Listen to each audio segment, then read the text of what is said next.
open. Just checking to see if people at the sitting at the back can hear us okay today. Yeah, lovely, thank you. Okay, so this hearing session forms part of our examination of the South Worcestershire Development Plan Review. This is day 4 of our hearings. We are Philip Lewis and Elaine Worthington. We are the inspectors appointed by the Secretary of State to conduct the examination and report to the councils in due course. The format of this hearing is that it will be a structured and focused discussion led by ourselves. Turn to the council briefly. If you've got any housekeeping points, please, and you want to run through the usual introductions, please. Yes, of course. Thank you, sir. We have no housekeeping points, but if I can just introduce myself. My name is Miss Suzanne Ormsby, King's Counsel, and I represent the 3 authorities who are promoting this plan. And to my immediate right, I have Mr. Ian MacLeod, who is the Director of Planning at Wychhaven and Malvern Hills. And then to his immediate right, I have Mr. Doug Lee, who is the Development Planning Manager at Wychhaven and Malvern Hills. And to his right, I have Ms. Amanda Ford, who is the Planning Policy Manager at Wychhaven and Malvern Hills. So we also have for you today Elliot Page of KMC, who is the Transport Planner, who's been assisting the authorities in the preparation of their plan.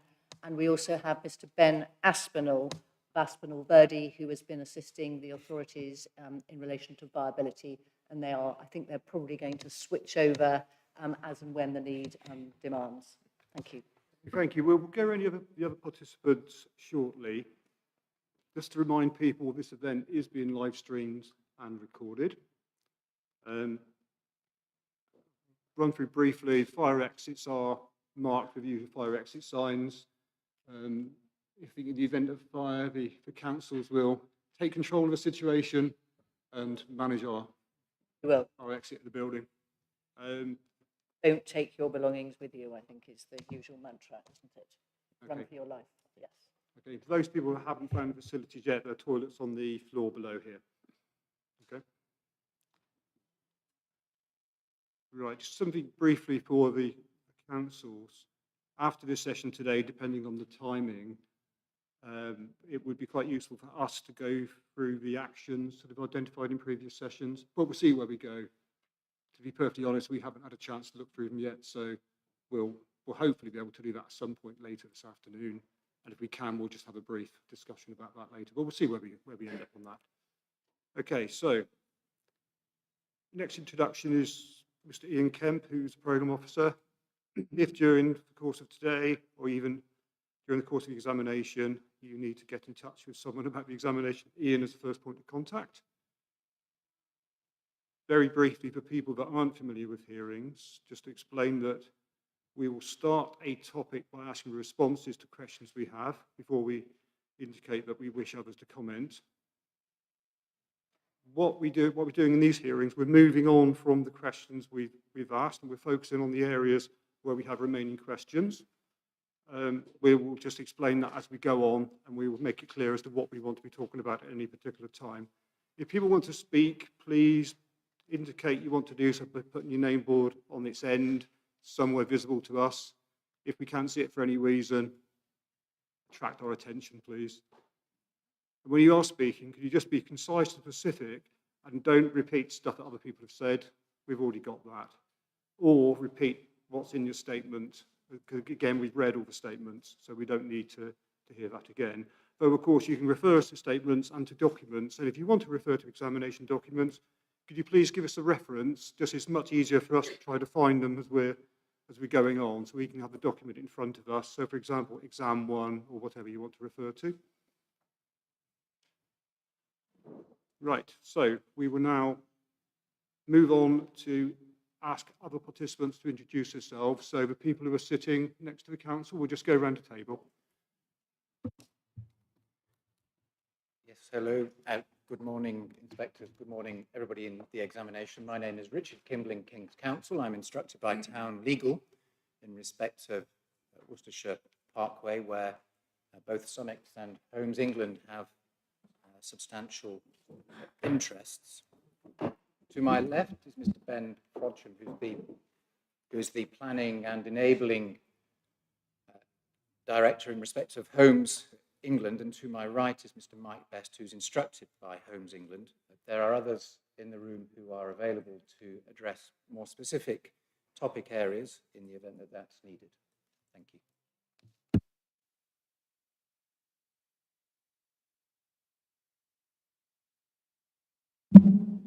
Hello, my name's Chris Young.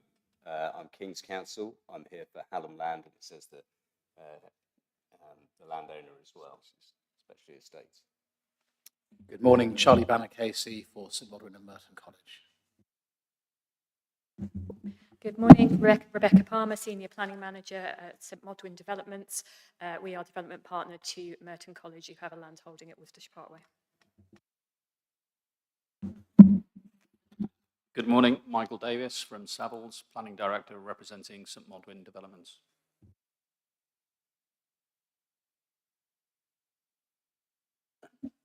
Good morning, Joe Waldridge from PJ on behalf of St Modwen. Good morning, Fran Walker on behalf of Brookbanks, instructed for Persimmon. Kevin Foreman on behalf of Harris Strategic Land. Keith Fenwick, Pegasus Group on behalf of Bellway. John Williams, Planet Planning and Development. We represent Land Partnership Developments, who have a small land interest around Norton Hall. And to my right is Andrew Joseph, who's been providing my client with heritage advice.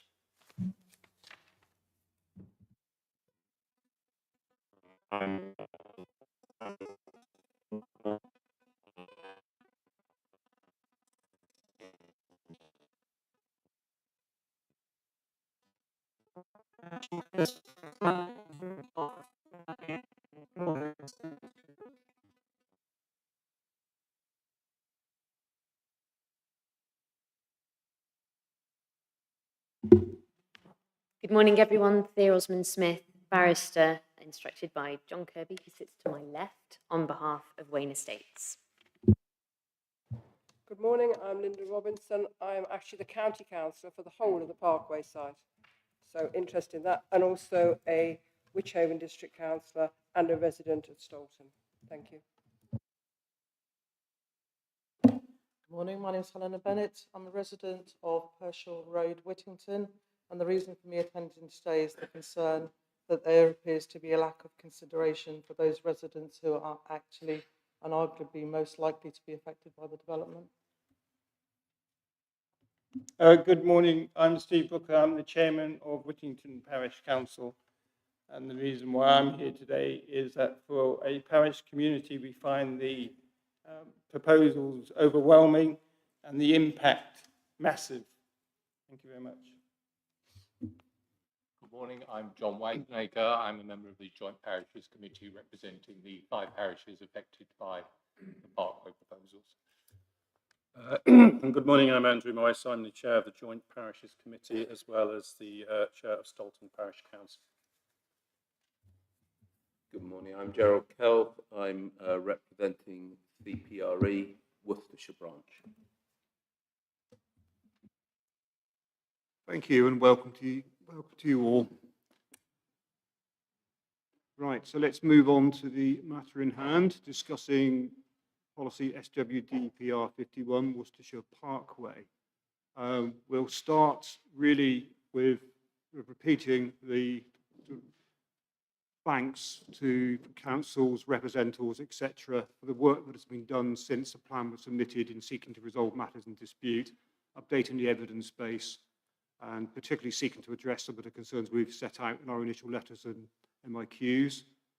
For us, it's really, really helpful to have a clear understanding of what is unresolved between the parties, because that helps us in our consideration of soundness, and it's really enabled us to come up with what I think is an efficient hearing programme, which I think is really important for us to be able to drill down and get to the core of the soundness issues in the plan.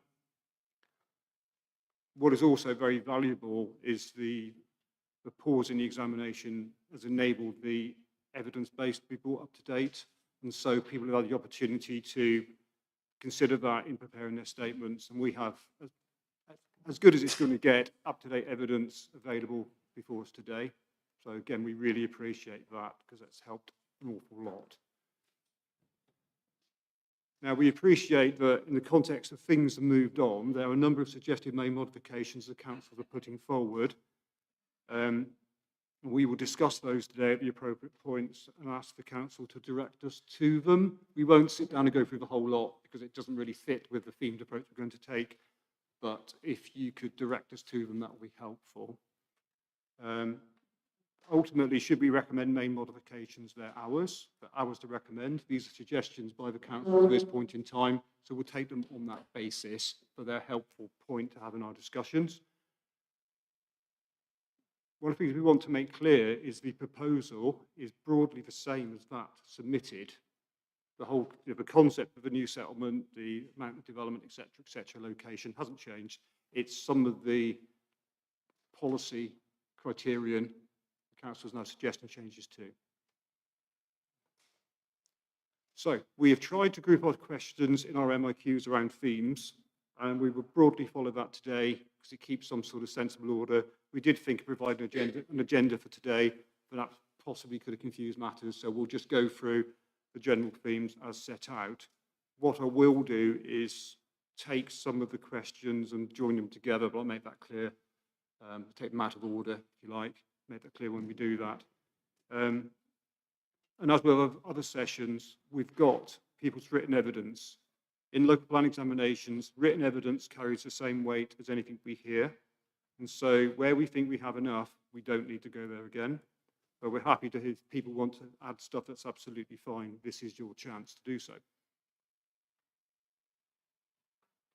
So we'll start off with looking at the overall principle. So if people want to make comments about the generality of the principles of the allocation, that is the time to do it. Then we'll get into the more specific technical matters. So particularly looking at the local communities, local representatives, this is really the time to do that. But that should become evident as we go on. Is everyone happy with that approach? Yep, great, thank you. Right, so we will move to the overall principle.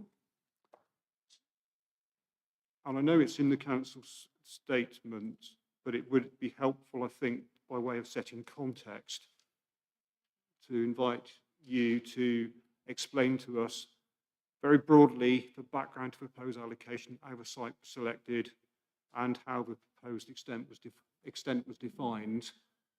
Then you can follow on there, looking at other matters of principle. Mr. MacLeod. Thank you, sir. So obviously the general location follows the principles in the essay of the rail-based strategy. Obviously Worcestershire Parkway is a functioning station, which is performing well. And in accordance with the essay, Worcestershire Parkway scored well in terms of the broad sustainability objectives. What we've done then is a much more detailed analysis of obviously the site constraints. We've looked at the green infrastructure on site. We've looked at constraints around the historic environment, conservation areas, looked at the definable boundaries of the settlement and the areas which would be most suitable for residential development. And then particularly over the last 12 months, a significant amount of work has been undertaken on infrastructure, looking at the various infrastructure requirements and improvements, how those can be delivered on site, to provide a comprehensive approach to infrastructure provision, which will support the growth of this settlement should it obviously proceed. So we feel all the constraint mapping has been done, flooding within that, but we then obviously got into the detail of the pockets of development which we feel are suitable to come forward and taking a comprehensive approach to the delivery overall. So evidence-based mapping and obviously then leading us to the conclusion as to where residential development could be sited. Thank you. Town Legal. Thank you very much. 2 points. Firstly, to draw attention to an early vision document which supports our Regulation 19 submissions. Because at pages 8 and 9 of that, you'll find a really succinct answer to your question, which sets out in bullet points why here. It draws attention immediately to the railway station being at the heart, providing connections to major cities and towns. It turns then to accessibility to Worcester, it turns to the opportunities for low carbon development by reference to movement strategy, which is possible on the site. Relevant to the extent of the site, the next bullet point deals with biodiversity net gain, which is potentially available at the site, both blue and green infrastructure. That, the conclusion is that it's a rare opportunity. And so one way we would submit you can look at this question is by the counterfactual. So if you accept that garden communities are an appropriate spatial strategy and this wasn't in the plan, wouldn't your question be something along the lines of, what on earth were you thinking of? Because it is so obvious. And so we say that the answers in terms of principle are extremely strong, which then takes you to the questions of detail. Thank you. I think it would be useful, perhaps, if you could explain very briefly something of the involvement of your client in this site to this point, please. The first point is long-standing. I've been instructed for years. Those who've been preparing master plans have been instructed for years. All of that interaction has been very, very collaborative on two levels. Firstly, with those who were promoting the plan for the councils. The number of meetings which have taken place is to be measured in the hundreds on that front. Likewise, as between what's referred to as the CLG, the number of meetings that have taken place and the discussions on a whole variety of matters is also to be measured in the hundreds. And so the extent of joint working as between decision makers and those who have the interest in the relevant land is extremely substantial. You've seen relatively recently it crystallizing in statements of common ground, but what is behind those statements of common ground is in fact years of joint working. That in itself has been the result of substantial expenditure on the gathering of evidence, such that in respect of both Homes England, who are the freeholders of the centre of this site, and Summix, who essentially have interests in respect of two of the petals, the extent of work undertaken is such that they're in a position to draft a planning application. We respect the council's views as to the appropriate timing of that. Again, working collaboratively on the appropriate timing of a planning application, but the evidence is not something which remains to be done. It's been done in parallel. Thank you, that's helpful. Councillor Charles Tucker. Thank you, sir. And may I say that my comments are perhaps what you might class as off the wall in relation to the overall consideration of Parkway. But I'm afraid there wasn't another opportunity or another part of the inquiry where I could put this question. And my comment is on the question, was the SGA decided on a robust basis? And my contention is that the answer to that question is no, as no account of the fact that it did not consider the impact on Pershore, which is the nearest town. This comment also refers or relates to the Throckmorton town, new town. A reason, perhaps the main reason, is that there is no policy in the SWDPR covering the impact of new settlements on existing towns, particularly Pershore. This is a fundamental flaw in the SWDPR, in my view. It is also the view of other councillors and of the town council. I have submitted a plan which shows the geographical relationship of the two new towns to Pershore, both of which are within 5 miles of that town. Both are within the historic hinterland of the existing town, and Pershore is the local commercial and social centre for surrounding villages. These links will continue for the foreseeable future and grow as the new towns are developed. It's very significant that when fully developed, the new towns together will probably be 3 times the size of Pershore. That is 15,000 as opposed to 5,000. Their impact on the existing town is likely to be profound.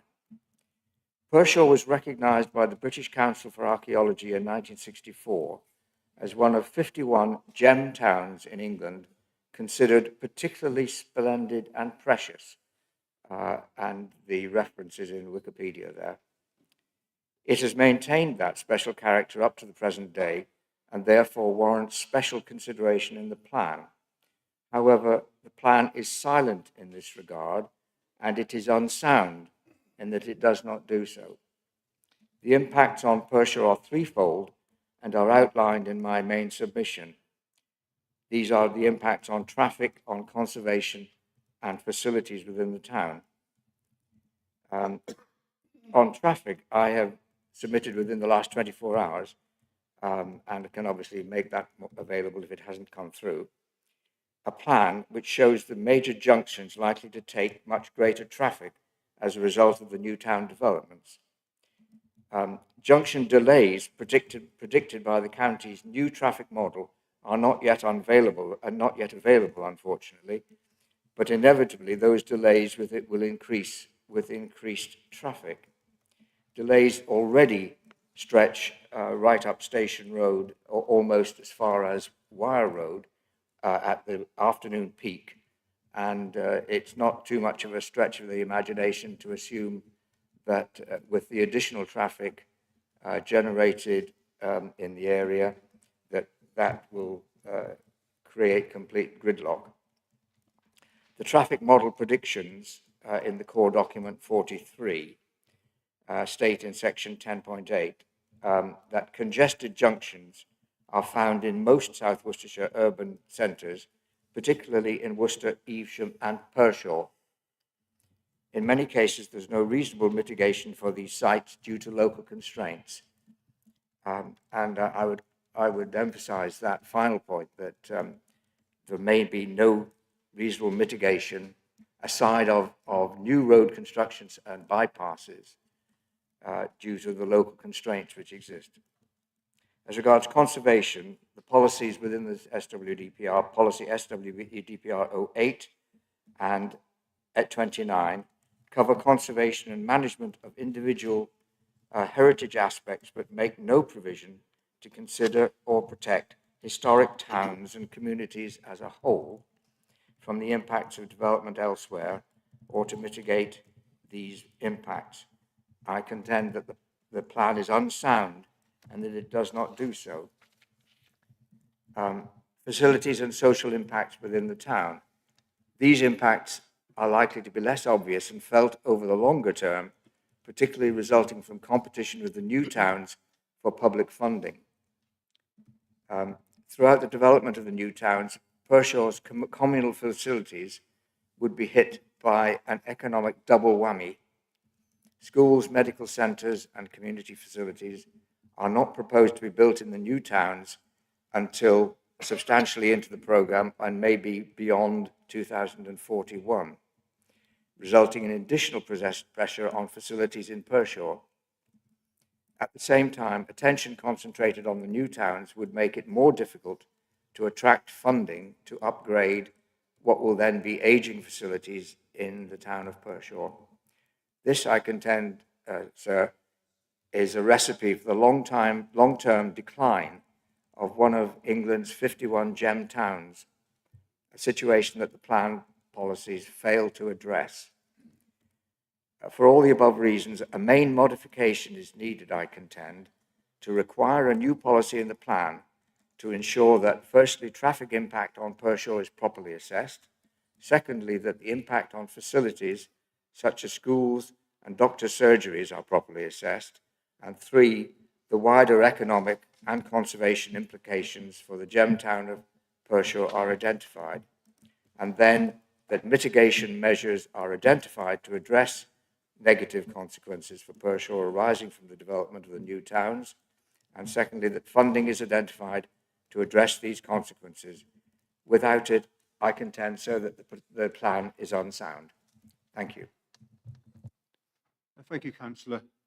As you were talking, I was thinking my next question back to you would be, do you think that the main modification would be necessary? And you very helpfully have outlined one. We'll come back to a similar issue a bit later on where we're looking at existing land uses, and we can broaden that out a bit. But I turn to Mr. MacLeod, who may wish to comment on some of those points on behalf of the council. Yes, thank you, sir. So certainly in terms of the SA generally, Worcestershire Parkway was the strongest performing site. So it is a very sustainable location for delivering future housing growth. Many of those objectives included impacts on landscape, townscape. So those were considered as part of the SA process. We've conducted an extensive transport evidence base that you've seen with the County Council and National Highways. The comments around the impacts on Pershore, that the evidence just does not support that. So there is no evidence to suggest there that the traffic impacts on Pershore would be unacceptable.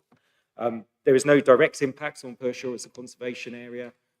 Stoulton is obviously much closer in terms of its impact to this development, and we've taken specific measures in the master planning to protect Stoulton, but there's no direct impact on the conservation area in Pershore. I've talked to you in previous sessions around the investment prospectuses and how we intend to bring forward regeneration within Pershore itself, and there's a number of opportunities to do that. I mean, in many ways, Pershore as a centre will benefit from this additional growth and the footfall which it will bring. The comments around schools are just factually incorrect. We could read the policy. It's very clear that schools need to come forward within the first phase of this development, not post-2041. Primary schools need to be included within the first phases, and we've included specific criteria around that, and obviously supporting facilities like medical facilities as well will be included within the town centre. So I completely disagree with many of those points, and there's just no factual evidence base to support them.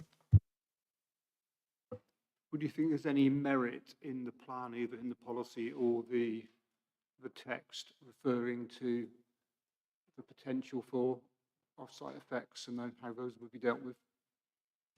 Well, we've got the general approach there in terms of transport anyway, and a whole mitigation package as part of that. But as I said, the transport evidence base doesn't support that in Pershore itself. So we're committed, obviously, to delivering a range of transport improvements to Worcestershire Parkway.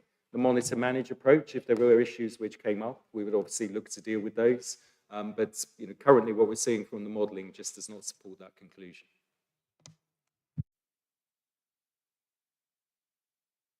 Okay, thank you. Moving on to, unfortunately, I can't see your board from there. I can just see the inside of it. I'm Linda Robinson.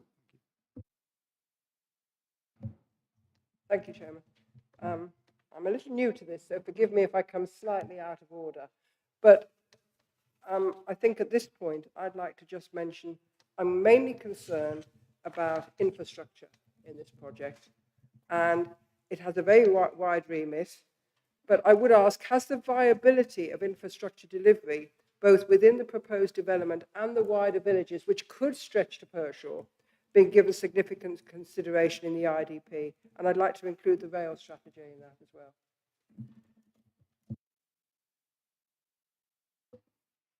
Thank you, Mr. MacLeod. Thank you, sir. And yes, the answer to that question is yes, the key infrastructure has all been included and costed within the IDP, including the main pieces of infrastructure, whether that be improvements to Junction 7, whether that be the specific measures in terms of the scheme itself, which we're proposing. For example, the bridge over the railway line and the new All Modes Bridge, that's all been costed and included off-site improvements to the A44. So we've taken a comprehensive approach through the IDP to include all of those infrastructure costs. Thank you. Thank you, Chair. Only that recently we've been told that the bridges are too expensive for expansion or to be worked on, so that won't be happening, at least till well into the second stage. And that's a concern. Thank you. We'll come back to that a little bit later on. Okay, thank you. Joint Parishes Committee.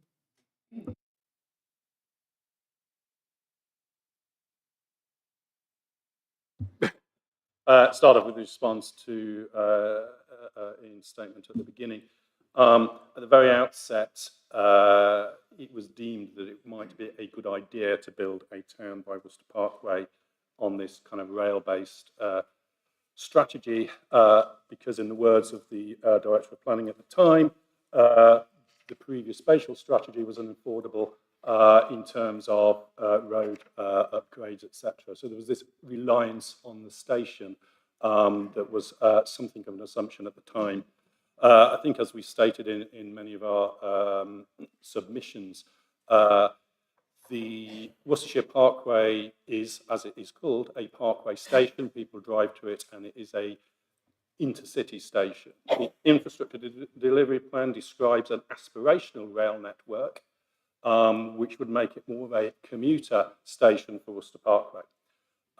It's quite clear, both from the admissions within the liaison meetings that we've attended, in order to achieve that aspirational, and in the documentation, that aspirational rail network involves significant upgrades of signalling and rail track and the dualling of the Cotswolds line. It's quite clear that that's not going to be deliverable in the timescale of when people begin to inhabit Worcester Parkway, even if it's achievable at all. I mean, we understand that the outline business case for the dualling of the Cotswold line gives a cost benefit of medium, so it will never attract the funding required to expand that line. So it is very doubtful as to whether the aspirational network that is described in the infrastructure delivery plan is actually achievable. The downside of the Worcester Parkway is a significant amount of agricultural land, and we make the point in our submissions that the increasing need for food security, as well as the, if you like, the carbon cost of importing it, when you lose what is quite an extensive cereal growing area, offsets the benefits, but they've never been taken into account despite all of the submissions we made through liaison meeting. Nobody's done an impact assessment of that as far as we can see, and therefore we haven't been able to make that sort of, you know, the case for taking away the agricultural land versus the houses and the rail-based strategy hasn't been made.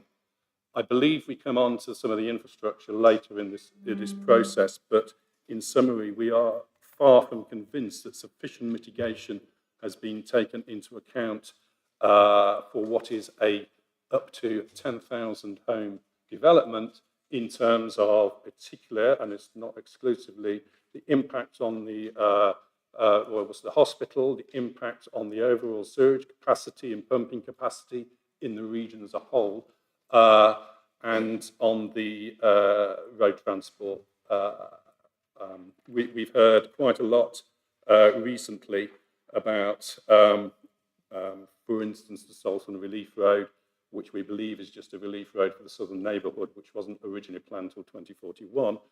But even that, we're told, might be unaffordable and therefore won't actually get delivered, even though Wayne Estates would like to deliver housing in the southern neighbourhood at the outset, which wasn't part of the original plan. So we'll come back to the infrastructure, I believe, later. I assume we're going to talk about the concept plan because we've got some really important points to make about that. But as I say, in summary, we're not convinced about the mitigations on the really key infrastructure areas that have been described. Thank you. Mr. McLeod? Thank you, sir. So I think it's important to recognise the sustainability of parkways does not depend on the dualling of the railway line. There's an operational railway station. It's already being used to provide nearly 500,000 trips a year, offering facilities to a whole range of destinations. We've taken appropriate provision within the plan to safeguard the land required for the dualling, and obviously that is something we would support if it comes forward. We're aware that there's a task force that is being set up, chaired by Lord Faulkner, to look at the dualling, and an outline business case is being prepared. But the sustainability of this location does not depend on the dualling happening. We would like it to come forward, and we've made appropriate provision in the plan for it to do so. The important point in relation to Parkway, this is not just the sustainability of this location, not just dependent on rail. Obviously, the rail is a massive asset, but we've made appropriate provision for buses, dedicated bus lanes within the master plan, so clear bus priority. with a lot of focus around sustainable movement within the site in terms of cycling, walking, pushing the internalisation rate to minimise off-site movements. And we believe it offers a comprehensive approach to public transport provision, which will minimise use of the car going forward. And the station is a big part of that. Thank you, Mr. MacLeod. CPRE? Yes, sir.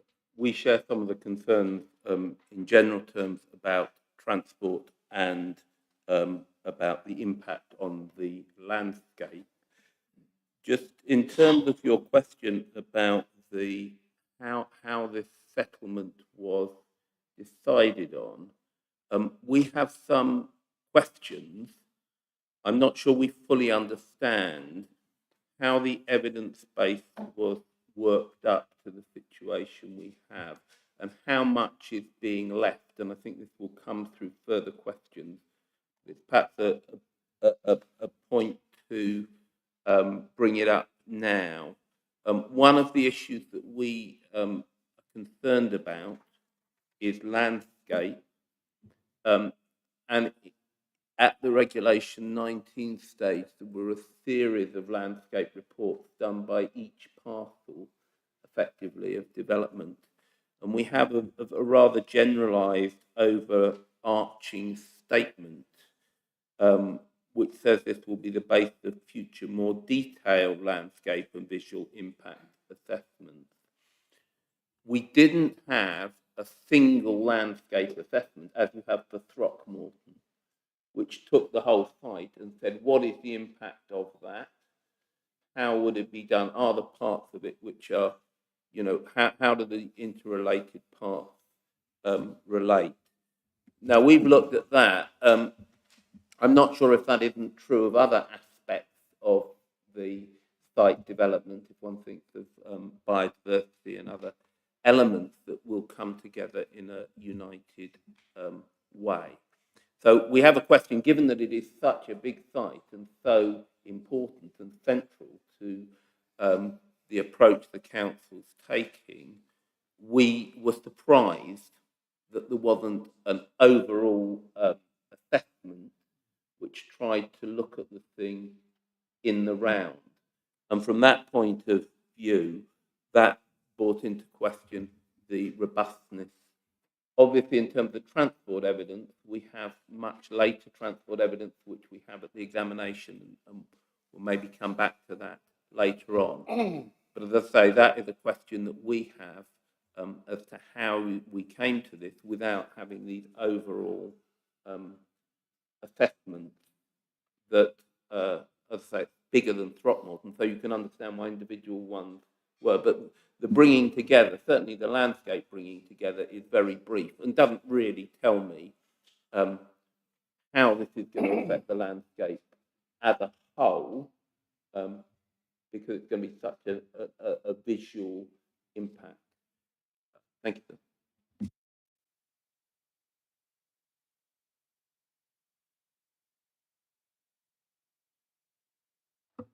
Mr. MacLeod?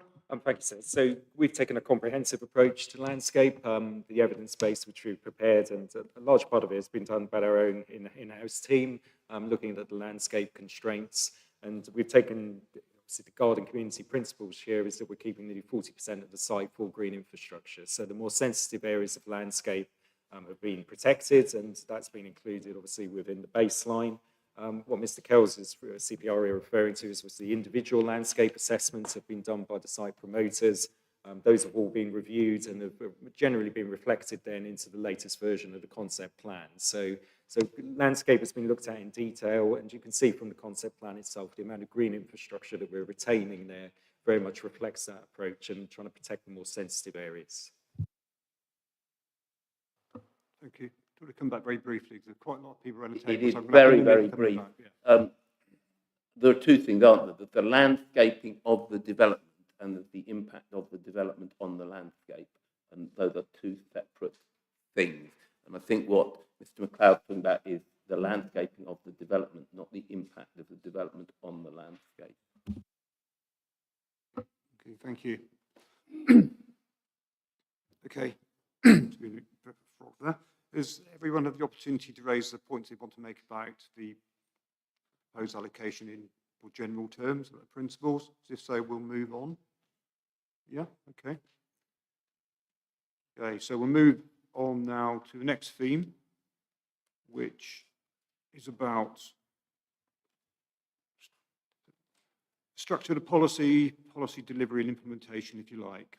So we posed a number of questions in our MIQs about the approach to delivery and implementation set out in the plan. Because to us, the plan sets out a relationship between its policy, a proposed SPD, concept plan, master plan, and a spatial framework. Now, to us, it's not particularly clear, and we have concerns about consistency with paragraph 16D of the NPPF, which says that policy should be clearly written and unambiguous, so it's evident how a decision maker should react to development proposals. Clearly, the plan needs to set out the policy for the development of a new settlement. That's the development plan part of it. In some plans elsewhere, there have been additional DPDs that set all of this stuff out. That's not proposed here. We're not suggesting that here because it takes time to do. So it's very important that the plan, if adopted, sets out what it needs to set out in terms of policy. Okay, so that's where we're trying to get to, if at all possible.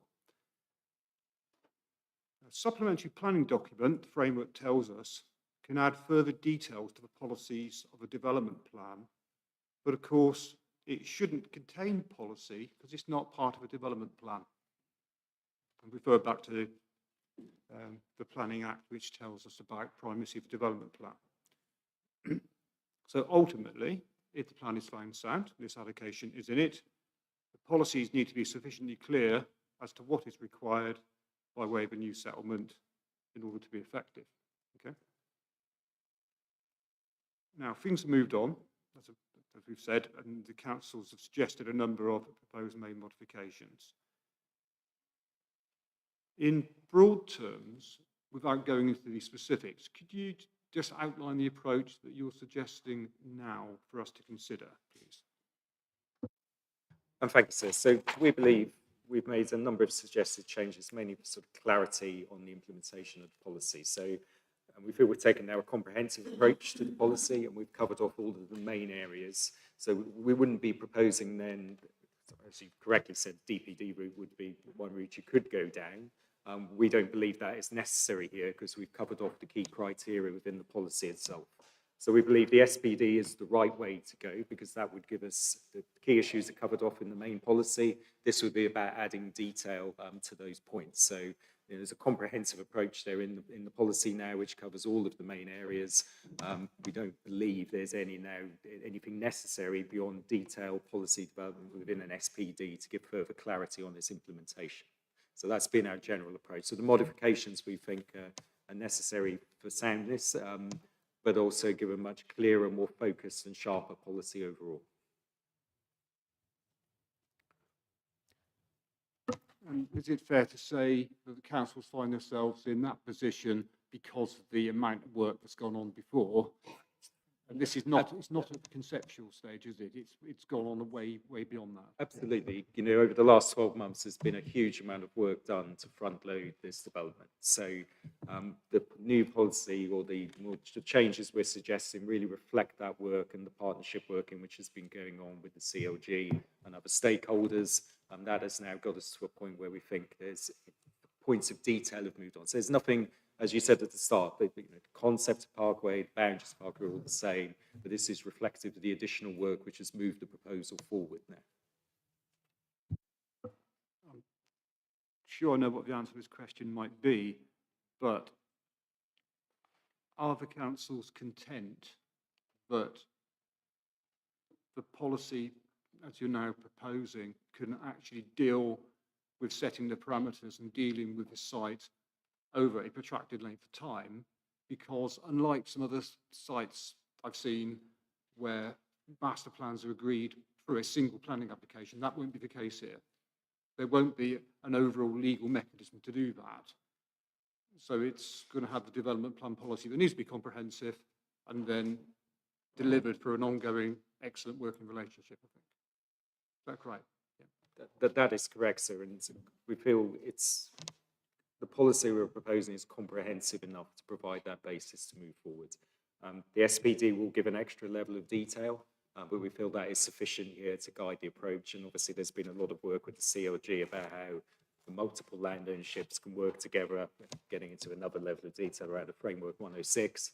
But it's a model which has been used elsewhere, and we think we have a sufficiently robust basis within the policy to guide development now over the next 10, 15 years. Okay, thank you. Mr. Banner? Thank you, sir.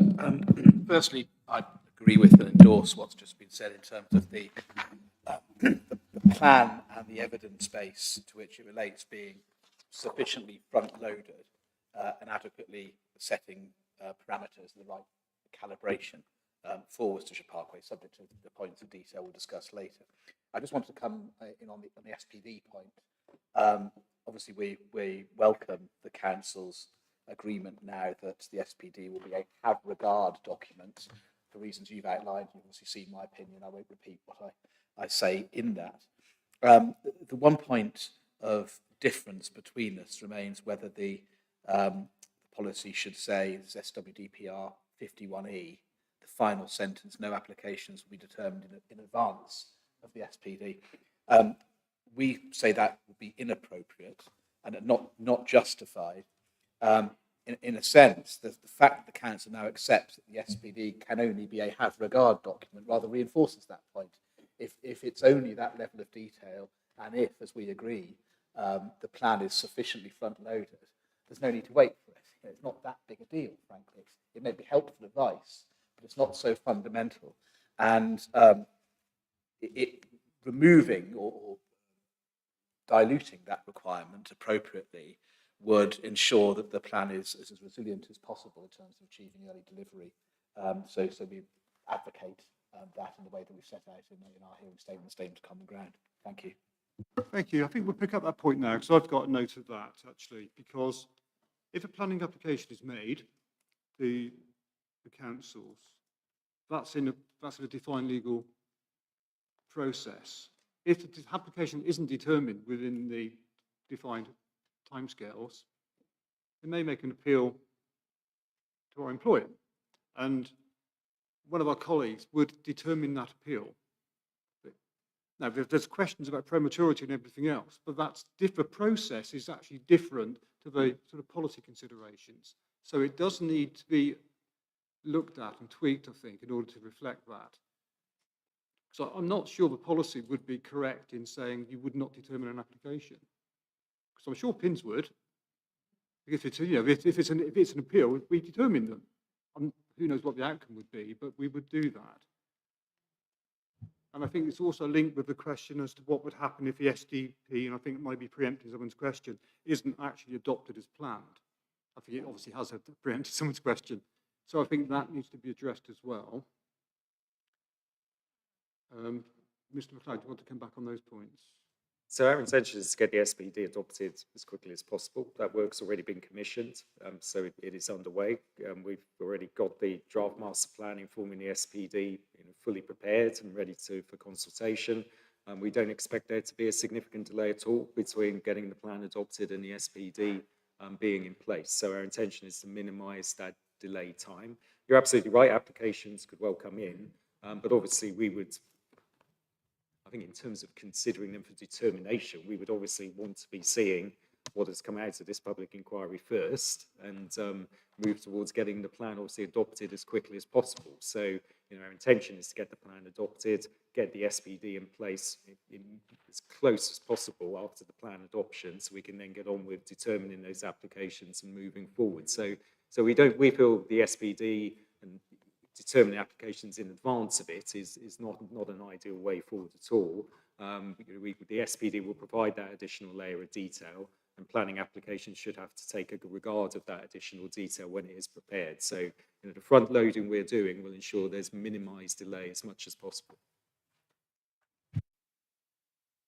So what's the intended timing for the SPD? But assuming a fair wind and the local development scheme comes to fruition with this plan being adopted around the turn of the year, you just remind me what the trajectory is for the SPD? So we'll have it adopted within 3 months of adoption of the plan. So the quicker we can get the plan, obviously, through to adoption, the quicker we can get out to consult on the SPD. As I said, the drafting's already underway. We'll be ready to go as quickly as we can thereafter. A huge amount of work has already been done. So this isn't a case of the authority suddenly thinking about how we're going to prepare this. The work is well underway in advance. As soon as we can get the plan in place, if I could consult on it and get it adopted quicker, but I'm told we can't do that. So we need to get the plan adopted, obviously, to move it forward. Am I right in remembering what I read about planning performance agreements being in place for the application? Absolutely, yeah. Because there's a timing element would be agreed there, wouldn't there? So that's another mechanism really where that comes in. And any hold up, say, on the SPD. Well, absolutely. And if there were delays with the SPD, that would obviously sit with us as the local planning authority. But we are not anticipating delays. David Locke have been commissioned to do that work. They've already done, as I said, the framework master plan to support it. So we're just not expecting delays in its production. We're committed to going out to consultation at the earliest possible opportunity on the SPD to get it in place. So in the event that the unexpected happened and there was delay, how should the policy reflect that? Taking what on board the council's intentions, very honourable. You give your best endeavours to deliver what you need to deliver when you say you're going to deliver it. But if it doesn't, how would that be dealt with? I think the fear is probably that if circumstances change, it becomes an endless quest. And it's really tying the implementation of a major development to a document that's non-statutory, I think is the concern. So we feel that additional layer of guidance in the SPD is necessary. I can only there won't be delays with the SPD. We've got a team in place to deliver it. We've got a consulting team in place to deliver it. Work is underway. It will be ready to go out to consultation at the quickest possible opportunity.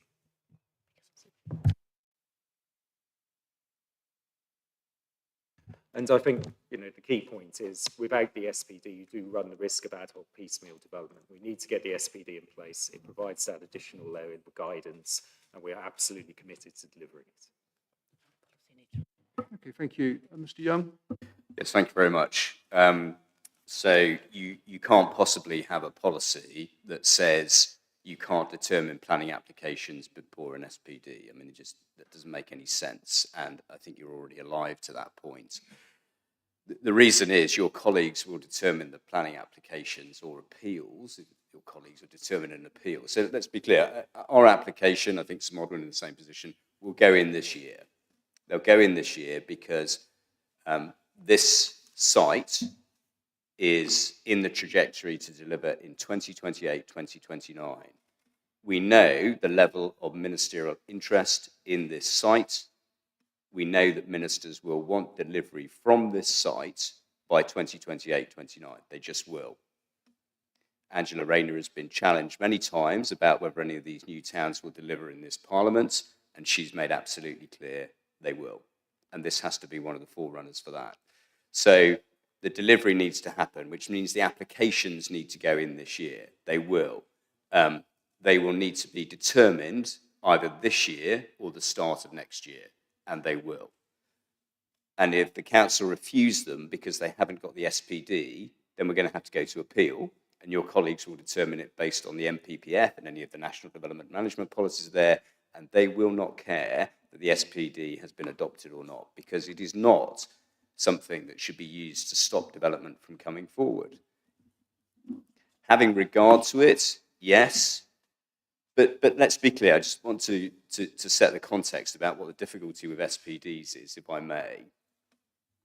I was fortunate enough to do the last local plan here. It was my privilege to do the South Worcestershire Development Plan, and 20 years ago, I did the Malvern Hills Development Plan as well. I have advised on over 30 new settlements. And I have been involved in appeals where councils have lodged 66 reasons for refusal against major proposals because we didn't have an SPD or an infrastructure delivery plan, or all these things that they say you need in place, which cause delay. Inspector George Baird dealt with those 66 reasons for refusal and put the boot through the whole lot of them and recommended approval, and the Secretary of State granted it. You don't need all these documents. You judge the applications on the basis of what is provided. We're happy the council produced the SPD, but I almost fell off my chair when I was told that it would be adopted within 3 months of the adoption of the plan, or it would be in place, because there'll be lots of interests in respect of that document, and there'll be lots of negotiation, and people will be wanting their say, and they'll be wanting this, and they'll be wanting that. And so there'll be, the idea that it will be adopted in 3 months is highly unlikely. Aston Villa play in the Champions League tonight, but it's about not very likely that they're going to actually win the competition. We're very delighted they've got this far. You've got to be realistic. It's not going to be adopted in 3 months. And the other fear that developers have, it's a very legitimate fear, and I've seen it many times, is that the SPDs become too much of what the council want because there's not enough scrutiny, and as a consequence of which they become inflexible. And the last thing we need with this proposal is for it to be inflexible. So I would say, yes, by all means have an SPD, but in no way should there be any suggestion that applications cannot be determined until the SPD has been adopted. That's just wholly unrealistic and inappropriate. And I'm afraid experience teaches us that these documents often take years, and that is not what ministers want. They absolutely want delivery from this site by 2028. Thank you, Mr. Banner. So I just wanted to pick up on what Mr. Cloud said about, I agree with what Mr. Young said entirely. Mr. McLeod said it's necessary, that was the word, it's necessary to have the advice, or the guidance, as he called it, in the SPD. Now that can't be so, given the limitations in law on what an SPD can do. They can't be rule-making, regulatory, they can't be rigid, they can only be advisory. And that's conceded by the council, given their acceptance that it should be a take into account policy. And once that's understood, how can it possibly be necessary to make the development acceptable to have this advisory-only document in place? I mean, the two propositions are irreconcilable. It's a nice to have, sure, but it's not a must-have. And the wording of the policy ought to reflect that.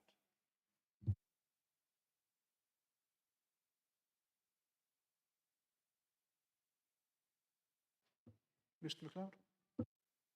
Thank you, sir. It's not a nice to have, it's a must to have.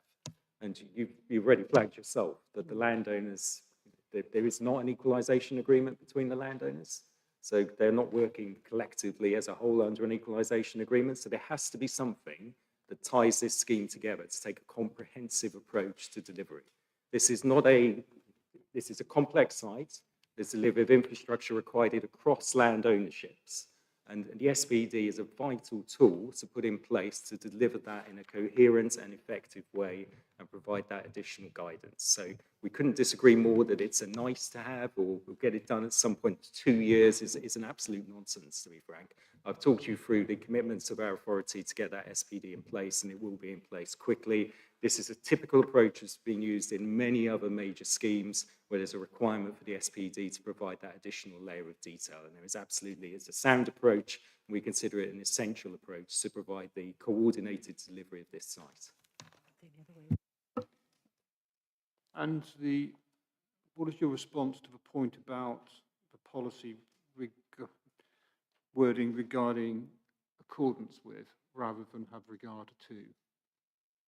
You know our view. We've set out in respect of a number of other documents. What's your view on that?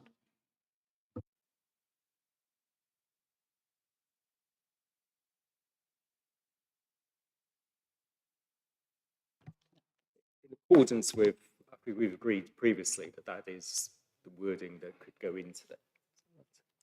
Yeah, I think it's gone from compliant to accord. Yeah. That's been agreed with the CLG. So we've suggested changing with the CLG from compliance with to accord with.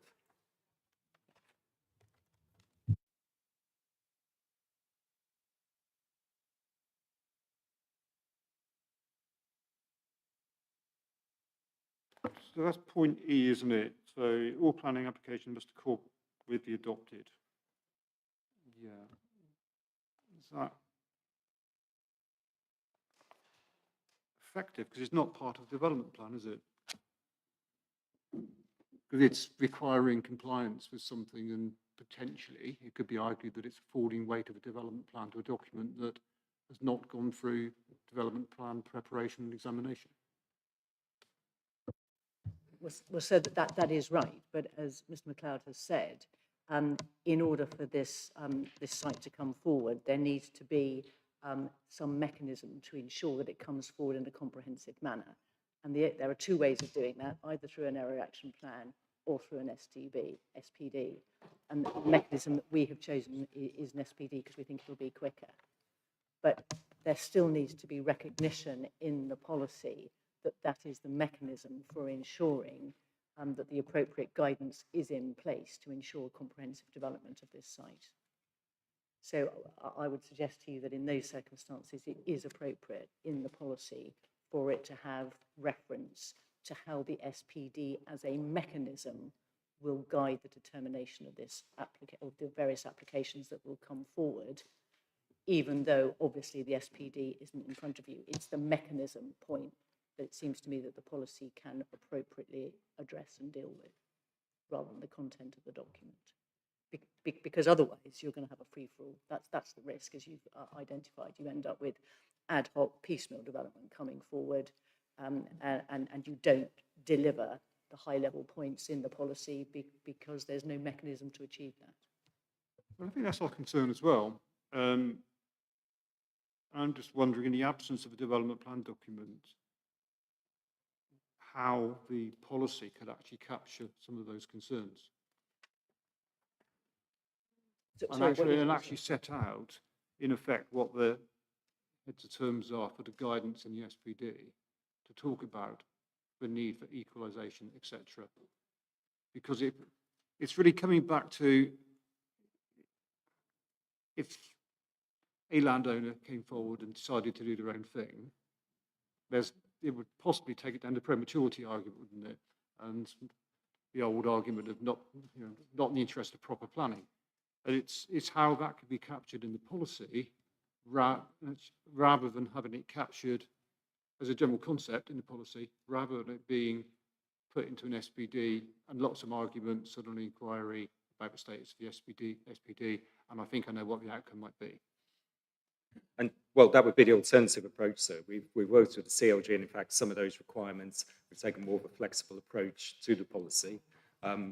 If their message is, as we're hearing today, they're not supportive of that approach, we'd have to have more detail within the SPD, so in the policy itself. So setting out much more detailed triggers around delivery of the bridge, delivery of the key infrastructure, and that would obviously take some of the weight off the SPD and provide a much more robust framework within the policy itself. But we'd be happy to do that. That strikes me as a general direction without being overly prescriptive. Mr. Young. Can I just deal with this issue about comprehensive development? The private sector knows how to deliver development. It just does. So I'll give you an example of Cranbrook, a new settlement that Hallam have been fundamentally involved in for 25 years. Councils insisting on having a town centre and having a supermarket. We couldn't get a supermarket there for many, many years because the supermarket won't move until it's got customers. And that's the same with the whole town centre first approach. There is now, because of Hallam's connections with Morrison's, there is a Morrison's at Cranbrook that's being built, but you can't do it from day one. We have all the commercial experience and understanding. The local authority, Mr. MacLeod, with great respect, does not have commercial experience of delivering new settlements. And the insistence on comprehensive is what kills these things. And that was what Mr. Baird, Inspector Baird, had to deal with. It was at Shinfield West, which was Wokingham, which had 4 big strategic development locations. What he took the view was the council's insistence 66 times over for comprehensive development was unnecessary. The applicants can judge how to bring forward their proposal, which does not prejudice the delivery of other elements of this new settlement. Inspectors at appeal are well able to judge. They won't allow ransom strips to the end of the edge of the site because they'll say that the councils will need to make sure there's ransom-free access to the edge of the site. You can't insist on putting a supermarket or a town centre there when you haven't got any customers. You know, it has to be done in a commercially realistic way, which requires flexibility. So if the council focus on an SPD that we can't even get permission for until it's arrived, been delivered, and secondly, that we have to accord with it, it is the public sector, without any commercial experience, trying to dictate to the private sector who want to deliver it. Nobody doubts the scale of this proposal will deliver substantial affordable housing. If you want to know how this works, look at Bishop's Cleeve on the edge of Cheltenham, separate settlements, quite a few people in Cheltenham today, some of us going the other way. And the fact is that Bishop's Cleeve has been enormously successful, delivering 40% affordable housing in stage 3. But in the early stages, you need commercial flexibility to get the thing off the ground. So the council insisting on an SPD, but we have to accord with, we can't even get our applications determined, and it must be all done comprehensively, is what will kill this. I think I was thinking less about phasing timing and more about actually how the various components or land use components that the councils want to see coming forward in this settlement would be delivered overall. That's really where I think we're coming from, because we appreciate that market conditions will determine what happens when, quite frankly. But it's a situation where, hypothetically, an area that's down for employment land, suddenly there's a greater value in developing it for housing, and there's an application for housing. It's those sort of things, really, that I think we just need to establish through the policy how the overall amounts and types of will be delivered, but actually the when and where is not up to the planning system. The planning system provides allocations and planning permissions. The planning system doesn't build stuff. Builders build stuff. I think it's just setting out those parameters. So, my really question to the council was, are there elements that maybe the policy ought to cover dealing with this issue of prematurity, just to provide a bit of certainty? And it may be stating the obvious, stating some of what's in the framework, but it just helps provide this overall comfort to the local authority and helps us in determining whether the overall approaches would be effective and therefore sound. So yes, I think we would agree with that, and we'll take that away and work on the policy to make sure that it's capturing these points and it's not dealt with through the SPD. Yeah, thank you. What we're not looking to do is have anything in a policy, any of the proposed allocations of the plan, but actually stop it coming forward. That is just counterintuitive. We wouldn't want to do that. But I think it's just meeting those concerns, because this is a big thing for this local authority, the three authorities and the area. And clearly, someone described this plan as being ambitious. Yes, it is ambitious. It's reflecting the wider ambitions at the moment. And we just need to make sure it's effective.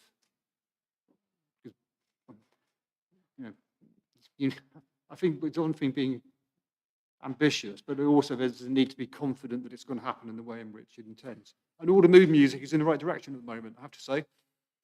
But it's a long period of time, isn't it? You see where I think we're coming from in terms of the overall effectiveness.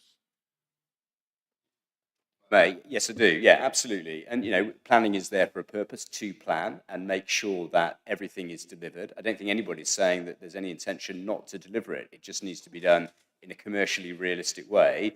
Otherwise, it will stall and it will be delayed. And you have to trust two things. You have to trust that the market knows where the employment should go and where the housing is best placed and the timing of these things. And you have to trust the inspectorate. If the council want to refuse it, which they're entitled to do, to trust the inspectors to decide whether what's coming forward is appropriate. And they will. And if they think it's inappropriate, they'll say no and they'll dismiss the appeal. But you know, when you get to an application stage, there's so many moving parts with the Section 106 and what can be done and what can be achieved, and looking at viability. I know we're meant to look at viability now, largely because Steve Quartermain, when he was the chief planner, sort of said, well, lots of sites get allocated and then they come forward and they haven't got the affordable housing. So maybe if we do it at the local plan stage, that will show a greater commitment to it. He's told me that himself. But the truth is, you need a lot of flexibility with big sites like this on the affordable, and you deliver it later. So the council, again, mustn't seem to prescribe that through an SPD or any other mechanism, because when you look at the site coming forward, it may be obvious that the early stages can't do affordable housing. And so the latter stages do the affordable housing because of the costs of the initial stages. And it's that flexibility that is easily accommodated through applications determined by the authority, or if they're going to be restricted, by inspectors. We understand the desire to have a framework upon which to create this community, to have a clear set of incentives and a clear set of features. But at Cranbrook, the council have had to be realistic and flexible about what can come forward when it can. We had a huge, long shopping list, adding up to £250 million. And in the end, we went off to mediation to deal with that. The local plan inspector who dealt with the dealt with the policy document for that second phase accepted that there needed to be negotiation and adjustment on both sides. So yes to having a framework, but please, it's got to be flexible to make it deliverable. Thank you. Mr. Banner?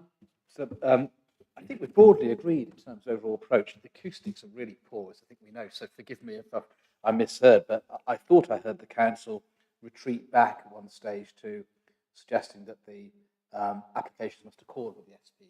I had understood that they'd accepted that the position should be have regard to.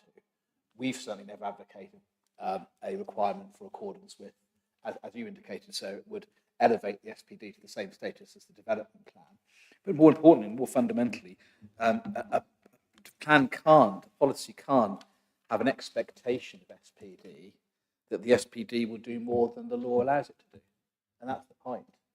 So a requirement for accordance with simply wouldn't work in accordance with legal principles. So then the question really becomes, should the plan itself be more granular? And how much more granular? I think that's really sort of where the debate was going as I was able to hear it.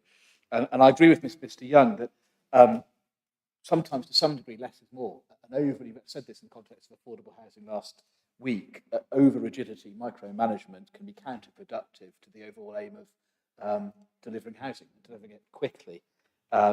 Advice, principles, a steer, that's all fine, but there needs to be enough flexibility, particularly given the lifetime of the project. Our view is, broadly speaking, and subject to the points of dispute, which we'll come on to, the plan is calibrated enough at the right level of granularity and doesn't need the straitjacket that seems to be envisaged by some, at least, for the SPD, which would be counterproductive. So there's no need to sort of spend a huge amount of time backfilling the plan now with the kinds of things that were anticipated in the SPD. That wouldn't be necessary, wouldn't be justified.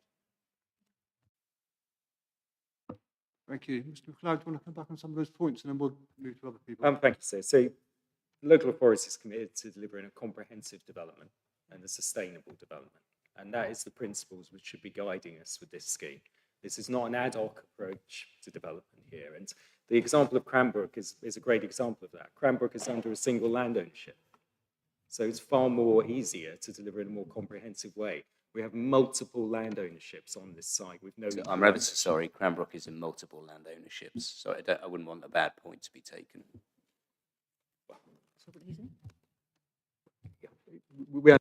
We understand it's got a principal landowner who has more control of the infrastructure. But my point is, there are multiple land ownerships here, and we have to guide delivery of what is critical strategic infrastructure to deliver a settlement of up to 10,000 homes. So it's a significant development. We have to get the delivery of the infrastructure right to make it a successful and sustainable development. And that's why we've taken the approach which we have. And I think those are aims which would reflect, many of the community's concerns. If we were watering that back to what is the ad hoc approach that Mr. Young is proposing, it's just not going to be acceptable for us as the local planning authority and many of the communities that we're representing here.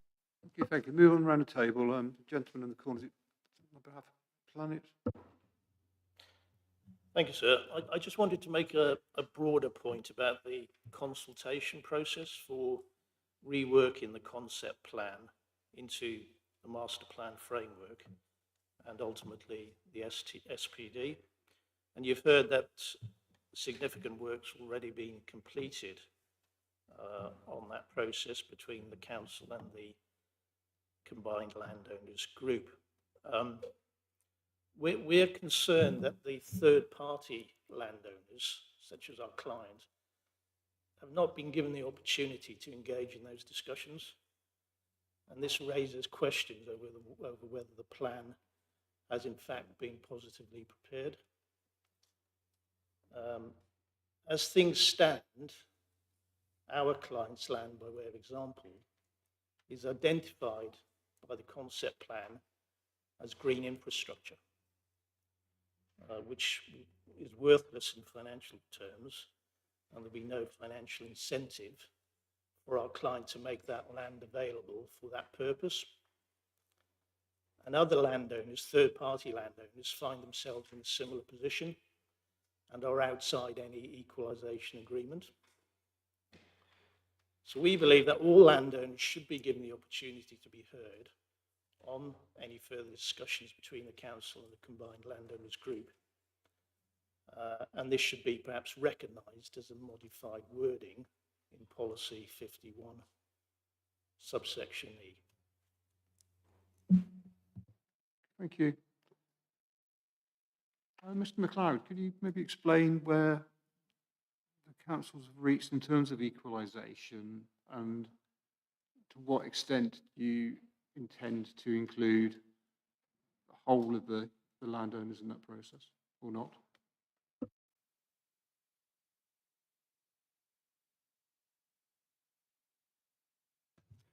So there is no equalisation agreement in place between the main landowners.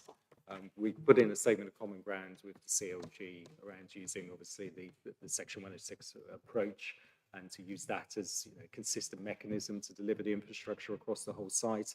That's an example which has been used at developments such as Rugby with the sustainable settlement which has come forward there. But yeah, we're not at a point with the landowners where there's a clear approach to equalisation. So in the comment which was made there, there is no equalisation agreement which is come.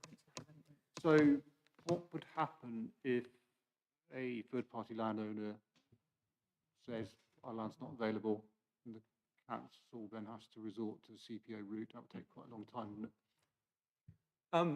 Ultimately, CPO is available to the council if there was a parcel of land there. I mean, we're obviously encouraged by the fact that the vast majority of the site is under the control of the CLG. But if there was parcels of land there which we needed to bring forward for development to deliver a comprehensive scheme, and we couldn't get a landowner to work with us to that effect, then obviously CPO is an option to us. Do you want to come back on that at all? Well, I just think the disappointing part of all this is that there is this closed conversation between the council and the combined landowners group. And perhaps had we been given, as the third landowners, be given the opportunity to engage in those conversations, then perhaps this tension could be resolved. Would that be something that's now opportune to do, Mr. MacLeod? I mean, certainly we've had an open door to any of the landowners of Worcestershire Parkway, so there's been nothing to stop them approaching us. There'll obviously be consultation coming forward on the SPD and the modifications to this plan, but I'm more than happy to meet with any of the landowners of Worcestershire Parkway. I think it might be an opportune thing as now that you're in the same room, maybe during one of the breaks, just to have a very brief discussion about that and try to facilitate that going forward. It's sort of going a bit beyond what we're doing in examination, but as you're both in the same place, it seems a common sense thing to do, doesn't it? Is that okay? Okay. Carry on round the table to Harris Lamb. Thank you, sir. I'd just like to reiterate Mr. Williams' point about involvement in the process. My client, Mucknell Abbey, are largely surrounded by the new settlement. They have taken a neutral position on the allocation, but notwithstanding that, they would like to be party to the development that is going to largely affect their way of life and continued operation as an abbey. So I'll return to that point in a second. Listening to the council this morning, the proposal to prepare an SPD is welcomed, and I think that largely addresses sort of our comments about the wording of the policy, whether it's a concept plan, a spatial framework. So I think we have no particular issue with its preparation. We would just like to be involved in its preparation, particularly for Mucknell Abbey and how it may impact on them. A key concern with the preparation of the SPD is timing, and I'll come back to that on your next question. And again, Table 1 of the Council statement indicates that consultation and adoption of the SPD is going to be undertaken within 2 months. I think that's unrealistic, but that's my view. Coming back to Mr. Young's point, if planning applications will be determined in advance of the adoption of the SPD, that reinforces our concerns about the policy needing to be worded in a way that protects the interests of Mucknell Abbey. And you will see from our statement that we've proposed a number of sort of changes to the policy that highlights the sort of the key concerns that we have.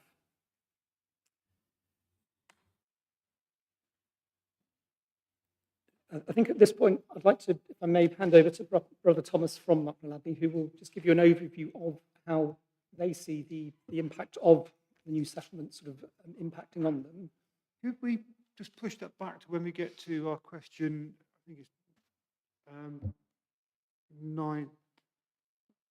90, because I want to deal with that then, and looking at how existing land uses and uses proposed interact. That'd be a more opportune time if that's okay. Yep, that's absolutely fine with us. Okay, thank you. Mr. McLaughlin? Yes, thank you, sir. I think I'd like to add what's just been said, and also from representatives from Planet IT, because terror, again, we're not party to the statement of common ground. And I think what we've heard so far this morning from the Speaker for Homes England spoke very confidently about delivering. We've heard from both Mr. Young and Mr. Banner this morning about clearly there's a disconnect between what the council are looking for with regards to the provision of an SPD and, frankly, some of the practical realities and difficulties that adopting and trying to produce an SPD would create. And sort of just picking up on the Harris Lamb comment, is the interference it would also have in the overall delivery programme, and I know that's obviously another question. But the other point I want to make, and it's really something to the council, is if they are that heavily wedded / committed to an SPD, and there are statements of common ground which have been agreed by the landowning parties, or the larger landowning parties, I should say, certainly not with my client, that effectively everyone works towards an SPD and the SPD is ready to go, why is it not out in the wild? Because I'm worried that effectively, picking up on one of your points you made earlier on, sir, what happens if somebody comes in and tries to change something through the SPD process? How much of a spanner will that throw in the works? Mr. Young and Mr. Banner have been very clear that ultimately it ends up in the hands of your Section 78 colleagues to sort it out in accordance with what the development plan says, not what an SPD says. Thank you. Mr. McLeod, where are the councils in terms of the SPD? Because there was a note somewhere to say that an initial draft may be available now. Yeah, so just to be clear, obviously the evidence base to inform the SPD has been progressed, so the framework master plan covering the whole site has been prepared in drafts. We'll move forward now with consultation on that approach, but just to assure you, the SPD itself hasn't been prepared, it's been commissioned, so we have consultants lined up to work with us to get it prepared as quickly as possible. as I said in relation to the previous response, a relatively small land ownership that Terra representing. We're always happy to have dialogue with them, and certainly my understanding is the CLG would welcome discussions with any other landowner wanting to come under their umbrella. So happy to pick any of their detailed concerns up with them directly. Okay, I think in terms of the SPD, we're not aware of what your programme is with your consultants, but should we get to the point of being able to complete a schedule of main modifications for consultation, we would of course be happy at that stage, subject to their consultation with them. That could be an opportunity for the councils to consult on a draft SPD alongside that, because a plan would have moved on with some more certainty, albeit not the final thing. And that may be a way of actually shortening the preparation process. So we'd be more than happy to do that. Just from my point of view, we'd want to make sure that it's entirely separate, because that's not our bag. We don't want to, we don't want that getting involved in what we're doing in terms of main mods, but that might be a way of speeding things up. Absolutely, we'd be more than happy to do that, sir. Okay, thank you. Linda Robinson. Thank you. I hope it's coming in at the right time. It's quite difficult to keep up. But my concern lies with the concept plan and the WS 921 was under matter 9, was a statement of common ground between the councils and the combined landowners group. And in the first amendment, it says the COG supports the proposed change to SWDP 51, which no longer requires compliance with the concept plan, but it regards it as illustrative and the basis for developing the WPSD. And we were told quite clearly that there would be 2 phases to development under the concept plan. And if we're to consider a revised concept plan redevelopment of the southern neighbourhood as an early development, I'd suggest that this could put even more pressure on getting out adequate infrastructure in a timely manner. And it hasn't been consulted on locally at all. And these changes to the concept plan deviate from the one in Reg 19, which is disappointing. It's as if developers are taking the lead, moving away from the original concept plan.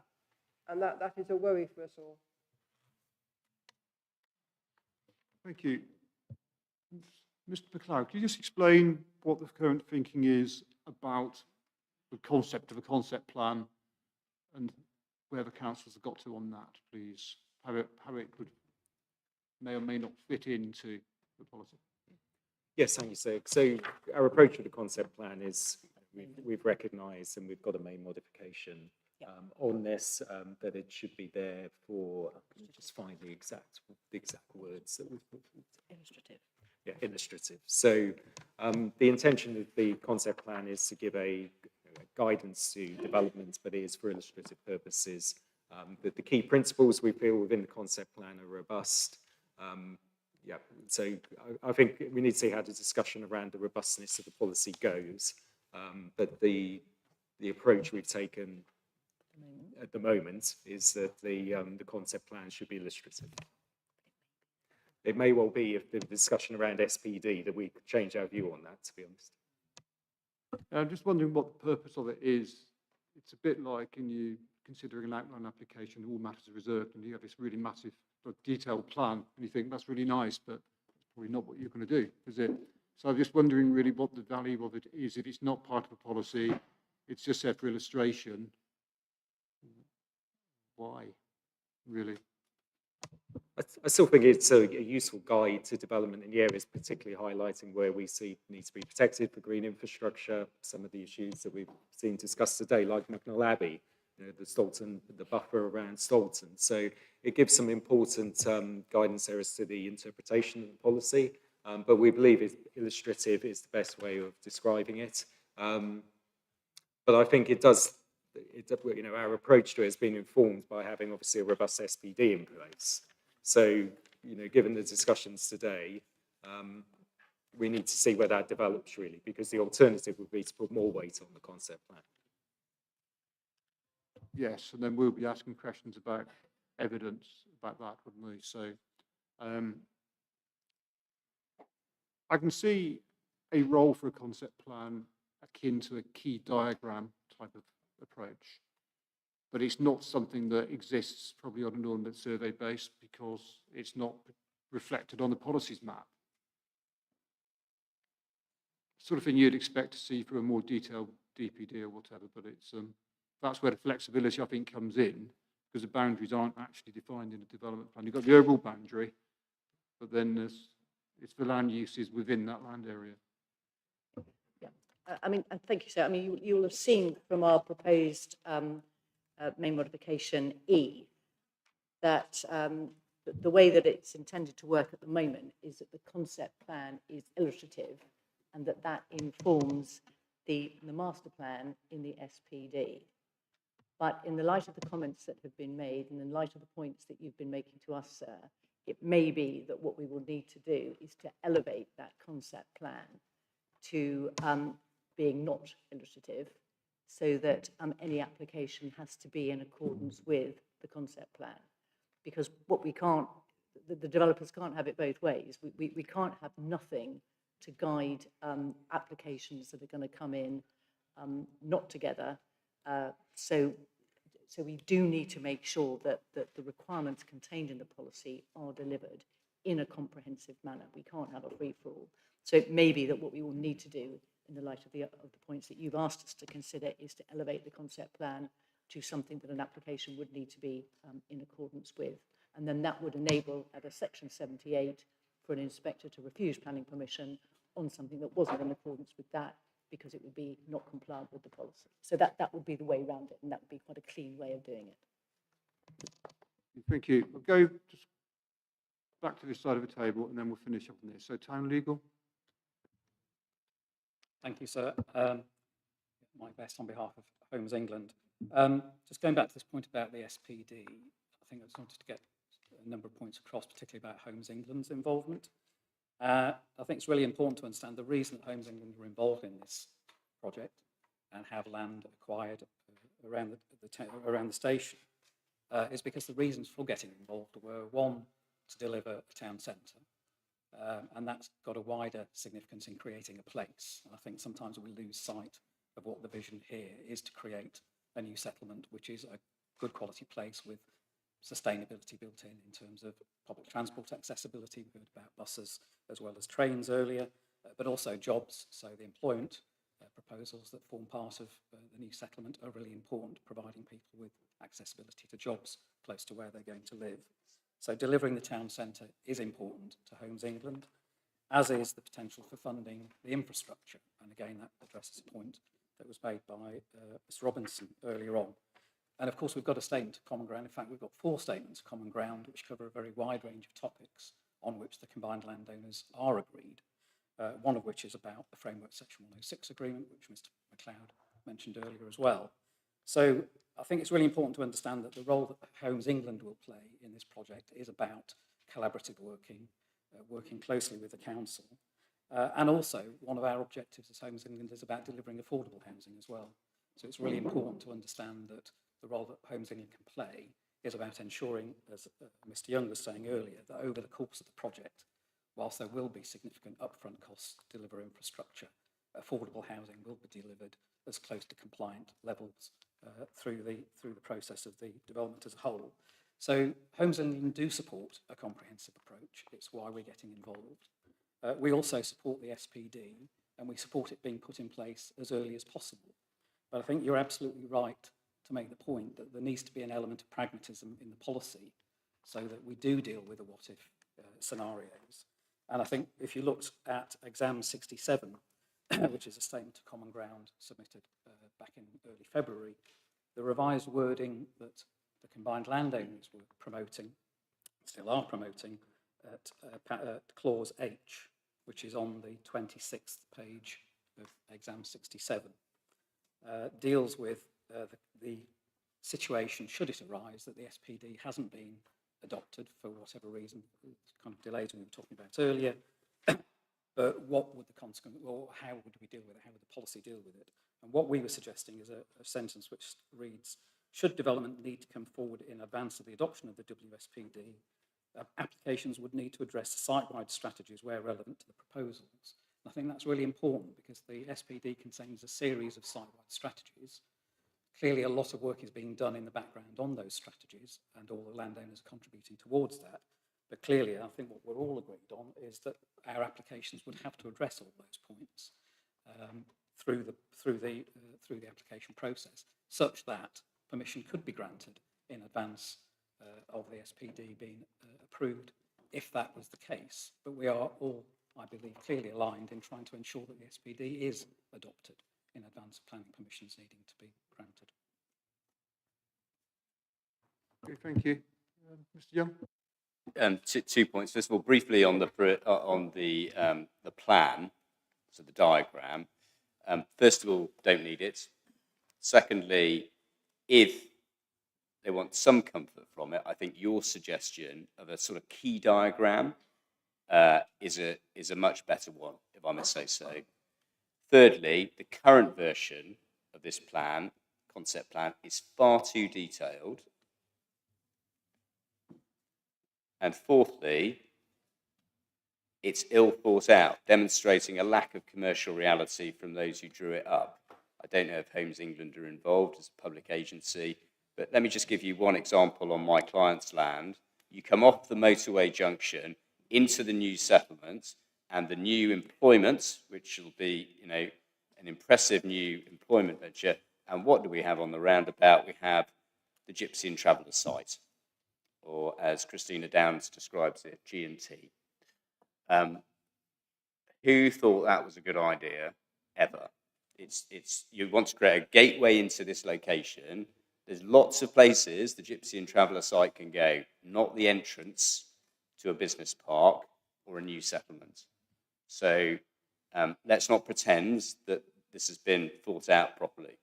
On the wider point, and you've already let me speak on this, so to respect the integrity of the process, it'll just be 2 minutes, if I may, and then give way. The fact is that Homes England wants to deliver this town centre first, but I don't know what experience they have of this. Look at the successful new settlements. The best one in the country, I think, is my client Kent County Council's proposals at Kings Hill and my client's Liberty, an American investment fund. Kings Hill is brilliant. Kings Hill looks incredible. It's got employment, it's got 2 supermarkets, it's got Waitrose and it's got Asda. It's got an effective town centre and fantastic housing, but it has happened gradually. The supermarkets were not there from day one. The employment has come at various stages. You need total flexibility. The vision, everybody knows what the vision is for this particular proposal. It's employment, it's a significant amount of housing, and obviously it needs to have a centre, which is realistic in the current context of how retailing looks in this country. And you need to realise that it will operate alongside Worcester in the same way that Bishop's Cleeve operates alongside Cheltenham. There are things in Bishop's Cleeve, there is a big Tesco supermarket, but people look inevitably to Cheltenham for many of their facilities, higher order goods and services and so on. And that's how this will operate. It will be a very successful settlement that will look to Worcester for many of its facilities, and people will go in the early years, particularly from the developments on the west side, to Worcester for the restaurants and the shops and everything in this fabulous city. In time, consistent with commercial principles, we will get a centre which will be effective. But let's be clear, what really binds communities is often sports clubs and other activities. It isn't necessarily just whether you've got a supermarket and a small row of shops. Communities are built out of far more than retailing. And there's every intention to deliver the sports pitches. And finally, I'll just say this. This is and should be absolutely about delivery. I happened to be at another new settlement inquiry yesterday. That was the Section 78 inquiry. It's the one that Angela Rayner has recovered for 8,000 homes in Swale. Swale don't have an up-to-date plan. There's no SPD. The developer's just getting ahead of getting on with it. And when the council looked like they were going to refuse it, the Secretary of State just called it in, and it will now be determined. by Inspector Christina Downs recommending to the Secretary of State. You don't need all of this structure around it. You need a flexible proposal, and that includes the concept plan, and the developers will work out how to deliver it, and then it will be judged by either the authority or an inspector or the Secretary of State.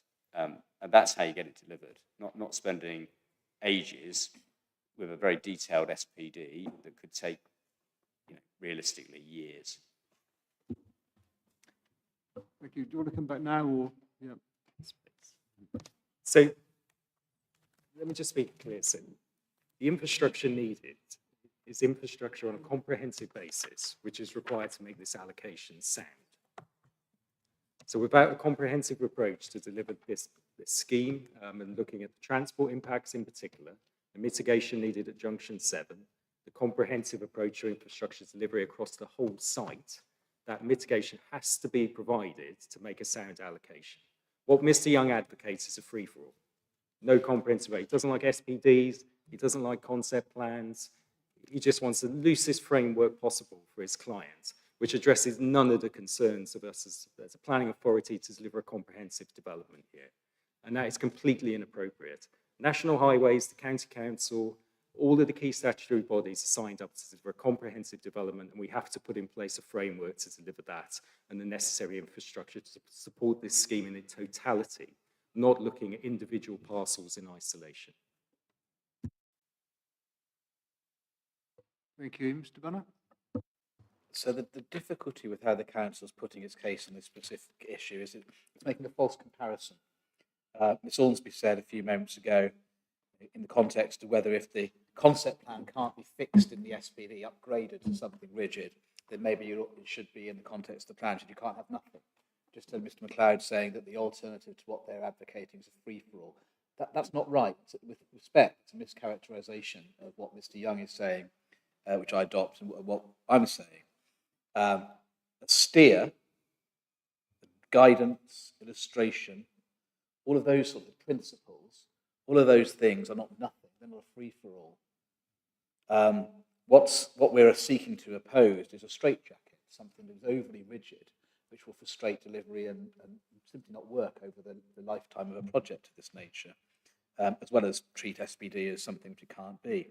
So whether it's a key diagram, whether it's the concept plan expressed to be illustrative in the sense that it's a potential way that the Parkway could come forward without including alternatives, a little bit like, not quite a direct analogy, but a bit like an illustrative master plan in the context of an outline commission. It's a way, but not the only way. That's not nothing. That's not a free-for-all, but it's respecting the limitations of what appropriately the plan-making process can and should do to enable it to come forward in a suitably appropriate manner. Contrary, the idea of upgrading the concept plan to a rigid framework, which has to be complied with, make the following points. One, it's not required by law. It's not required by the MPPF. Two, it's not evidence-based. The concept plan, for reasons we've said in our written material, isn't appropriately evidence-based to be a straitjacket. It's appropriately evidence-based to be an illustration, but if they want to make it, upgrade it, they would have to upgrade the evidence or justification for it.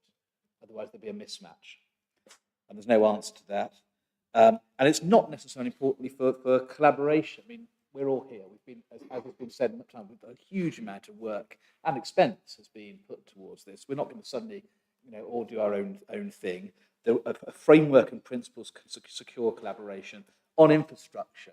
I imagine at some point, perhaps this afternoon, we'll talk about the framework section 106 approach. Mr. Gilby from Pinson Masons, I think, is going to be here this afternoon, if necessary, to talk through the lessons from rugby on that. So the key thing is not all or nothing. It's flexibility or micromanagement and rigidity. That's the true debate. Yeah, thank you. I think part of what we have to do through this process is to ensure that policy does what the policy needs to do, consistent with the test of soundness, having regard to what the council wants to achieve, but also commercial reality and the fact that this site is actually an important site for council's 5-year land supply. So for the council's point of view, if it doesn't happen when they think it's going to happen, that's going to spell some difficulties, isn't it? So thank you for that. Just move around to, okay, Joint Parish Committee. Yeah, I'd quite like to move the discussion on to the interests of the communities and the public, because so far it has been absolutely dominated by the interests of the landowners and the developers who, at the end of the day, want to build houses, sell houses, and move on to the next development, and don't have the interest of both current and future inhabitants at the heart. The concept plan, when it was first aired, first version 0.1, I can't remember the exact date, became the key artifact in the communication with local communities, with ourselves within the Joint Parishes Committee, over a number of liaison meetings, both in terms of the principle and the overall concept plan itself. It has gone through a number of iterations. It became the primary communication vehicle when we had the Schedule 19 discussions and the process that we went through. The council provided us with huge A1 drawings that we used, and people in the communities, both in the road shows and the various onward communications that the parishes made, people poured over that plan, and that is what they think is going to be built. So, you know, if we're going to dispense with that, then maybe we have to go around, through a whole new consultation process with local communities, which will probably take a lot longer, because it turns on the head the whole consultation process. The key driver or principles behind that was the building out from the town centre in phase 1, and then building further out in phase 2. As I understand it, this review is about what was described in phase 1, 5,000 houses in an initial town to 2041. If you start building, you know, at the far ends of that, it assumes it's going to be 10,000 houses, which is pre-assuming the next review. Otherwise, the town itself doesn't make sense, because the whole active travel is dependent upon those join-up between the neighbourhoods. So, you know, it appears that, and from what Linda was saying earlier, that the developers and the landowners want to drive a coach and horse through that, so that they can put through the concept plan, so that they can put their own planning applications in, get those built, get them sold, and move on. We keep coming back to the point that this isn't just a number of developments, housing developments. This is an entire new town, one of the largest, I believe, that's been delivered in recent times, in terms of if it does go to the 10,000 houses. So all of the, whether there is sort of iterations of the concept plan around timings at schools, green space, etc., it is key that it is a coherent plan and not just a set of bespoke developments. You know, we've already heard from Wayne Estates, who want to build Southern Neighbourhood, which was part of the phase 2. Post the submissions to this event, we've had a presentation from St Modwin's about the so-called employment land near Junction 7, so-called 1,000 jobs, which is actually a relocation, so it's not new jobs, to be built before hardly any houses have been built. So already, you know, we're seeing a disjointedness around that if those plans were to go ahead. Yes, it needs to be some iteration in that. Yes, it can't always be set in stone, but the principles must be there around having a concept plan that we work to, even if it's a little bit more difficult. Because what Mr. McLeod was saying about ensuring that the infrastructure, you know, this right infrastructure at the right time in the right place has become a little bit of a tagline, but it's absolutely essential. And we would ask the inspectors to ensure that is embedded within the policies that get agreed or caveats or whatever. But, you know, whilst we had a number of challenges around the concept plan, and certainly at the earliest stages, we were questioning as to whether the developers would buy into it, the principle of having a concept plan and having something near to what has been communicated to the residents of our parishes is quite key. And I don't want to have to go back to them and say, you know, all of that stuff we talked about and all of the things we showed in the road shows, forget it all. It's not going to happen like that. It's just going to be, you know, a load of houses built to whatever if you like, criteria that the developers want to build them to. Thank you. Whittingham Parish Council. Thanks very much. Staying with the concept plan, in the concept plan on the B4084, as you go over junction 7 towards Pershore, we've got existing residential properties on the left, and the concept plan proposed on the southern side or the right-hand side, houses, and behind that, business park. We can live with that. We went to a presentation recently by St. Modwin's, and the houses don't exist. The business park comes right up to the road, which we cannot live with. It means the removal of hedges and trees, etc., and people coming out their front doors and looking straight at a warehouse. So the issue there for us is how realistic is the concept plan? And I think that's been debated and discussed, and we probably had an answer in the fact that it's illustrative. But it raises a question: if St. Modwin's are not building those houses there as per the concept plan, to achieve the housing quota, will they be looking, or will the South Worcestershire Development Plan be looking for or identifying land where those houses are going to go to achieve the housing quota? And if I can just finish off by saying I support Specialty Estates' issue about the travellers' site. The parish council have already made their representation to the planners in that respect.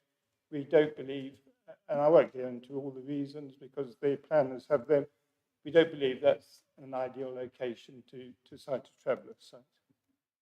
Thank you. Thank you. Mr. McLeod, do you want to respond to any of those points? And obviously some very valid points there made. The concept plan, as we said, is there for illustrative purposes. The Gypsy and traveller site is an indicative location. It was mainly focused, I think, for travellers that we put it in that location. That's obviously subject to detailed discussion, but as we'll come on to in future hearing sessions, there is a clear need for Gypsy and traveller allocations to meet our requirements in that regard. So we do need to find an appropriate site with it. As I said, it's illustrative at this stage and we can work through the details, and if a better location is available, obviously we'll be happy to look at that. Okay, thank you. And finally on this matter, before we head towards break, CPRE? Yes, I'll be very brief. Firstly, as you know, we're not convinced that the 5,000 houses beyond the 2041 need to be in the plan. But I guess the important point with this whole debate, from our point of view, and we don't have the answer for it, is that something is delivered if this site goes forward, which is on an acceptable basis and which delivers the infrastructure. And the risk from what I've been hearing is that we might get what we don't want. And the concept plan and the approach to infrastructure delivery of schools, is fundamental to the evidence base. We mentioned about the landscape. So one would assume that the industrial development would be where it would be. If one is considering the landscape, it would have a great deal of difference if it wasn't, for example. But equally, if things aren't delivered, they're the basis for the transport assessment, which we'll be coming on to later. And if, as was suggested, we don't have a town centre, but instead people are commuting into Worcester to go to restaurants and shops and all the rest of it, then the evidence that we've been presented on transport then becomes rather different, because of course the transport is all going into other places with consequences. So that would be our concern of this, and it will come back to perhaps the transport issue, but in a sense, how we get round this so that it is not a straitjacket, I can understand that point, but so that it ensures what is delivered is what is expected, and reasonably the people who have to live next door to it expect, I think is an important point. Thank you. We will indeed come back to some of those points a bit later on. Mr. Finnick. Thank you, sir. Just on behalf of Bellway. Just responding to a comment the gentleman made earlier about the developers here just want to build houses and move on. I think from Bellway's point of view, that's exactly what they want to do. They're a freehold owner of their part of the site. Mr. Young made the point earlier about Angela Rayner's desire to see deliverability on this site. This is what the house builders wish to do, and everything that they're doing here today is about, and the way in which their case is being presented is to enable that to happen at the earliest opportunity. Yes, the house builders are there and they will make a profit out of building their houses, but they are meeting a housing need. And I think that's possibly been lost in some of the discussion today, is that there is a housing need, there is a massive affordable housing need. And so I don't think from my client's perspective, they have any qualms with saying that that's their objective. From a personal point of view, I am a local resident. I have a slightly vested interest beyond just building and disappearing. It's my regular cycling area. So I'm keen that the development achieves what it should do. And that housing needs to be built with the appropriate infrastructure. But all that you're being asked to do from the CLG point of view is to enable that with sufficient flexibility. Thank you. Very brief comment on that. I don't really want to discuss the motives of individuals around the table. That's not necessary for soundness. No, I just want to sort of, clarify my comment. It was build houses, move on without sufficient consideration of the impact on both the area, the future residents, etc. And yes, we're not sat here as a bunch of NIMBs as often been described. We know there's going to be a development. We know it's going to be built in towns, but not, and we know more houses are needed, but not at any cost. Not at the cost of, of detrimental impact on both current residents of our parish, but the wider Worcestershire residents when you talk about hospitals, sewage, etc., and transport, and not at a cost to future residents. I'm sure there are plenty of examples around the country, and I have read about them or recalled where it hasn't gone so well because these things haven't been considered. It hasn't been done in a structured and planful way, and residents are sitting there without plenty of houses, no hospital facilities or insufficient hospital facilities, insufficient schools, insufficient infrastructure. And both the current residents and both future residents will bear the impact and brunt of that if we just allow bespoke developments to be built by the house builders and developers for their own needs. Thank you. We'll come to infrastructure later today. Mr. McLeod, any final comments on this section before we break for a well-deserved break? I think we're done, sir. Thank you.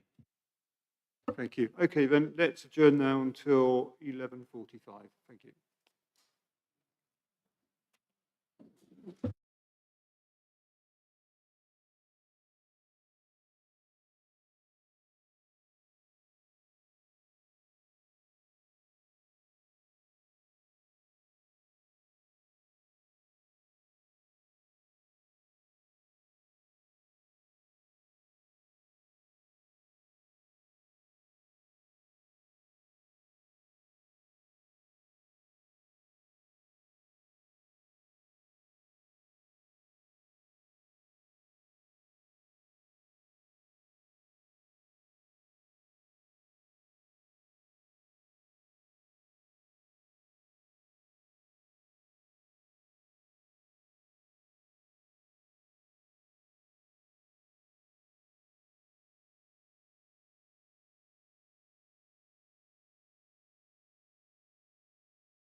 Move on to the next topic, which concerns really quantum of development and the delivery thereof.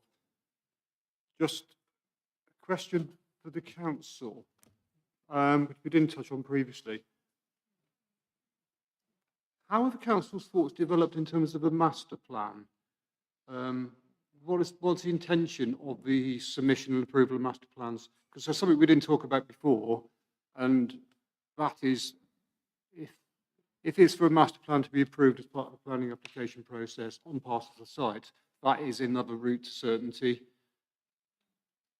So I think the challenge we've had with the master plan is obviously the individual landowners have their own master plans for effectively their individual land ownerships, as you would expect. So we've prepared a comprehensive master plan for the site, and obviously the infrastructure which has flowed from that is in the concept plan, as you have in front of you today, and probably most importantly is in the modelling from a transport assessment point of view as well. So it's been modelled on that basis. So we've taken the lead in terms of, and a lot of good work has been done by the individual site promoters, but it's on a site-specific level. And what we've sought to do as the council is to knit that together, so there's a clear approach to infrastructure provision across the site. So we have a draft framework master plan which has been prepared by David Locke Associates, and that is fully prepared and ready to go out to consultation. And ultimately we see that as informing the basis of the SPD as well. Yeah, hopefully that answers your question.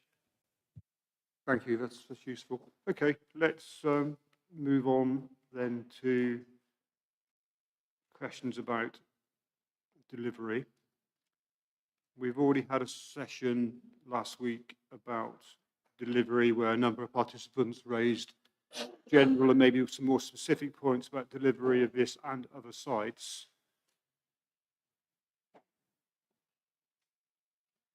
Clearly, we've heard some people that say that the plans here are ambitious. We've been referred on numerous occasions and now have numerous copies of the Litchfield report.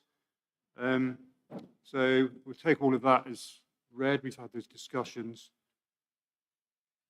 Specifically about this overall allocation, and in the context of what we heard this morning, taking into account market signals, what is the adequate and proportionate evidence which underpins the anticipated delivery of homes for the proposed new settlement?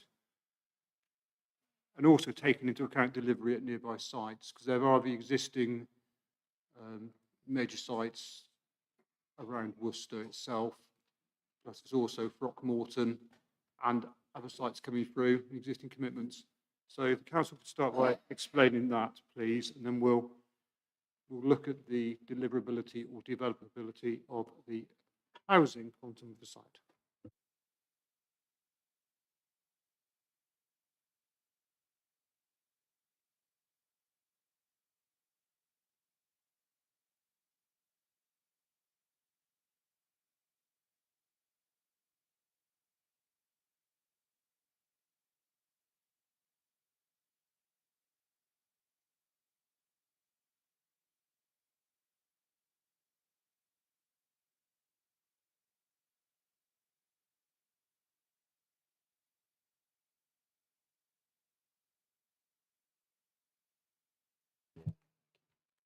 Thank you, Seth. Sorry about the delay. So obviously our approach to the site as a whole is to deliver 5,000 homes within the planned period. We've looked at the delivery rate specifically for Worcestershire Parkway, and we believe and we feel it is robust to include some allowance within the 5-year housing land supply. So we've included 500 homes at Parkway to be delivered within that 5 years. There is a statement of common ground, obviously, with the landowners to that effect. Whilst we believe that is ambitious, we're obviously responding to the government's drive to increase housing supply. So we are committed to working constructively with the landowners to deliver it on that basis. We then looked at the build-out rates for strategic sites of this nature. So and Parkway, we believe, then can deliver an annualised rate of around 400 dwellings per year once the main infrastructure is up and running. So our approach on the 5-year housing land supply, there is some capacity in existing infrastructure, which we're obviously looking to utilise for the early phases of the scheme. Obviously then the main infrastructure around new schools, the key transport improvements which are needed would come on stream post that. but we would utilise some of that existing infrastructure within the first 5 years, then obviously providing the more strategic infrastructure provision, which would help us to get to the strongest sort of delivery rates for the rest of the plan period, which gets us 5,000 homes. We've looked at the situation with Throgmorton and Worcestershire Parkway. We don't believe that they would compete. They're on different trajectories. Obviously, there's no allowance for Throgmorton within our 5-year housing land supply. We're looking at that delivering from year 7 onwards. So Parkway, by that point, we would expect it to be an established community delivering homes and sort of key infrastructure coming forward. Comparables really with the last plan relied on urban extensions of Worcester, so there were 2 main urban extensions. Again, they didn't really compete with each other. They were able to deliver out successfully. So we're comfortable with the input from our viability consultants that the 2 won't compete with each other, and the phasing will help to ensure that.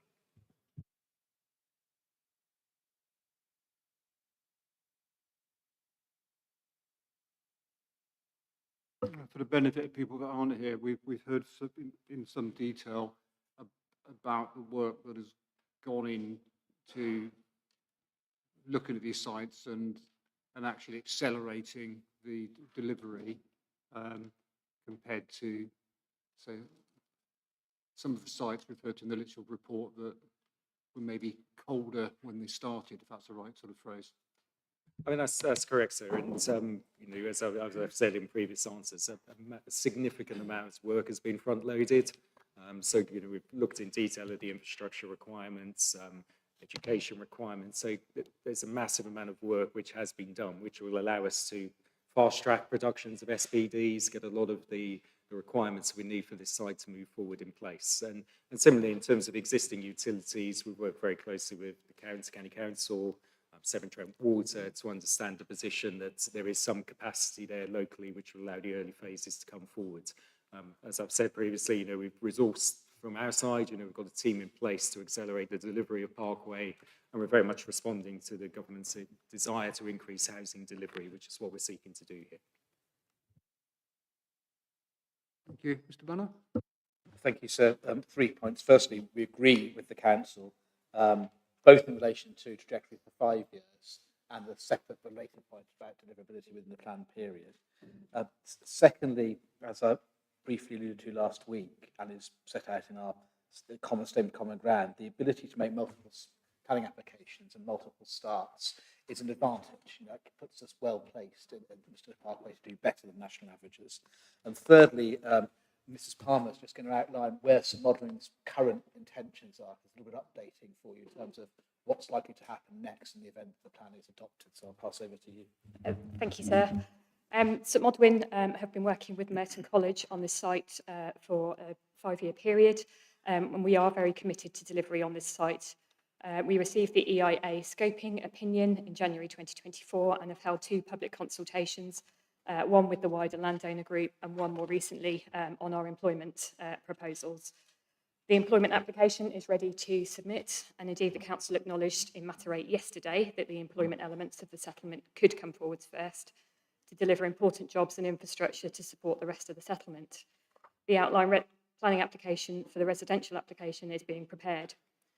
St Modwen, as a master developer, have a track record of delivery and are committed to delivering service parcels and infrastructure, not just to benefit the St Modwen and Merton College land, but the wider settlement.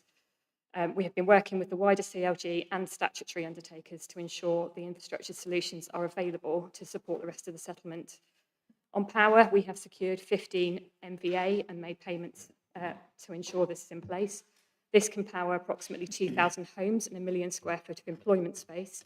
And Western Power have begun the reinforcement works to ensure this can be delivered within 12 months. St Modwen meet with NGED every few months to ensure that this delivery is on track. The submission of the planning application and the delivery programme that we are working to will retain the position on power to benefit not just St Modwen but the rest of the settlement. The primary substation required to support the entire settlement will take approximately 4 years to deliver, and therefore there is a strong position on power as led by the CLG. On foul, we have agreed a position statement with Severn Trent Water. There's a point of connection to the west of the site, and Severn Trent have confirmed they can manage off-site flows to South Worcester and manage the network to divert to Parkway when the upgrade works are complete. Severn Trent have confirmed they can accommodate the development from day one in line with the trajectory which we have agreed with the council and the CLG. There will be a terminal pumping station required within the settlement, and due to the railway line, the CLG have agreed the preferred location is in the western neighbourhood to allow for the early delivery and support the council's trajectory. Thank you. Thank you. Anyone else around the room on 5-year supply? Yep, Islam. Thank you, sir. Through our statements, we haven't objected to the inclusion of the strategic settlement within the plan. And our position has very much been that if it does deliver as intended, the council will clearly meet its housing needs, and that's as it's intended. Our view, though, is if it doesn't, there is a risk, and clearly the risk is it won't meet its housing needs will go unmet, affordable housing delivery will be underprovided. In order to avoid that risk coming to bear, we have suggested that alternative provision should be made elsewhere in the instance or in the occurrence that the new settlement doesn't deliver as anticipated. Whilst we're not here to talk about emission sites, that's something that you can consider if there is a need for wider allocations to be identified. I think in terms of the delivery rates, again, I won't repeat what we said in our statement, and having read the other statements, the sort of the delivery rates and the anticipated rate of delivery in accordance with the evidence in the Litchfield's report indicates that 400 per year is ambitious. And I think if you looked at the closest examples, which are Worcester West and Worcester South, the annual average delivery rate on that is 137 and 126 per annum, which is significantly less than what is anticipated for Parkway. Clearly, if the council thinks 400 is deliverable, that's for them to sort of demonstrate, but I say local evidence indicates that strategic sites are delivering much less than the 400 per year that is anticipated. Thank you. Thank you. I think as we explained last week, that it's unlikely, given the context of this plan, that we would be looking for further provision to be made, bearing in mind the very clear guidance from the Secretary of State to the Planning Inspectorate on plan making in terms of further delays. The implications for the plan of further delays if we were to decide the council to go away and find more sites, but also the fact that the councils fall within one of those sort of plan-making bodies that has to make a plan in the new system straight away. The new system commences later this year. And so we're not persuaded there's a need for a review mechanism or anything else, because the national policy, not the one we're using in this examination, makes it clear that that is what's going to happen.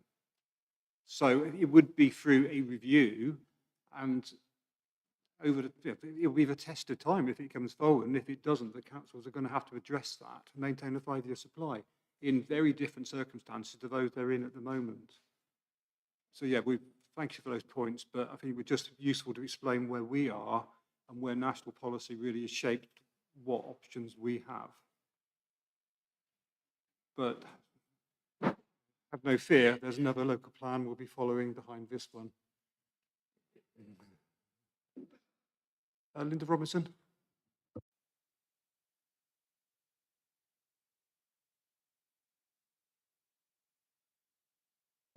Apologies.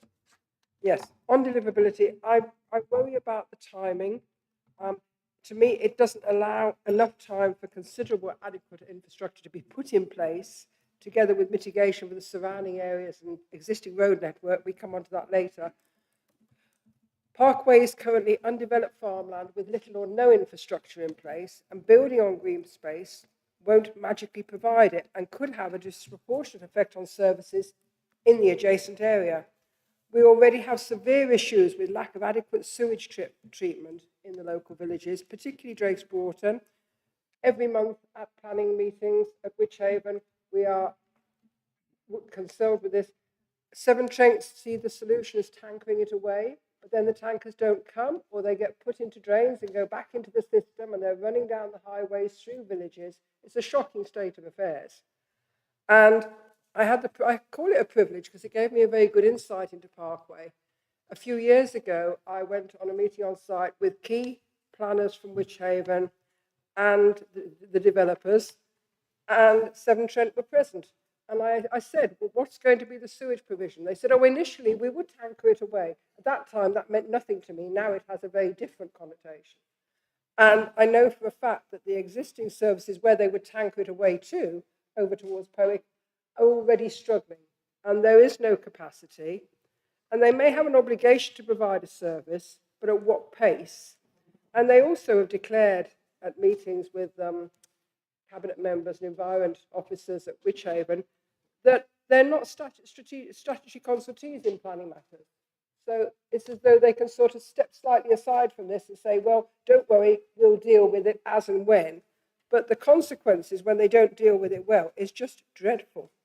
So I would like us to pay more attention to that. Is that going to be able to be produced? It's going to be very expensive. They came to a joint parishes meeting, and the gentleman from Severn Trent said, well, of course, the difficulties are the railways. They've either got to go under or over a bridge with the pipes. That would be very expensive and not very easy to solve. We're being asked to look at this and give a timing when a crucial element of infrastructure like that is almost being ignored or just put to one side for the moment. So that is a big concern for me. Thank you. Mr. MacLeod? Thank you, sir. So certainly the concerns about infrastructure were very valid points. We have had unfortunate situations in Drake's Broughton when there's been a lot of pressure on capacity there. Just to ensure, Councillor Robinson, we are committed to taking a comprehensive approach to infrastructure. The discussions we've had with Severn Trent have been around significant upgrades to Powick. What we're saying is there is capacity within the existing system for some development within the short term, but that does not certainly that does not take away the need for a comprehensive solution. And that Severn Trent are committed to working with us to deliver that comprehensive facility. So yeah, and it's through really that upgrade to Powick which will help deliver that.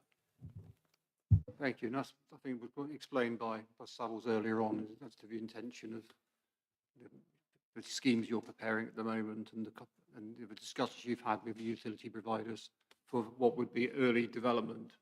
And then clearly there would be further discussion to be had at more strategic level once existing capacity has been consumed. Yeah. Okay. Thank you. Helena Bennett. And my apologies if I cut across a couple of areas, but not being used to how the process works, if I may. So accepting that there's a need for housing and employment, I don't believe that the proposed land and adequate use has been considered, particularly in relation to the current residents who will be surrounded by a distribution centre, have millions of additional vehicle journeys added to the road that they live on, and see the removal of existing trees and hedges and obviously green space. None of these have been mitigated by any of the developers so far in any meaningful way. In recent press releases, we've been shown or been seen that £100 million is going to be spent on a back tunnel over the HS2 railway line.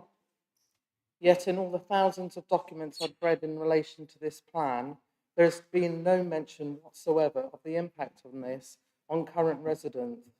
No land has been set aside to mitigate some of the disruption, and obviously the people who live there currently will be on a building site for the rest of their lives. In relation to what's already been said this morning, the flexibility in the concept plan makes the situation even worse, because the developers have already stated that they are working within their development boundaries. We, as current residents, don't fit into any development boundary, and therefore clearly the developers feel that they don't need to consider current residents when looking at what they're going to do next. And when we talk about facilities and existing infrastructure, for example, there are no mains pipes at all in that area. So when we talk about building out and having sewage taken away, inappropriate existing infrastructure, there isn't any. So any development will affect the current residents and the facilities that they've currently got, which are not being addressed. Thank you. Mr MacLeod? Thank you, sir. Again, obviously very valid points, but just to provide assurance, the SA framework obviously did look at the impact on both existing and new residents within the development. Its conclusion and sort of looking at the site as a whole is that the impact on existing residents can be mitigated. Obviously, we're taking a landscape-led approach in terms of looking at the best location for the employment land. We believe the locations we're showing on the concept plan have the least impact in terms of meeting our employment land needs, and obviously have benefits in terms of their location close to the motorway junction. So we feel the concept plan and the approach to our allocations has been robust, and obviously the mitigation then in terms of residential properties, if there is any in terms of the employment land as a whole, we'd need to look at that in terms of the detailed applications which came forward in the future. Thank you. And as I said earlier, we'll return back to the question of relationship to an existing proposed land uses when we get to what was our question 90. We'll come back to that. Mr McLaughlin? Yeah, thank you, sir. Can I just make just a small point on the deliverability and the sort of housing trajectory on this? If I'm understanding we're in the right, this is what we're talking about at this point of the day. I heard from the council that they said they've got the team in place to deliver Parkway, and obviously with our papers we've raised concerns about the likely first completions being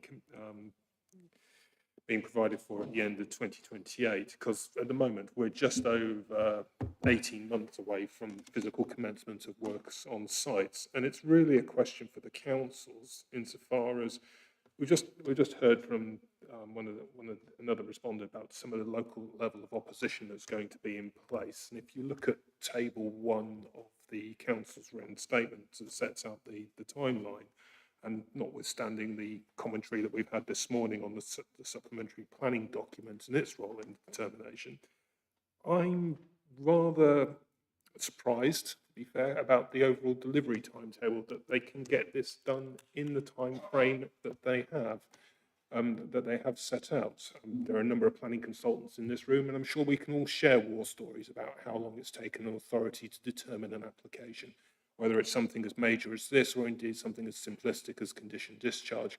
And so really what it goes to is, what exactly does the councils have, in this case it'll be Wychavon, what does it have by way of team infrastructure to actually facilitate the delivery of this, as it's been so aggressively sort of put, that we can deliver this, we can do this in time, there is an accelerator program.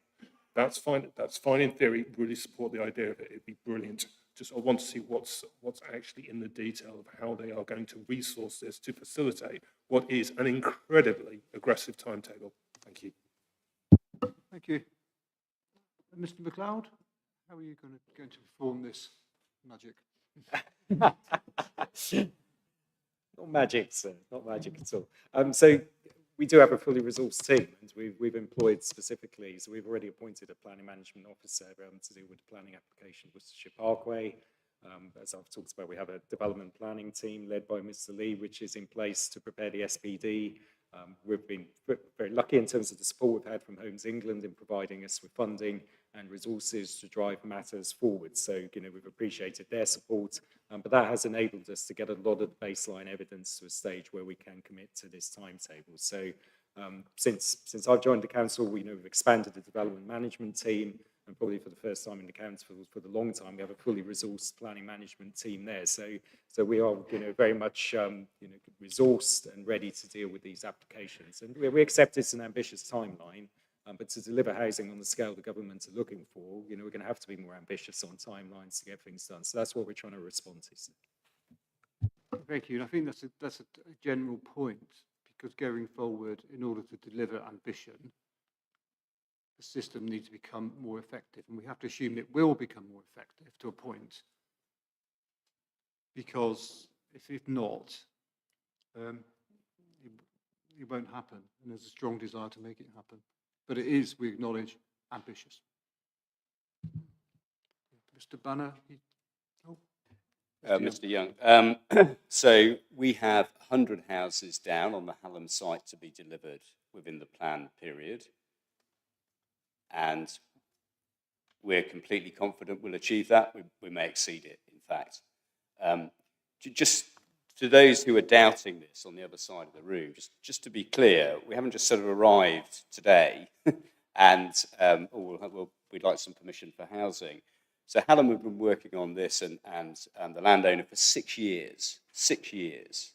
And we are fully aware of the constraints that have been talked about by local people, such as infrastructure. One of the key things for this particular development, given its location, is the power supply, not always considered by local authority planners and others. We've been working on this intensely. The power supply for the entire new settlement will land on our site. And I'm just going to hand over, if I may, to Lisa Cook from Hallam Land, who has been investigating and working on the power supply issue for Hallam. Thank you. Hi there. Thanks. Hi there. So, yeah, for context, I've been involved in this project now since 2020. And one of the key constraints we saw to delivery was the availability of power. So on behalf of the combined landowner group, I've taken a lead with liaison with NGED, who are basically Western Power's new name. And we've looked at how we can facilitate the development within the timescales. And where we've got to is that NGED have produced a point of connection agreement offer. And that identifies the connection will be on the 132 kV overheads. Those will be downed, brought in across the motorway. And then we've had a route proving survey carried out, which shows that that is a deliverable route to follow. As Mr. Young said, we're then providing some land for the construction of the primary substation. And ultimately what will happen is that will all get joined up and the power will come forward. We're now working on refining that with NGED to see how quickly we can do that, because the initial kind of scope was suggested it was going to be 2 years. We think we can probably improve on that. We've got Homes England heavily involved to try and look at the forward funding of that infrastructure. So on the whole, I think it's entirely positive. And just going back to the foul point, absolutely agree. There is no capacity at the moment. Again, I've done a lot of work with Severn Trent Water. Back in 2021, we undertook some process modelling with them. They've now issued a preference statement for the foul drainage, which shows that what they plan to do is upgrade POIC within their AMP period of funding. But in the interim, what they're going to do is they're going to direct the flows to a different treatment works. And then upgrading POIC, after that upgrade's been complete, they'll switch the flows over. And we will be, and it's all costing the IDP, putting in all the rising mains that deliver the sewage to those locations. So it's all been taken care of. It's all been examined. I've noticed the reference to, make the magic happen. But, if I can just play the role of Harry Potter, which is that if you realise how much has been done already, and then the fact that government now stands behind, there's been meetings of the accelerator group this morning, and everything is happening. And just look at the new infrastructure bill and look at what the government is doing to ensure delivery. With the nutrient issue, for example, which Lord Banner knows little about, that they've come up with a specific solution, a tariff system, and everything is going about 3 times faster than it has been for the last 15 years. Sorry. It's really happening. Yeah. Thank you. Any other comments on the delivery point before we move on? And does Mr. McLeod want to come back on behalf of the council? Okay. Thank you. Okay, so we shall move on then to the question of viability and affordable housing. What would join the two together? They're often equated. We've got the council's evidence and the evidence of various participants around the table today as to why the site is considered to be viable. Happy to hear from anyone with contrary views. We don't really need to rehearse that now because we have the written evidence. The question about the 40% affordable housing requirement, and we did consider the policy in the plan about affordable housing last week. I think there's some elements in that Ms. Worthington is going to take away and consider. Happy to take points on that now. I suspect this may be fairly brief, because in part we've already rehearsed that. Mr. McLeod? So what the viability appraisal has shown is the site is marginally unviable at 40%. But equally it points to the fact that if there is a government grant within the funding, it talks about a funding gap of 134 million. But if we can achieve funding to that effect, it would be viable at 40%. So those discussions are very active with Homes England, and it's obviously the key body in terms of funding support which we can get for the scheme. We feel there's a good realistic prospects that we will get support from government to accelerate the delivery of the infrastructure needed to unlock this site, and that will help us obviously get to then delivering 40% affordable housing. Thank you. Maybe turn to Homes England. Yeah, thank you, sir. So just to reintroduce myself again, Ben Frutcham from Homes England. I thought it'd be useful at this point just to pick up on Mr. McLeod's comments around the sort of Homes England involvement when it comes to funding and viability, and it also picks up on a few of the comments made previously by others as well. As you'd be aware, Homes England continues to actively work with current and potential partners to understand housing pipelines, risks and opportunities. And it's with this ongoing intelligence and insight being shared with colleagues in the MHCLG to inform policy considerations as part of the spending review. The agency is also actively working to the Housing Minister's 7 priorities, as set out in his letter to our chair last September. This includes supporting the National Housing Accelerator's work, which has previously been mentioned. As the Minister pointed out in the letter, we do not expect Homes England's 2 overarching objectives, which is boosting growth through the delivery of new housing supply and place-based regeneration and placemaking to change. As part of Homes England, I can confirm that Worcestershire Parkway is identified as a key priority for the agency in its role in the 5-year business plan. We own the freehold land at the heart of the settlement, which has been mentioned previously. This includes a significant part of the area identified for the town centre, and Homes England is focused on its delivery.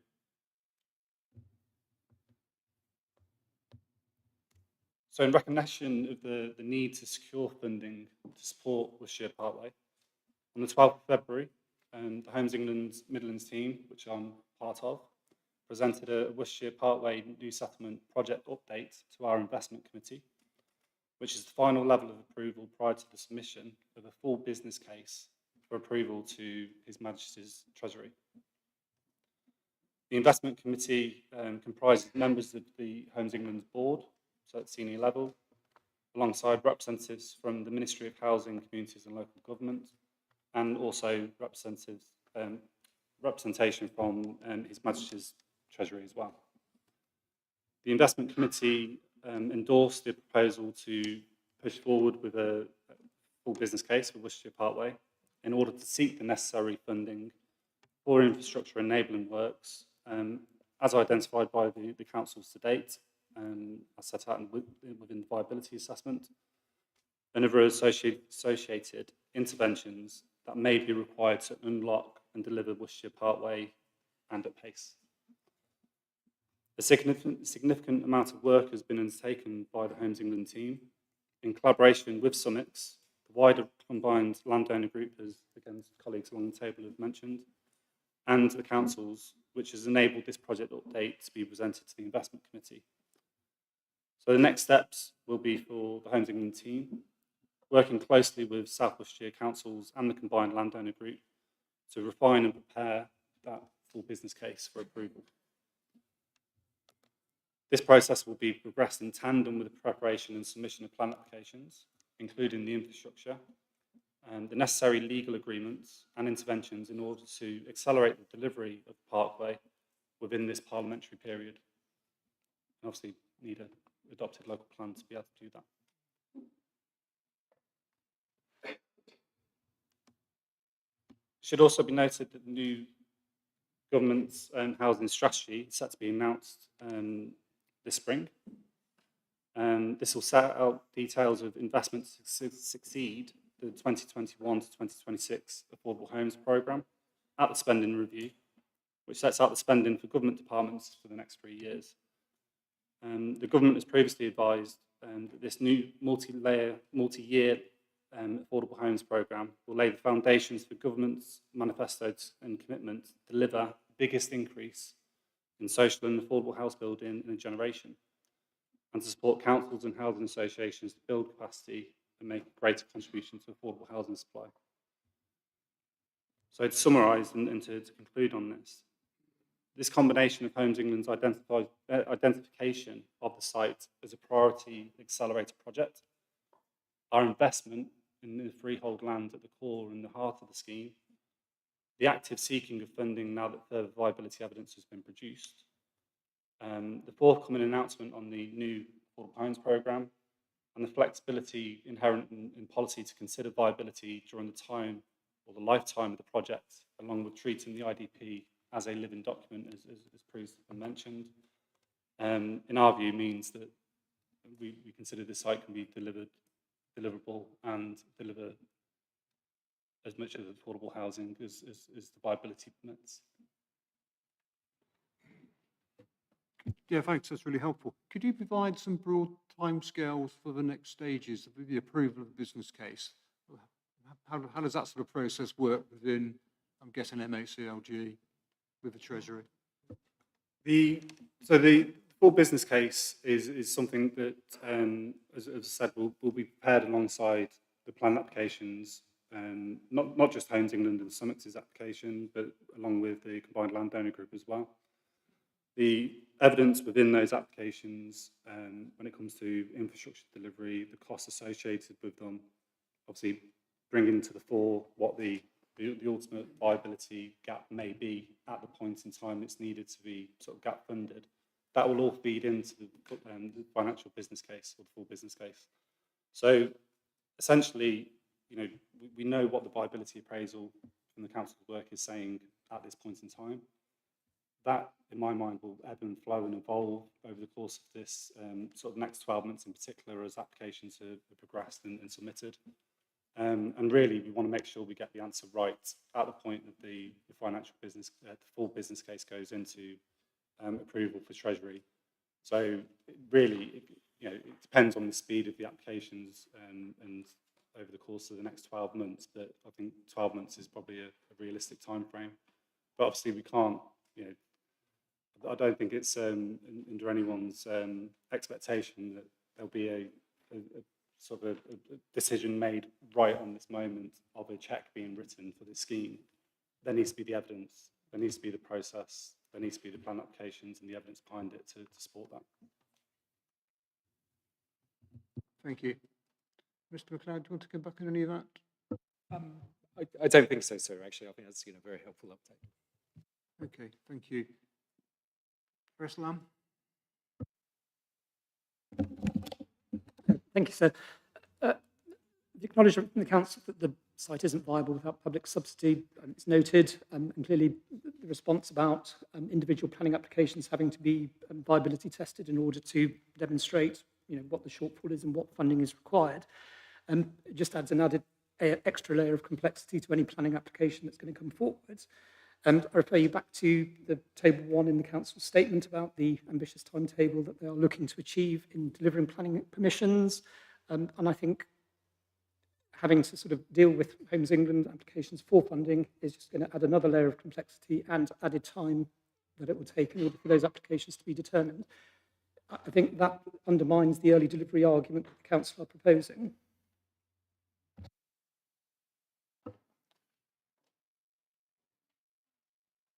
So, Mr. McLeod, does the council taken into account the relationship between the potential public funding or not and the timing of the planning applications for delivery? We have looked at that. I mean, I suppose the key point here is we've talked about some of the capacity being there in the existing infrastructure currently. The scheme, looking at the viability, if you look at affordable housing, it's obviously a blended approach, but you see from the work Aspen and Verdi have done, it's around that sort of 35% mark that it becomes fully viable. Obviously our aspiration is to get that up to 40% across the whole site. We've assumed an element of public subsidy within the calculations, and I think, as you've heard from Homes England, there's a strong realistic prospect that that will come through. If it does come through, then obviously the scheme would be able to hit the 40% viability, the 40% affordable housing mark. But there's mechanisms available to us to look at affordable housing. It's obviously a scheme that's going to go on for many years. So, a phased approach to that. We have got flexibility within, as we've talked about, within the main policy itself to look at viability. So we feel, early delivery is still possible while the funding applications are obviously being progressed, which will get us up to that 40% in the longer term. Okay, thank you. So just to clarify then, 40% affordable housing can be achieved with public subsidy. If that's not forthcoming, it will be somewhat a lower figure. And I think that can feed into Worthington's considerations on the flexibility question.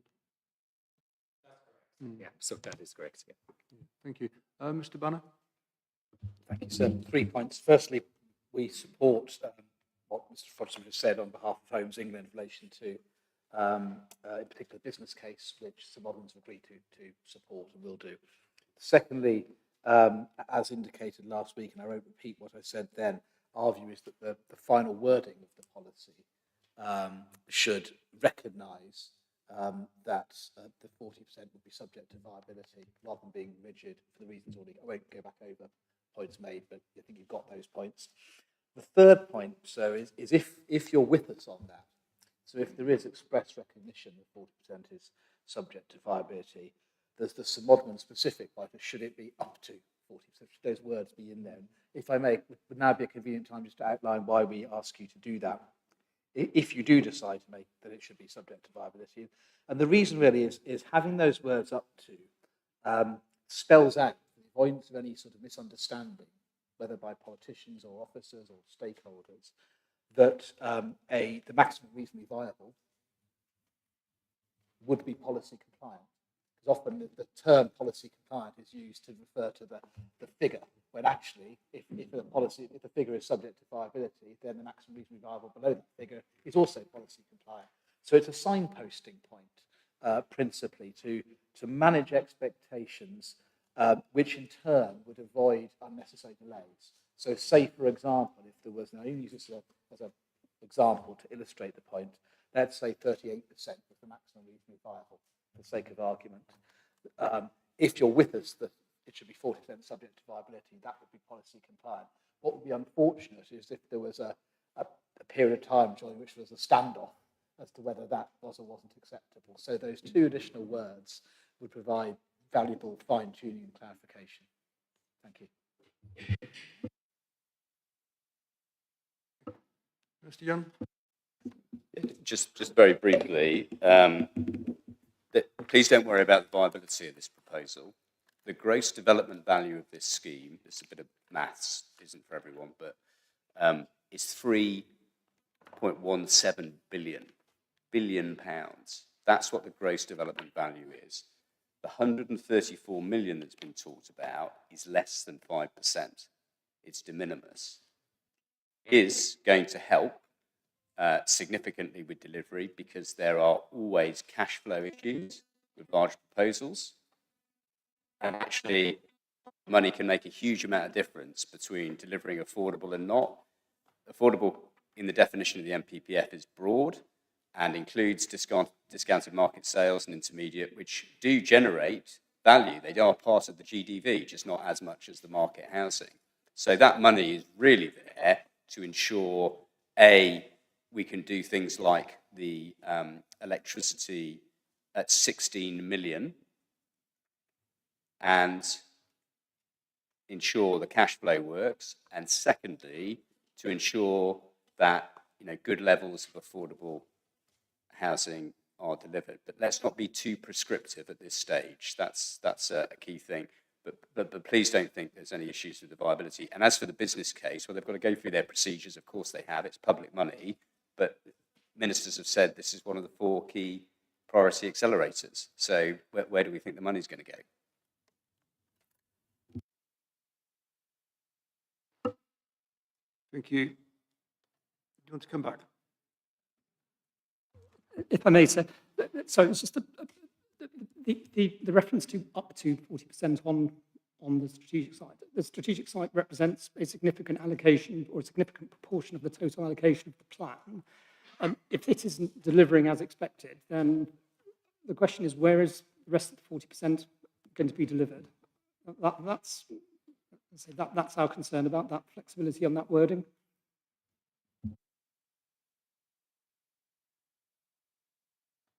Thank you.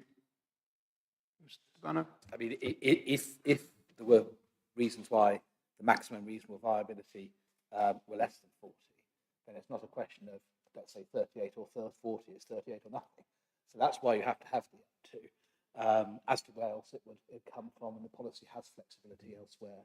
But ultimately, the key thing is make sure the wording isn't counterproductive to the aim of the policy and it facilitates the aim. That's the key thing. Thank you. Mr. MacLeod, anything on these points, and then we'll move on. Yes, thank you, sir. So, well, first of all, we note that this is not a point pursued by the other landowners. This is a specific St. Modwen's point about the up to point being put in. We would strongly disagree with it. The requirement here is to deliver 40% affordable housing. We've talked about the wording in SWDPR 18, which contains the viability wording within there, so we can obviously take account of viability in determining the planning applications.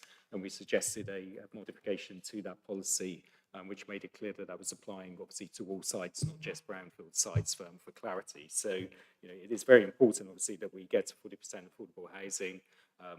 We'd agree with what Mr. Young has just said there. You know, this is a £3 billion scheme. It needs to deliver the right level of affordable housing, which is critical for me in our housing needs.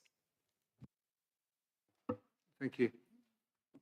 Right, let's move on now to our next, start our next theme, which I boldly titled Key Principles and Requirements, but it includes a number of different elements. 25 to 1 now, we'll see how far we get, but we will aim to break about 1 o'clock for lunch.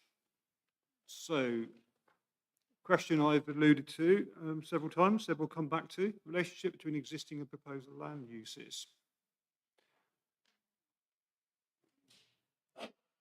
So, using Mucknell Abbey as an example of existing land use, should the policy be amended to better address the relationship between existing and proposed land uses, particularly where the agent of change principle, which is set out in paragraph 187 of the NPPF, applies? There are numerous existing land uses across the area. I mean, I suggest that one as an example.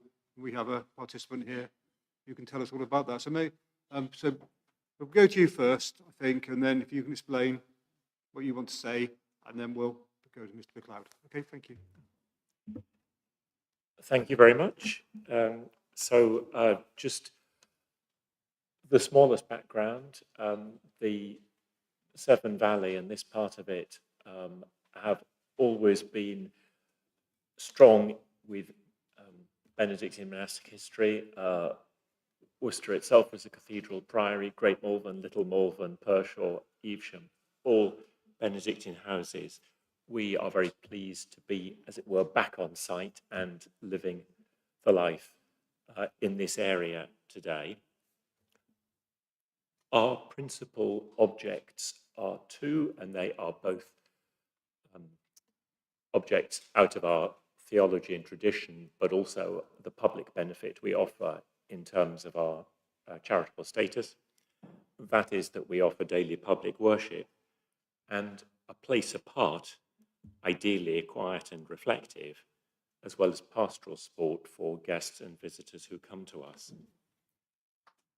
Now, clearly, when we arrived, we didn't choose an urban setting, and this plan will affect us considerably. But we do accept the national need of more housing and are not opposed in principle to the development. However, because of its impact on us and on our way of life and on the services that we are able to offer, and because, although we have had a few and been promised more, but only had a few meetings with council officers and the local promoters in our area, which essentially is Summex, we don't have any written statements or agreements. We feel that it is only reasonable and fair and now necessary to have the policy reflect something of protecting our interests, our needs, our way of life, so that we can do our work for others. And as what might be called founder residents of the new community, we have a strong interest in making it work and work well. Our chief concerns are the access to the Abbey, the surrounding land uses, public rights of way, and utilities and drainage.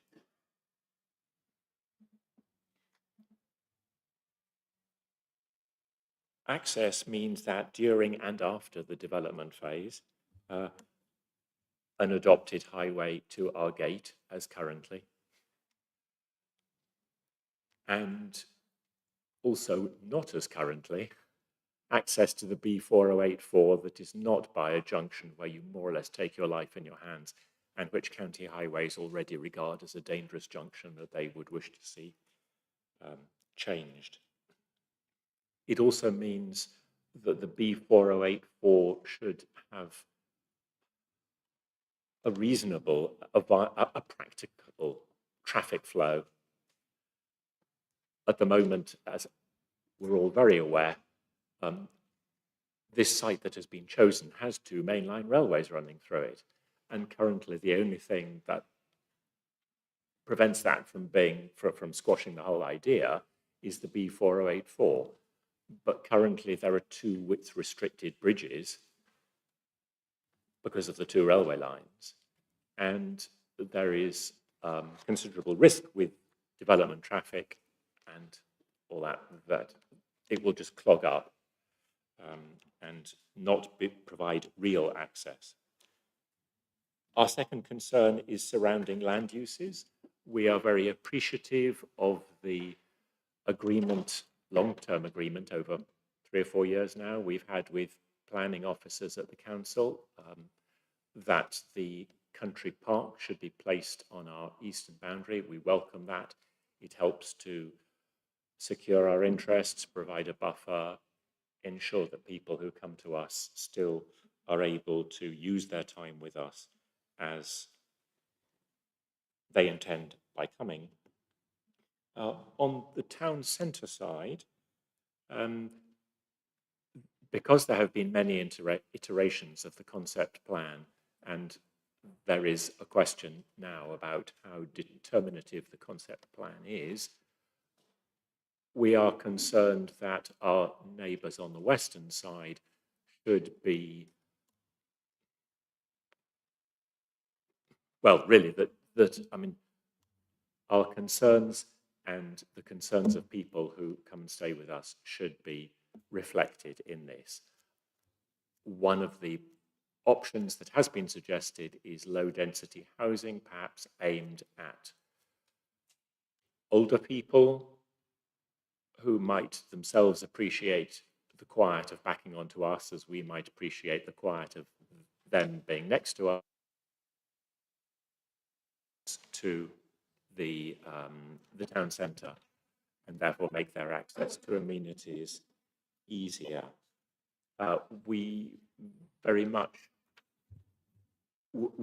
encouraged the idea of our principal access, our gate, still being on the western side and towards the amenities and the station, both of which we will use as residents of the town. Surrounding uses links to our, excuse me, to our concern about public rights of way. Currently, there is a bridle way that cuts across our grounds quite close to the Abbey buildings. In preliminary talks, again, with council officers, they have not seen a problem about moving that. And if it was going to lead to a prickly hedge on the edge of the country park, it would not be leading anywhere useful anyway.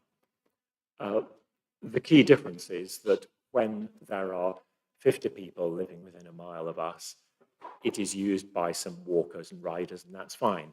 If there are 5, 15, 25,000 people living very close to us, that completely changes that.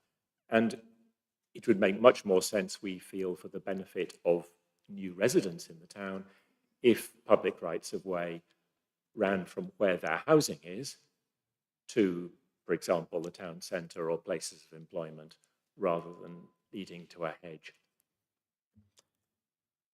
Drainage and utilities, I think we've heard a lot, and I'm sure you have on other days, that infrastructure is key to this whole development. The whole idea came up because of the new station, and so much hangs on infrastructure. For us, the utilities and drainage are key. We have some frail and disabled members in the community. We welcome some people who are themselves frail or disabled in one way or another. And interruptions of water or electricity supply would be hugely significant. I realise that's more about detail and particular agreements, but it does, again, underline the council's desire to have infrastructure kind of forward managed. So as we're hearing about the electricity substation and mains water delivery to the project, but we shouldn't have the pressure falling to nothing when construction work is suddenly drawing off large volumes. In terms of drainage, again, as people have said this morning, there have been some terrible examples locally, and we don't want to see that repeated. We, like some of the people in Whittington who were spoken for earlier, deal with our wastewater on site, and so that could be affected by changes in the water table.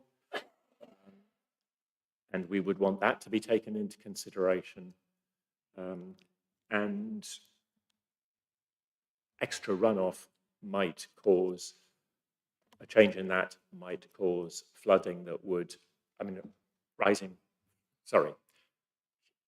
strong fluctuations in water levels in existing water courses that might affect how that drainage works. So in short, Harris Lamb have submitted on our behalf a request for some modifications to the policy to secure our interests. We do fundamentally believe in the development if it is done well, and as current and future residents, we would hope to be involved in discussions as they go forward, whether it's master plans or SPDs. Our door is always open. Our only disappointment is that people haven't very often walked in through it. Thank you very much. Thank you for that. Sure you're aware the planning system isn't about protecting private interests. It's about the use of land, and it is a consideration to ensure that new development can integrate effectively with existing business uses and community facilities, etc. So it is a consideration in terms of land use, but the private interests are something that aren't in the planning system. Mr. McLeod, would you like to comment on that? No, thank you. So we've got specific requirements in the policy around the access to Mucknell Abbey, which we fully agree, obviously, that needs to be retained and provided. And the way the concept plan and master plan is developed is recognised as the country park to Mucknell Abbey eastern side, with obviously the aim of preserving their tranquility. We're more than happy to take this away if there's some wording that we could build into the policy around the tranquility of Mucknell Abbey.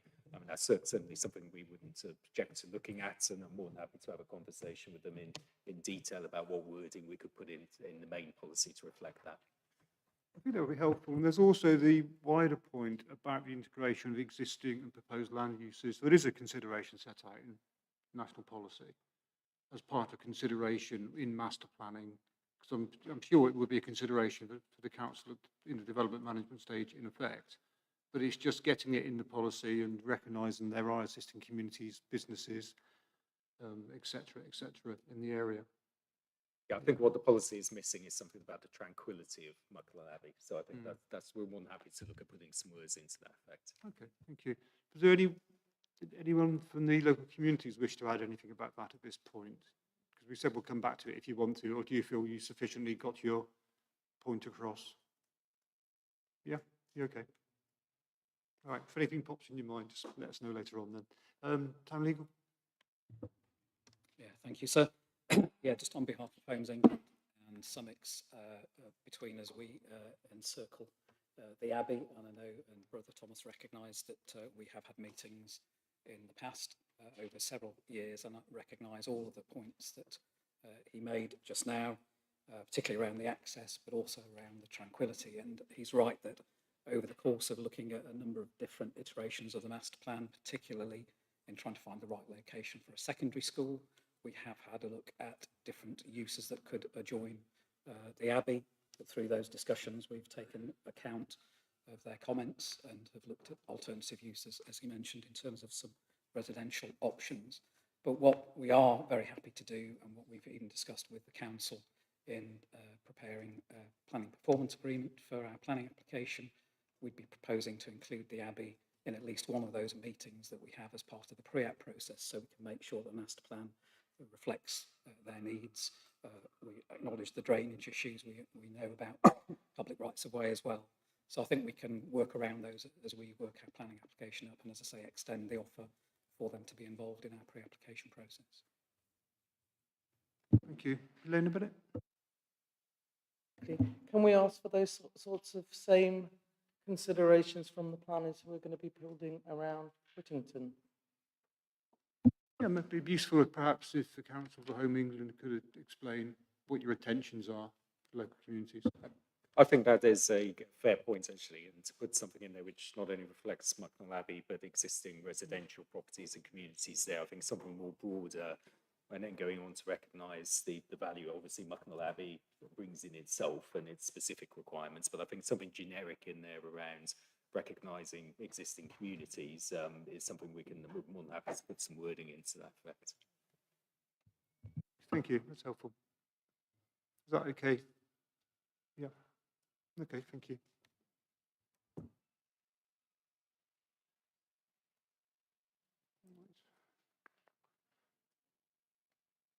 Okay, it's 10 to 1. We've covered an awful lot of ground this morning, which is pretty good, but I think we deserve to break for lunch. So let's resume at almost a full hour. We resume at 1:45. Thank you.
Okay, it's now 1:45. The hearing is resumed.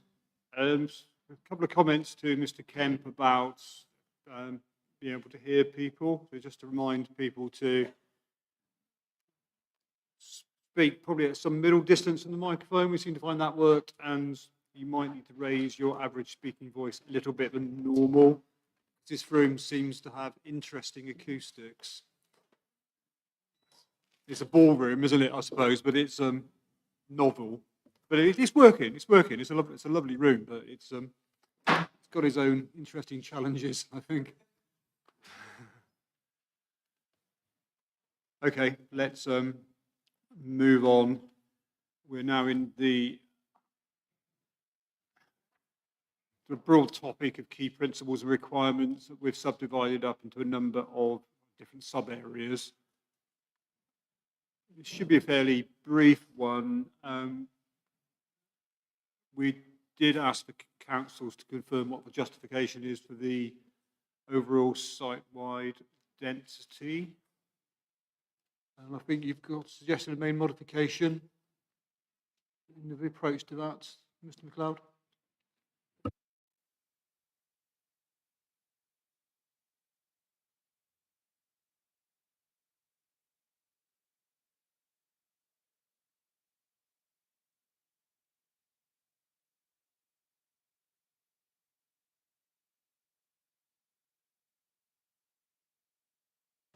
Yes, thank you, sir. So we're proposing the deletion of criterion G3, which talks about the net average density of 40 dwellings per hectare, and to replace with two new criterions, F and K.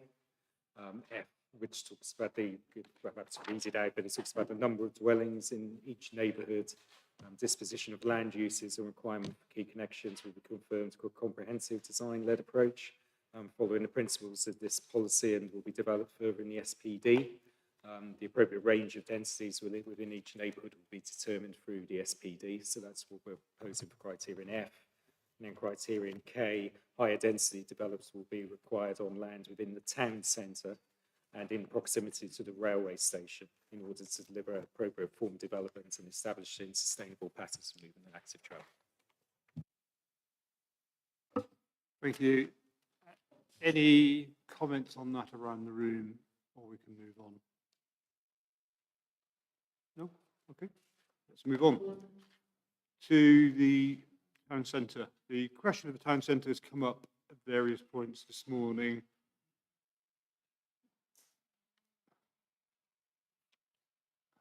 We posed a number of questions really about the effectiveness of the policy and what is the justification for the various elements of retail services, community facilities, etc. that the town centre should contain. Just following on from that and looking at the council suggested main modifications, I think our question is would the plan be sufficiently clear as to what facilities are required in the town centre in broad terms, bearing in mind that delivery of some of those will be dependent upon the market? MacLeod? Thank you, sir. So, yes, so we've proposed the deletion of what was criterion G3. So we're proposing to replace that with effectively an infrastructure delivery strategy, including educational strategy, to demonstrate how the phasing of the town centre, community facilities and education facilities will be coordinated and delivered to ensure effective provision of services and facilities for new residents throughout the build-out process, and to ensure coordinated delivery of schools and school places.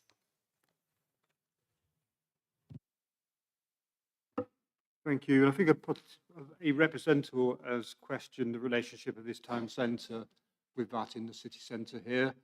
And I think the answer to that is probably, well, that's dealt with in the retail hierarchy. Is that correct? That's correct. And we had that discussion, as you'll recall, yesterday morning. Worcester city centre is obviously a city centre. It's at the top of the retail hierarchy. The role of Worcestershire Parkway would be the next tier down, which is the town centre. We've proposed a modification to reflect that. So.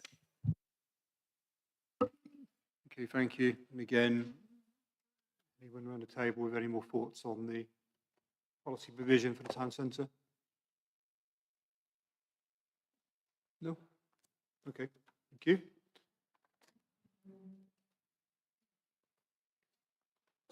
Right, moving on now to education provision. The plan as submitted sets out some specific requirements for education. We pose the question as to what is the justification for these requirements, particularly in the context of a long-term development that stretches beyond the plan period. We read the Statement of Common Ground, which is exam 72, and also I think exam 67 as well, and some suggested main modifications. So, Mr. McLeod, if you could perhaps start by explaining those.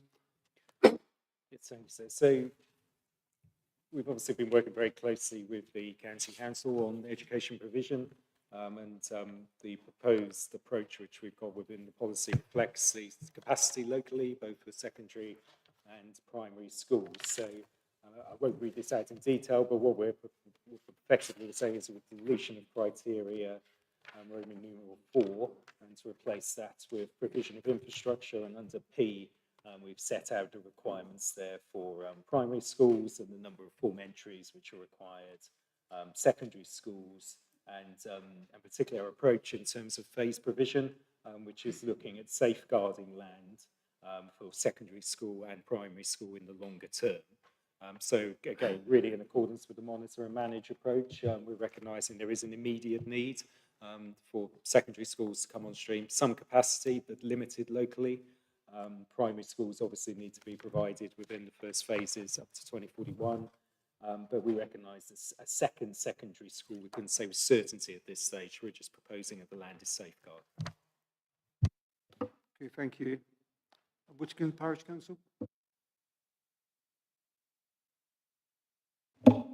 We'd just like to reinforce the point about, excuse me, the need for primary and secondary school.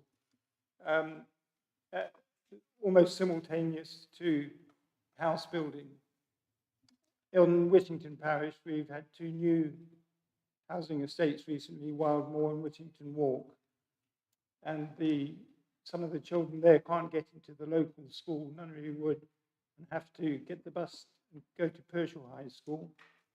And we have a primary school. And give you an example, the next academic year there's 35 places and there's been 71 applications for those places. Already we have children going to schools in Worcester and Littleworth because they can't get into the primary school. So our argument is we believe that the building and the infrastructure of schools should come simultaneous to the house building. Mr. McLeod, can you maybe explain what it would be intended here? Yeah, in terms of trigger points and critical mass, etc. And we obviously understand those concerns, and it's very important with a new settlement such as this that school provision comes on at the right time. So we've been very careful with the County Council to have a realistic programme in terms of when the secondary and primary school need to come on stream. So the county have put a trigger in there of 800 homes to serve the needs of the development. That reflects limited capacity at Pershore. So clearly there's no capacity at all within Worcester City for secondaries. So, and some of the challenges which you've been referring to there, we're obviously aware of. So there is some capacity at Pershore in the short term, up to 800 homes. But beyond that point, a secondary school needs to be provided, and that's important that is on site. We're obviously then, as part of the discussions with Homes England, are looking at detail about how that school would be forward funded to enable it to come forward as early as possible within the development. So we do fully recognise your points around capacity. We do need to get this right on this development to avoid situations with children being bussed around beyond the development, and that's obviously in accordance with the principles here which we're seeking to deliver. Similarly, primary schools, we've been specific, we need 9 forms of entry. Again, the primary school will need to come forward early to support the initial phases. So So we've worked very closely with Worcester County to give you assurance on the requirements sharing, being specific within the policy as to what is needed. Thank you. Mr. Young? Yes, obviously, secondary schools are very important for communities like this. I think there was some TCPA guidance that said, you don't want a settlement that exports its secondary school pupils. It's a major part of internalisation and building a community, and obviously using school facilities and so on. So totally supportive of that. Having a threshold of 800 is too low, particularly because there is capacity, and you'll know about the new school at Newtown, just next to the hospital. And so that's, I think, about to get planning permission, possibly this week, and 18th. I mean, obviously, it depends, but one assumes it's going to get planning permission. And that's creating a lot of capacity as well. So the simple point is it doesn't need that threshold. The actual requirement will change all the time, and it should be based on the evidence available at the time. And obviously, existing capacity must be used, first of all, before we start moving lots of children into a largely empty secondary school. So it's not against it at all, fundamental part of the whole proposal. It's just a question of timing and where that threshold is, and we don't think it needs to be that low. I mean, that's going to be a school with not many pupils in it. That would be addressed by the monitor and manage approach. That is correct. It's a dynamic situation, isn't it? Because it depends upon the number of children coming forward into secondary school, the product of development that's happened already, other planned development. Absolutely, sir. And obviously, well, yes, you've said it. Although the thing we've been looking at with the county is whether with the first school it could be an all-through school with sort of primary places as well to obviously get the critical mass going to make that sustainable. The point Mr. Young is making about Worcester City, yes, there is a new school coming forward, it's about to get planning, but that is to meet the needs of Worcester City. There is an existing pressure within Worcester City for secondary school provision. That school is not being proposed to meet the needs of Worcestershire Parkway, it's to meet the needs of the major city itself, and that's why it is needed. So it's not a case of, well, there's certainly going to be capacity there. That is a separate proposal in its own right. What I'm hearing is no real disagreement about principle. There's a discussion to be had about timing, depending on the evidence at any point in time. And I think all parties agreed to the monitor and manage approach, I think. Is that right? That is correct, sir. The delivery of infrastructure we reference, monitor and manage, but it's also appropriate for us to recognise, as was being pointed out by obviously the local residents as well, there is a pressure on secondary school provision here, so there is a clear trigger point at this point in time. That trigger point is 800. Okay, thank you. But that trigger point may change over time, but I think what it shows at the moment, there is some capacity to absorb development at the moment. It may be higher, may be lower in 12 months' time. These things are dynamic, aren't they? Absolutely correct. Yeah.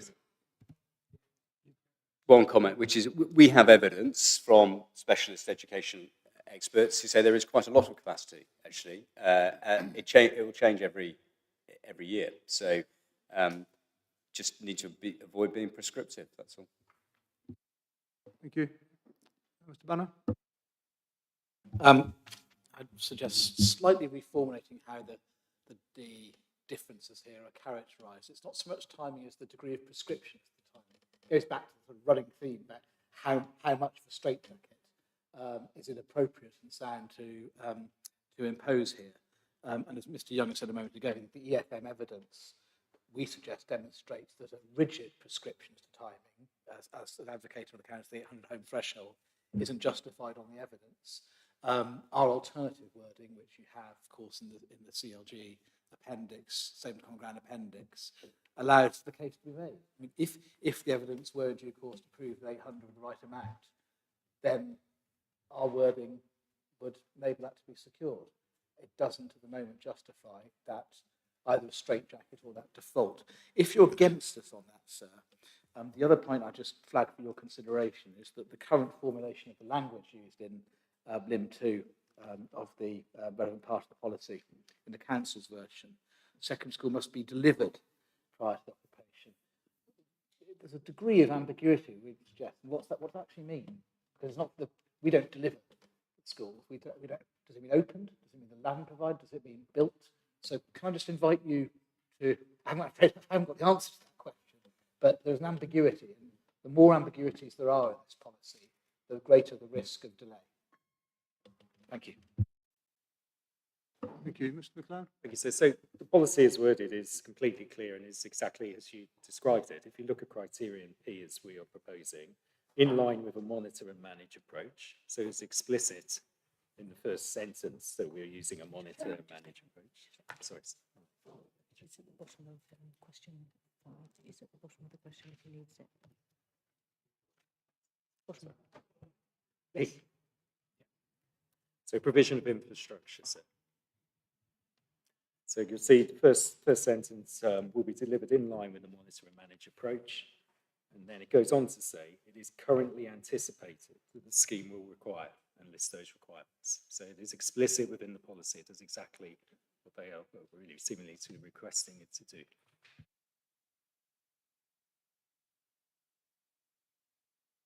I think Mr. Banner's point is about the requirement for delivery. That's not in the control of the planning authority. And actually, what we've heard what you've said. I'm not sure we have the clear evidence to actually justify that trigger of 800 homes.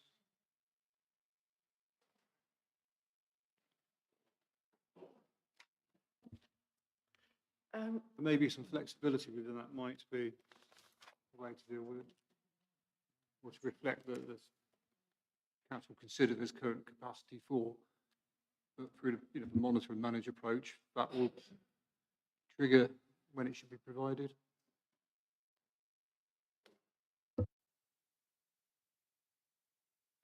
Yeah, the provision and the numbers that the county council have, bear in mind this is secondary, so we're starting to talk about known children, indicate that when that school will be needed, which is around the 800.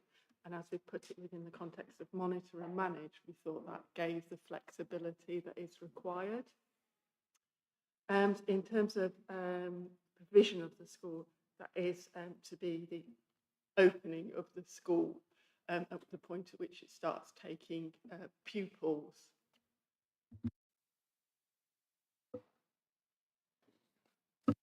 I mean, if I could just add to that, so this, we strongly refute the evidence that there is capacity locally. I mean, Worcester are bringing a new school forward, as we've just heard, to meet the shortages of secondary school provision. I don't think anybody who lives in this area would say that there's a surplus or an abundance of surplus of secondary school provision. That's a myth. So we need this school to come online in the early phases of development, and we feel the 800 is very clearly justified within there, because the secondary school provision is pretty critical to being delivered on time to stop a situation which we've just heard from the parishes locally, of children's being bussed outside of the settlement, which is from a whole sustainability point of view would not be acceptable to us.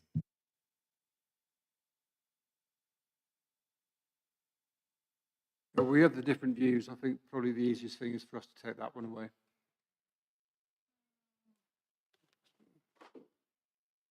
Will they come into this point?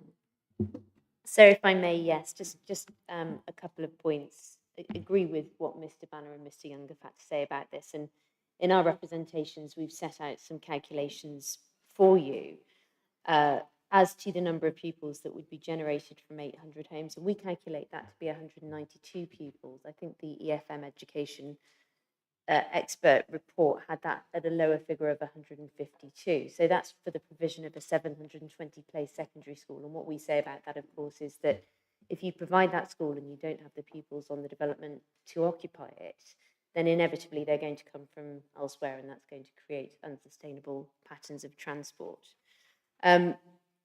Agree completely with the monitor and manage approach, but what the policy does at the moment in setting that trigger is create an expectation. Again, it's the point that Mr. Banner made earlier about what communities, what members have to think about developments and the time at which things should be provided. So yes to the flexibility of monitor and manage, no to an inflexible threshold of 800 dwellings, not least because of its inflexibility, but the math doesn't math. Thank you. I mean, there's also the question about trigger points. When does a trigger point become a barrier?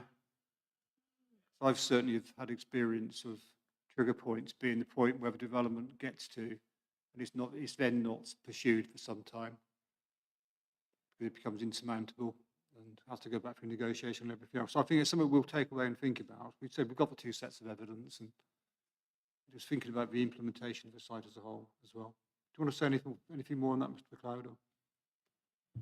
So I was just going to make one additional contribution on that topic, which is to highlight the introductory words currently anticipated that, which all feeds into the points which have been made already. And we do ask you to take this away to have a look at how this policy might be made more effective and in a manner which doesn't give rise to unintended consequences, including for all of those who come to use the policy who didn't hear this debate. That's what we're really concerned about.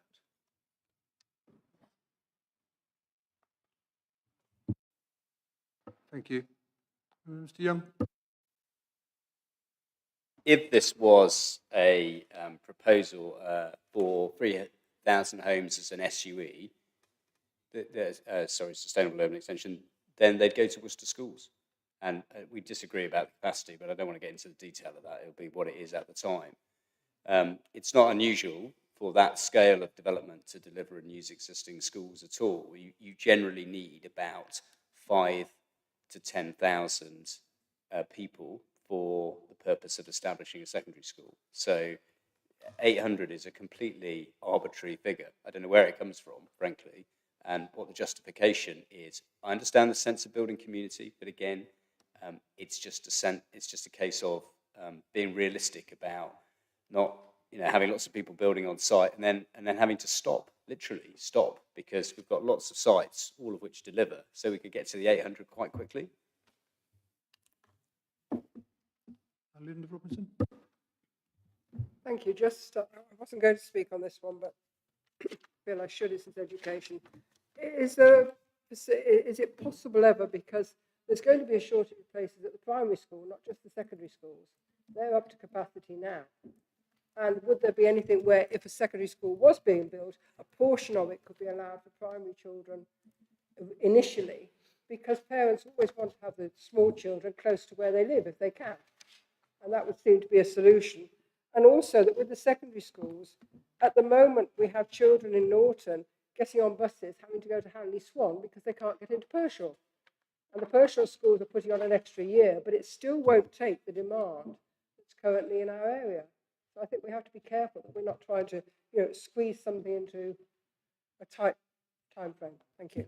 Thank you. Mr. McLeod, you mentioned the consideration being given to an all-through school. Do you want to just explain a bit more about that? Because I wonder whether there could be some flexibility. Yeah, it's probably easy if I pass you to the county council, so, but that is the intentions. Thank you, sir. And that is one of the options that we believe could come forward in this situation, provide a solution to the issues of secondary education and primary education on this site, and then at an appropriate point in the development of the site that would transfer to them becoming solely a secondary school when alternative primary provision is provided. And that is one solution to addressing the viability of opening a school early in the development, and to prevent us having to bus children off the site, because all the other schools that are being talked about, which we argue haven't got sufficient places beyond that initial phase, are beyond the statutory walking distances for secondary and for primary. So we would be talking about home to school transport, with all the implications that has for trips off site, and for the sustainability of the new settlement. Thank you. I think there's stuff there for us to take away, and we're really concerned about the effectiveness of the policy. Lots of detailed matters that other people will deal with in the future if the sites allocate their plans found sound through a development management process. We just need to make sure that, as a whole, the policy would be effective in delivering what it needs to deliver, but it needs to be deliverable too. So we will take on board what we've heard on that one. Okay, thank you.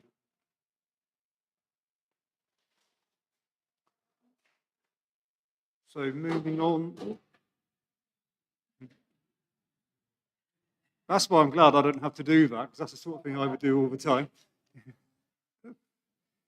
Want to go and fetch it?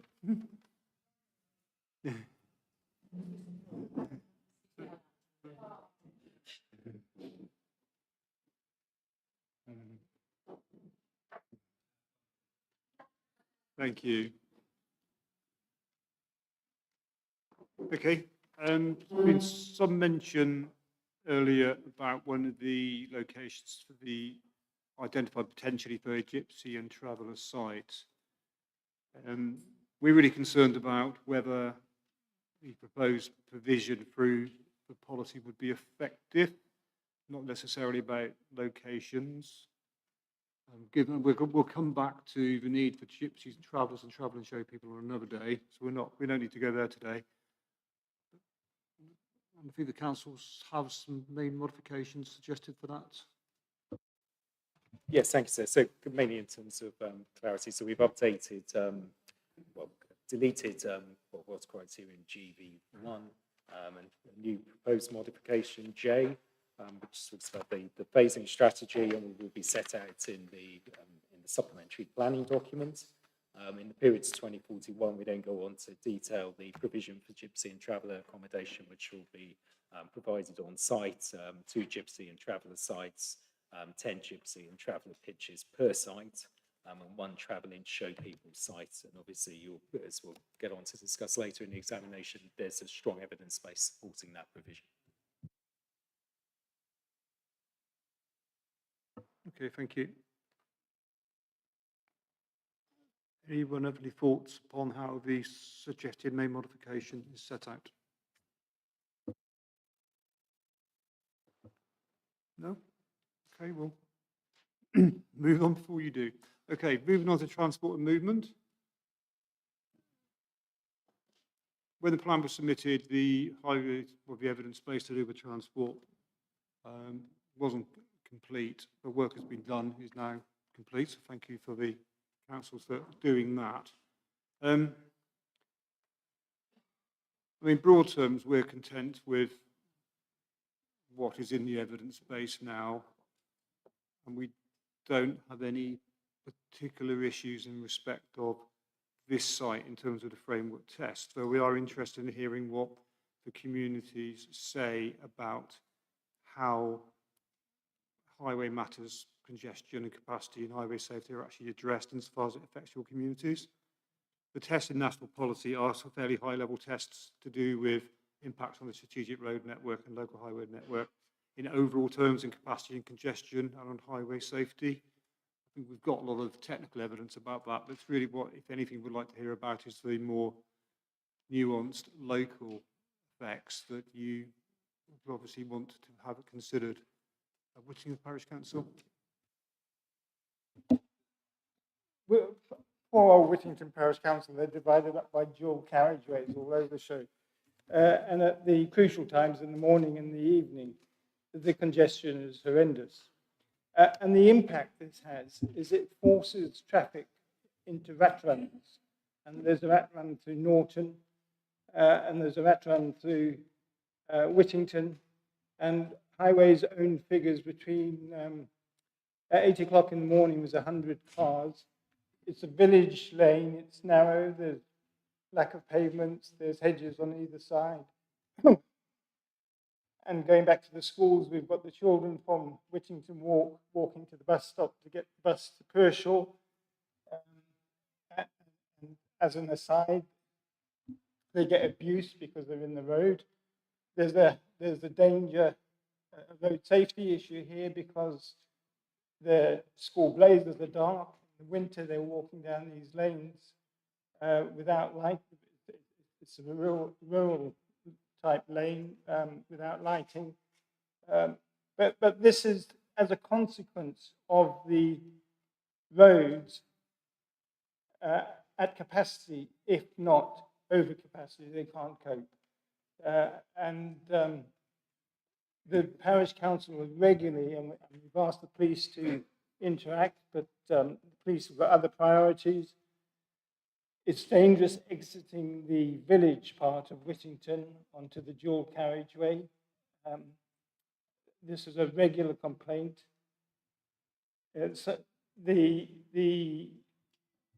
concern we have is that especially when you've got the business parks, you've got the Parkway already, and there's talk, whether it comes off or not, I don't know, of a charging station next to the Whittington Island, and it just brings more traffic and more traffic and more traffic, so more people are resorting to the rat runs.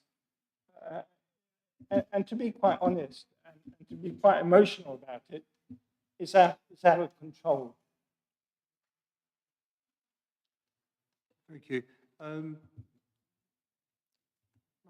think I'll hear the other people representing local communities and then go back to the council on that. So, Helena Bennett. Okay, so it's estimated, obviously, that hundreds of millions of additional journeys will be added to the area's roads. 2,500 houses and vehicles, obviously leaving those, will all exit onto the Pershore Road. That's along with all the traffic accessing the employment land, which is going to be thousands of additional journeys every morning. Construction traffic accessing the new town, traffic going from the motorway to the Throckmorton development site. All that traffic will be travelling on the B4084, which is a B classified road. And the original concept plan talked about a potential boulevard being developed along that road to help alleviate some of the traffic from and to the development sites.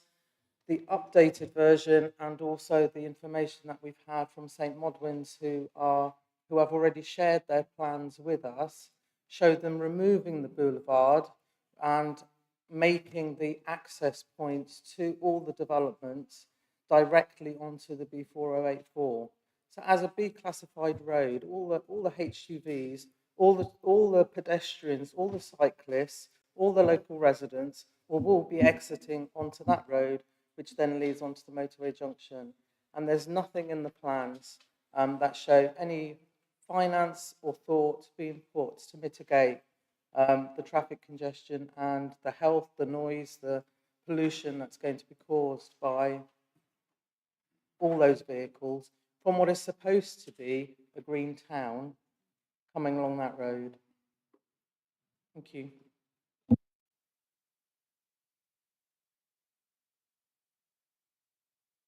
Thank you. Joint Parishes Committee.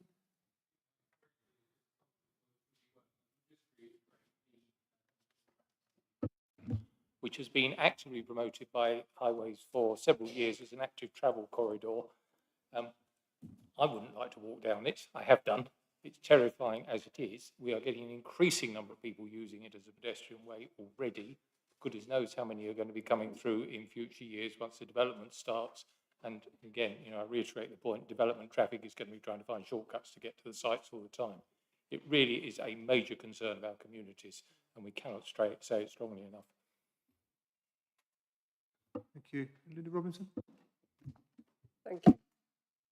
I may stray into the next question. I hope that's all right. It goes on to 104. But there's clearly not enough evidence to support this. We've heard that the local road network is already up to capacity at times. West Midland Traffic Management suggests that an additional 8,665 vehicle trips could be generated on the B484 alone each morning, with 7,921 in the evening, and a further increase of 7% predicted to 2031. And we have to remember there are two surrounding roads. There's the 484 and the 844.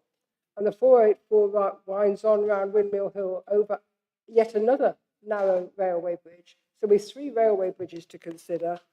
And the 484 itself is only a B road, as has been stated, but it also has houses on either side of it. So whereas normally you'd think, oh, well, there's a development, there'll be some plan to widen the road, that would not be practical at all.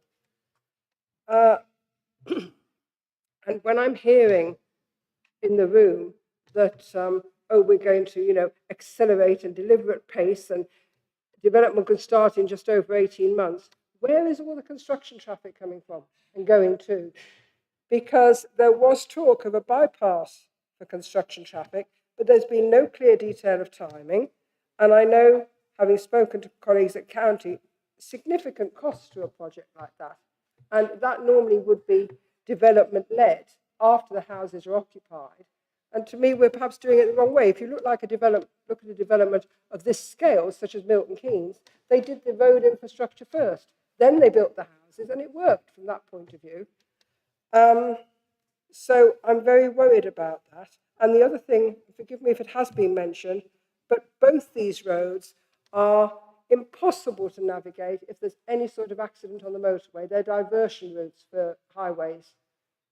And that could cause total chaos. It was bad enough coming into you this morning. We were queuing for a long time to get over the motorway. And that will only be exacerbated if we take on this sort of development without having put other alternatives in place. Thank you. Thank you. There's a number of points there, Mr. Cloud, you can respond to, please. Yes, thank you, sir. So obviously the modelling which we've prepared looks at the baseline scenario to begin with and then proposes a number of mitigation measures to ensure that the impact of Parkway can be effectively mitigated.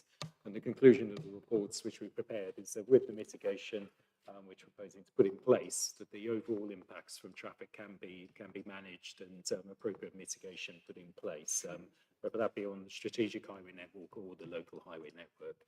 There's some important caveats. We do recognise the challenges at Whittington and obviously the capacity constraints which are there.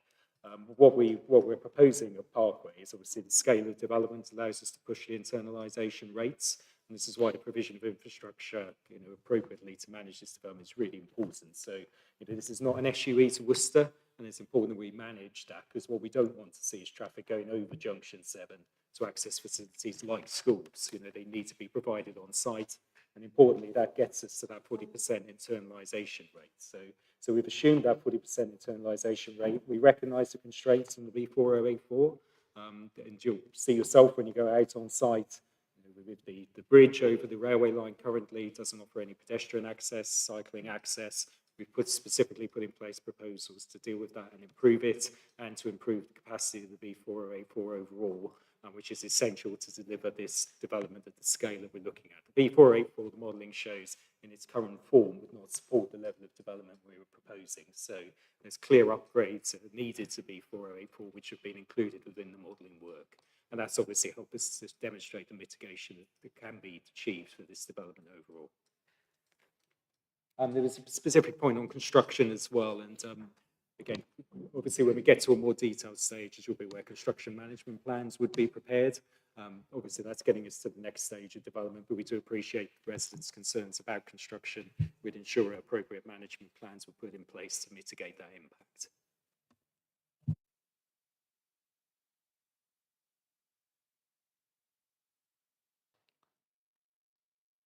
And would it be normal, is it the normal practice for councils here to seek construction management plans as part of planning permissions? It is, sir, yes, that's right. Okay, thank you. CPRE? Thank you, sir. And I'm going to stray into the wider transport of the two questions. Firstly, some things that I would say I think will be relevant to the Throckmorton discussion tomorrow as well. The first point is that in terms of the specifics of the development, and the council has said it, it is quite dependent in Annex D on internalisation of development of traffic. And we've already seen from what people have been saying today, the issues that could happen in terms of schools and other facilities. It's a 90% internalisation for schools and a 45% modal shift. so one can see the implications of that. The second issue, just in terms of it, is in terms of active travel. We don't have a concern with active travel within the development, but we do have a concern about how this development, particularly with cycling, which would be an active travel mode that you would expect to Worcester, but with significant barriers. And thirdly, we have concerns about whether this can be adequately served by the bus network. We have nothing specific on that. The X50 is a service which runs through the middle. One wouldn't want to divert that, because if one did, it would affect the people who actually use it at the moment to its detriment. But whether other services can be provided beyond demand management services gives us some concern. So we have those concerns. More widely, in terms of the generation of traffic, and you've heard, if you like, the qualitative evidence that there is likely to be a lot of congestion, and that seemed on the face of it something that we would agree with. I did look into the modelling, and I'm always nervous to go very far into modelling, not being a specifically modeller. But one of the things that particularly occurred to me was the relationship between the two models that we have. We have one model from the local authority, the SWDP model, and then we have further the junction 6 to 7 modelling. And as we put in our statement, and I want to say a bit more about where I've come to on that, I have some concerns about the differences when you look at their tables in terms of delay. You get quite a different picture when you look at the model by the SWDP model and when you look at the junction 6-7 report. And I struggle to see why this could be, because you've got delays of nearly 10 minutes in the do something, which seems to be based on the same thing. In page 23 of exam 47, I didn't put the page number on there, but that's the page, compared to 4.4. So I asked the question why this is, and I just want to go into that for a minute, because I think it is maybe important. And I looked, particularly if one looks at exam 47 at the modelled area that Highways England modelled, it shows a map of that modelled area, which is the roads coming in, the B4084 and so on, and the main roads around the motorway. So actually they modelled a very different area to the area that was modelled in the SWDP model. So as I understand how it happened, sorry, we'll go through a little route. You start with the SWDP model using DISM, the one with the U in it, and that has been modelled using zones across the whole sector, which is how you would expect it to be modelled. And that is modelled across the whole of this sector. And from that, a do something was selected by the council, which included a number of junction provisions, not, as I understand it, junction 6 and 7. So the modelling that was done for the SWDP model there, they're nodding, so I think I've got it right, does not include junction 6 and 7, but it's an overall model. So that is the model on which the outputs for the table 8.1 up to 4 minutes after mitigation comes from. Highways England have taken that model and have modelled it using VISM, which for those of us who occasionally have to deal with this stuff is a more detailed model, modelling junctions, and they've modelled the junctions in a more detailed way. Now, what that seems to come up with is that in their do something, there are more delays, or more potential delays when they've done that more detailed modelling, but they're not modelling the whole area. But that would explain, I suppose, technically why their figures come differently. But it is worrying because, of course, a local VISM model, which is a very more detailed model, would be one that would carry quite a lot of weight in terms of what might happen at junctions and what might happen in terms of congestion. So then to resolve that in the highways in the Highways England model, National Highways, sorry, I keep calling them the wrong thing. They have then added what they call the do something to model, in which they've added 6 and 7. And they've modelled that, and it seems to improve the figures. And one of the points they make about that on page 55 of their report is this is because they've picked up some latent demand that couldn't be managed. And I want to say something about latent demand in just a second. The first important thing to note about that is that the Highways England model has not modelled the SWP area.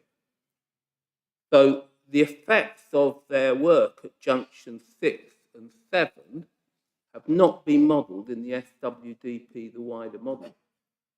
Now that raises some questions in my mind, because it means that we don't know what effect that will have beyond the kind of strategic highway. And from my experience of these matters, what can be the real issue is not whether the things can get through the roundabouts that you've improved, but what happens when all this traffic turns up at Worcester or at Pershore or wherever it turns up at as a result. So we have the overall modelling, which has modelled those junctions in terms of the SWDP model. Then on top of it, we have a different model, which has modelled those junctions 6 and 7. And we haven't got a model that models those junctions 6 and 7 effect. And one of the things that is obvious from the National Highways modelling is the benefit is very dependent on the delivery of those 2 junctions, because of the amount of delay that they see happening under the VISM model on those junctions. So there is an awful lot put on those junctions, but they haven't been modelled for what happens to the local network when you do that. I do have a lot of concern about the fact that a lot of this seems to rely on improving junctions, i.e. getting traffic quicker through them.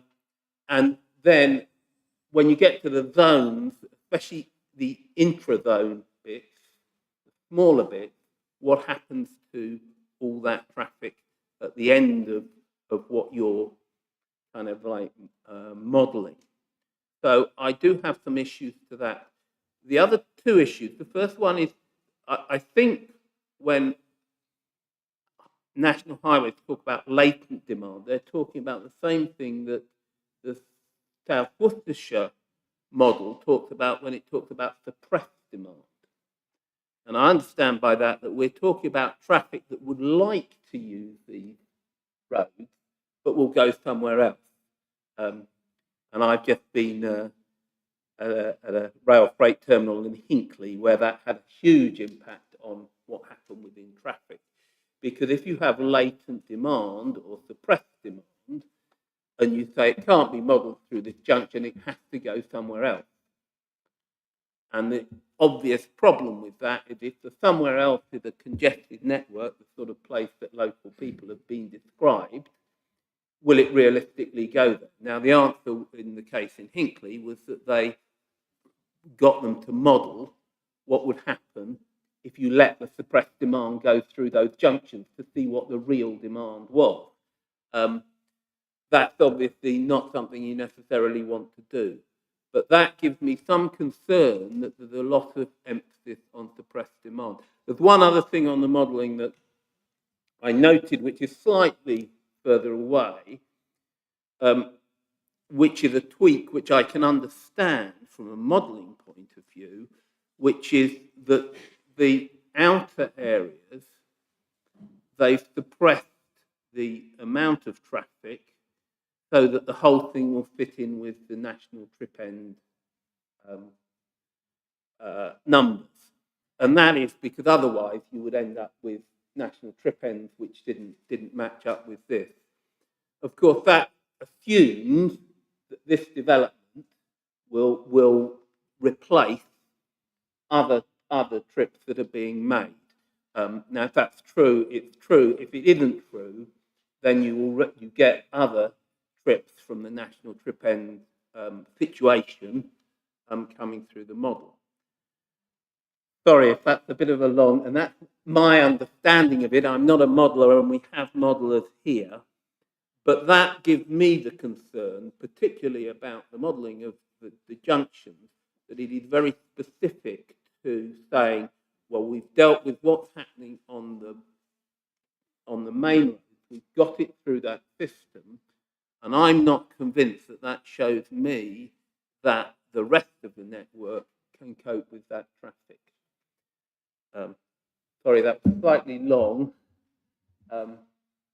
but that's why I have some concerns, and it reflects those concerns that there will be more congestion than the model actually allows for. Thank you. Mr. MacLeod. Thank you, sir. So I'll come on to the modelling point separately, but just in terms of bus infrastructure, we're obviously proposing a significant upgrade in bus infrastructure for this development. So what has been modelled is dedicated bus lanes as well as improvements for pedestrian and cycling access. So there's an acknowledgement on our side that the bus services would need to be significantly developed, both with on-demand and fixed routes. But that active travel approach in terms of direct bus services to Worcester and Pershore would be a key component of this scheme overall and help us to achieve not only the internalisation rates, but managing the impacts on Junction 7 and wider impacts beyond the development. So in terms of the specific modelling points, and I'll do my best to deal with these, but the difference, obviously, the strategic transport modelling is looking at Worcester as a whole. National highways are obviously concerned much more specifically with their junctions at 6 and 7, and they have a more detailed parametrics model for those junctions. So it's not that it's ignoring the Worcester strategic model, it's using the Worcester strategic model inputs, but it's then taking that into a much more detailed model of those junctions. So, and that may well be appropriate for the development as a whole when we get into the development management stage. But for now, I think you should probably take some comfort that National Highways have done a detailed modelling of junction 6 and 7, which they're obviously satisfied with, and the inputs into that. So we're confident that the modelling is robust, and that's been agreed with National Highways and the county. And the point was made about latent demand. In terms of latent demand, actually what the modelling shows is there was latent demand without mitigation, but importantly, when the mitigation was put in, that latent demand dropped off considerably. So actually the impact on journey time from that was much less. So again, through the mitigation measures which were being proposed, latent demand, which was evident there if we didn't put the mitigation in, was managed to a much lower level. So we were satisfied that was an acceptable level.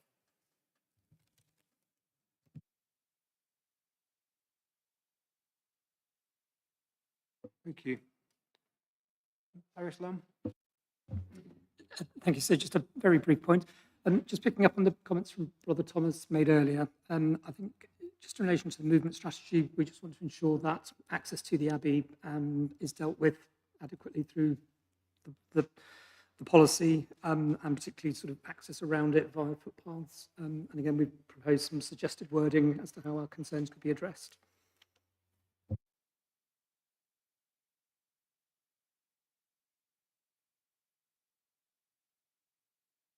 Thank you. Mr. Banner.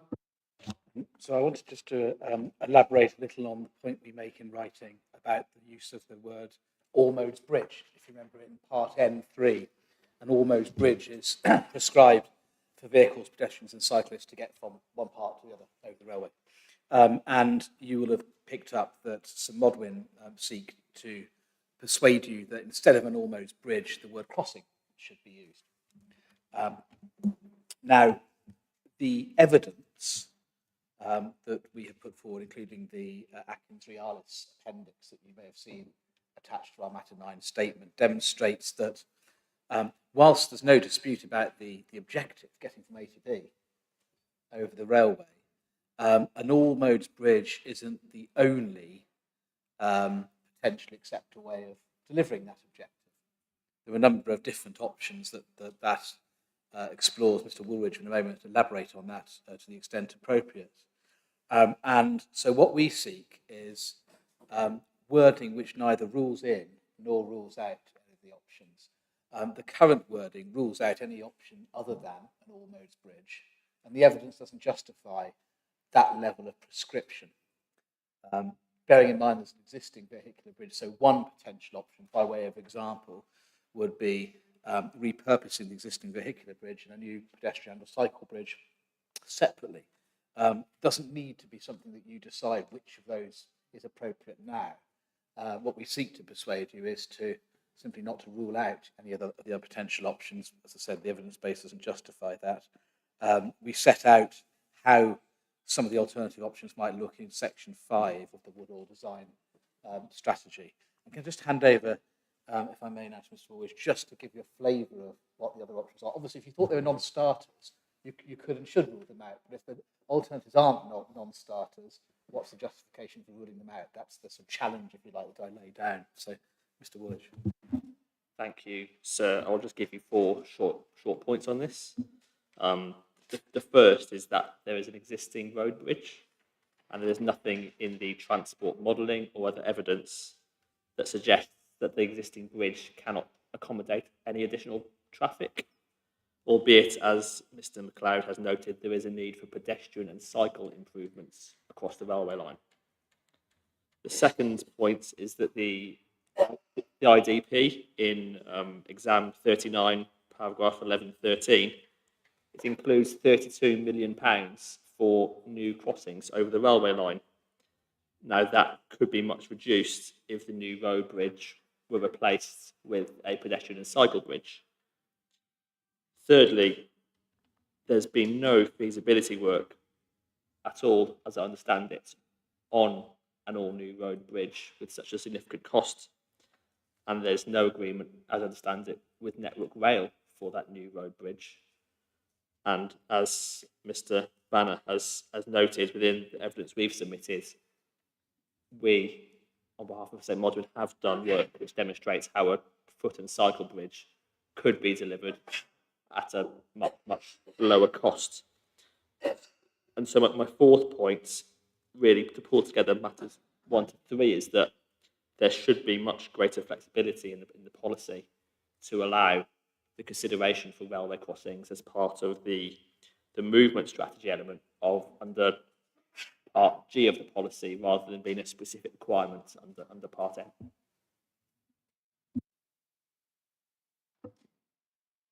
Thank you. Mr. MacLeod, could you just basically explain sort of the thinking behind the all-modes bridge? I'm assuming there's some issues preventing severance or preventing built-in severance with a new settlement. No, absolutely. So you've only got to go out on site and look at the constraints of the current bridge. It's not safe to cross the current bridge as a pedestrian at the moment. As a cyclist at the moment, it's very limited. The potential to expand the existing bridge is very limited as well because of existing uses on either side. So as you've quite rightly said, severance and delivering a comprehensive, sustainable location which knits the east and the west together, is vital to delivering not only the internalisation rates, but most importantly, access to the schools, access to the town centre, which is critical to making this a successful scheme. The alternative proposals being put forward obviously would have no bus priority over the existing bridge because it's impossible to put bus priority in there because the bridge can't be widened. So the all-mode bridge would give you bus priority, it would encourage sustainable forms of transport, and would help deal with, importantly, the capacity issues on the B4 or A4. All of the modelling has been predicated on the delivery of an all-modes bridge, so the delivery of that bridge has been built into the modelling, and it's helped us deal with the capacity constraints which we've got on the existing road, which, as the parish have quite rightly recognised, is a known problem there. So we need that improvement, but critically, severance, connectivity, linking the east and west together, access to the town centre and the schools is why that bridge is needed.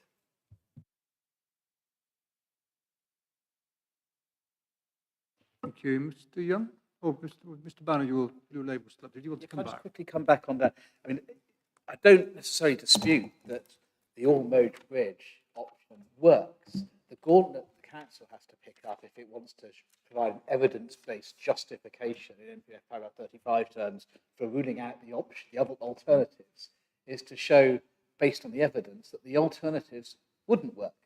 That Mr. McLeod's made various assertions, but we provide detailed evidence, both in terms of feasibility from an engineering perspective by Atkins Realis, and then our design and delivery statement, which demonstrates, as Mr. Walsh has elaborated, how it would work in practice. So critically, you don't have to choose between one or the other now. We're simply saying, is there an evidence-based justification for saying the only possible acceptable way is the Ormose Bridge? And we say the evidence doesn't justify that.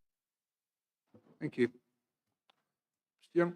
Just very briefly, I mean, in the commercially realistic world, it all has to be justified. There's not so much profit on each house that you can deliver everything you want early on. There just isn't. And the fact is that you need to be realistic about what can be delivered. We totally support the monitor and manage approach, which gets away from being overly prescriptive. My own experience of this, for example, at Shinfield West, which were large strategic allocations in Wokingham, is that Inspector George Baird took the view that some short-term pain was justified for the long-term gain. So, yes, there will be some traffic issues that may emerge at various stages, but you have to look at what the long-term solution is.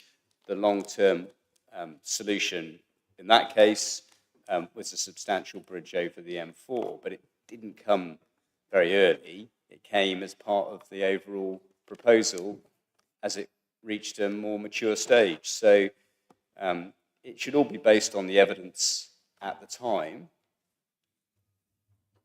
which I think is where the council now is.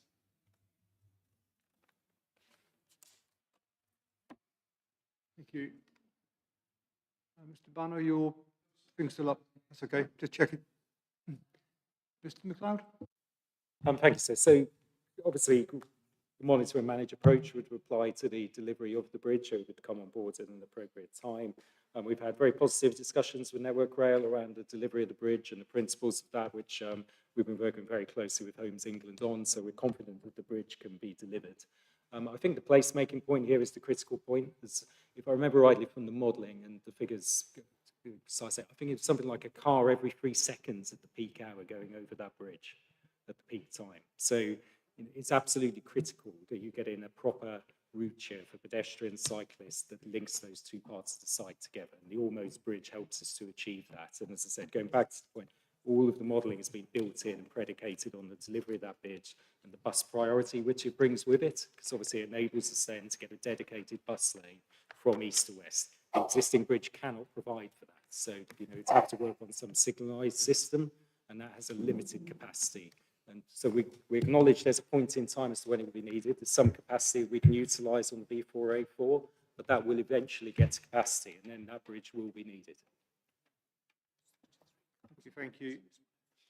Mr. McLaughlin? Yes, thank you, sir. Very, very briefly, if I'm reading the various plans of the ownership correctly and looking at the concept master plan for the site, the road for the bridge crosses land promoted by third party shaded in grey. I was just wondering what confidence the council has in terms of that land being available for the provision of the bridge. Thank you. So we believe that land is under the control of a house builder now, but we haven't seen the details of that, but we have every confidence that it will be able to come forward. And our plans for the bridge have been very clear in the master planning work that we've been doing.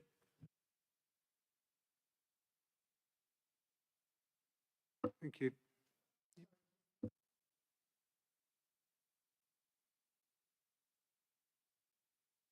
At the moment, we have not been party to the CGL, but we are fully supportive of that.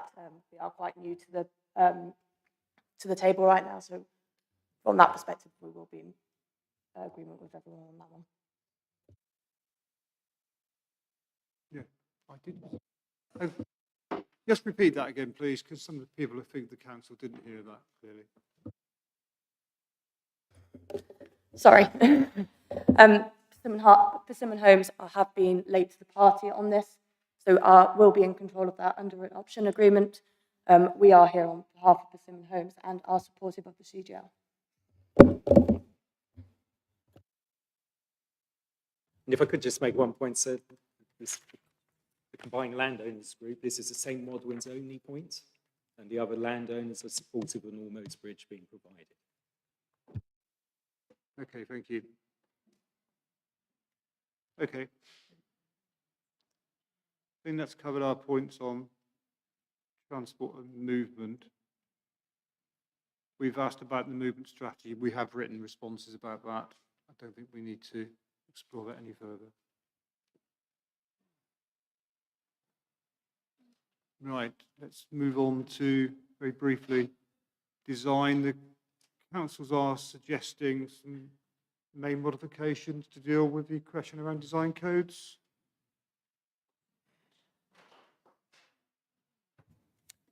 And there's also the question we'll touch back on, it's already covered earlier on, to do with the landscape for site or design allowed to be landscape led. I think that's partly discussed this morning. If you have anything else to say about that. So our questions 105 and 107.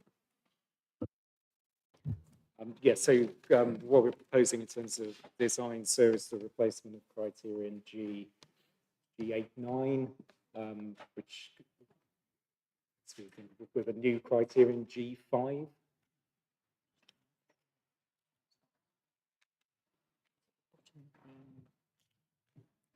Matter statement.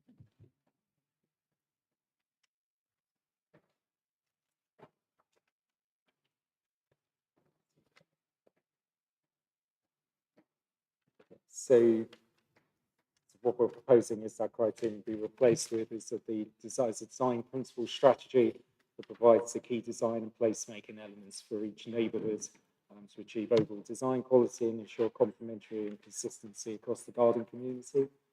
And then there's a second part of that which again talks about how the details of that would come forward and the design principles will be within the SPD, obviously for approval by the local planning authority. Okay, thank you.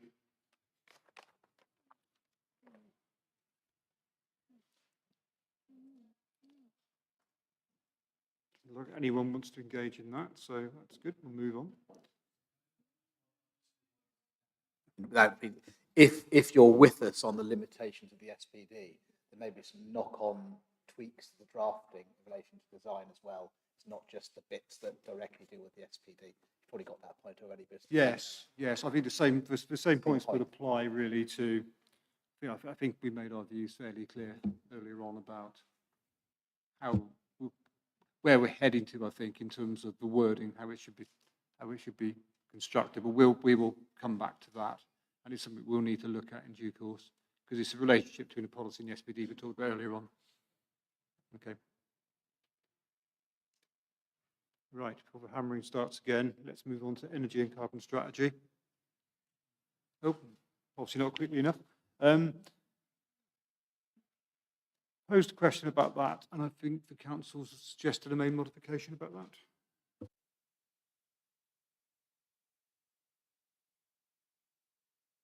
Yes, that's correct. So we're proposing again the deletion of criterion G81 with the replacement of sustainable design and construction criterion R. Happy to summarise that, but it effectively says the garden community will incorporate and deliver opportunities to exemplify and where possible exceed sustainable design and construction standards in the plan. Thank you. Again, burning takers for that. Moving on now to the triple SI, Cooksholm Meadow, but it sits in amongst the railway triangle. And we posed a question as to how it would be protected and enhanced as per NPPF 174. And again, I think you're suggesting a proposed main modification about that. And there's been some correspondence with Natural England as well, isn't there? I think, through a statement of common ground. That's absolutely correct. So, if the avoidance today, no new accesses are proposed to this site. So, obviously, our intention is to protect it. The proposed modification just brings that into the policy. So, in terms of criterion 1B, which is states of no developments and the modifications, including any new access. And it also proposes a buffer area to the triple SI as well, and that reflects discussions we've had with Natural England. Thank you. CPRE?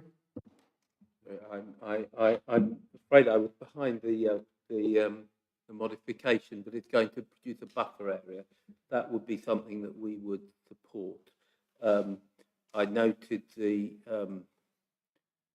development as in the concept plan would go to the edge virtually of it, have a path along the one side, and behind the industrial area, which is just over the railway, there's currently some trees and some area which would potentially for an extension to park and ride. These would be very close to it, and we do have concerns, even if there's a buffer area, about the fact that it's going to have much more development close to it.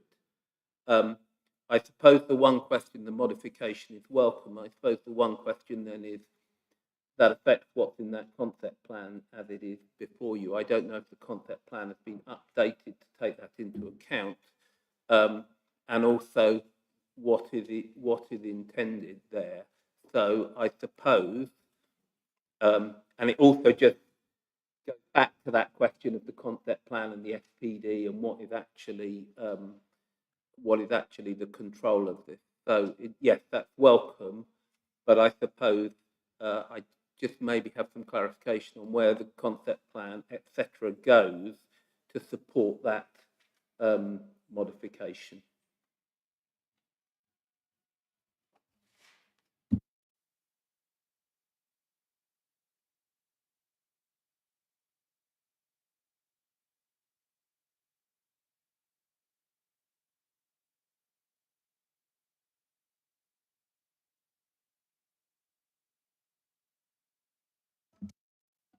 So you couldn't have a buffer zone and have a park and ride, I don't think, next to it. That would be... It would also take into account the reasons why it's actually designated. It's a meadow, and I think it's subject to some restrictions to do with mowing times in order to safeguard the flora there. And there's also an issue, I think, about access, and I understand that the council's been talking with Network Rail, particularly around the potential for closing some footpath level crossings, which would then reduce access to the site.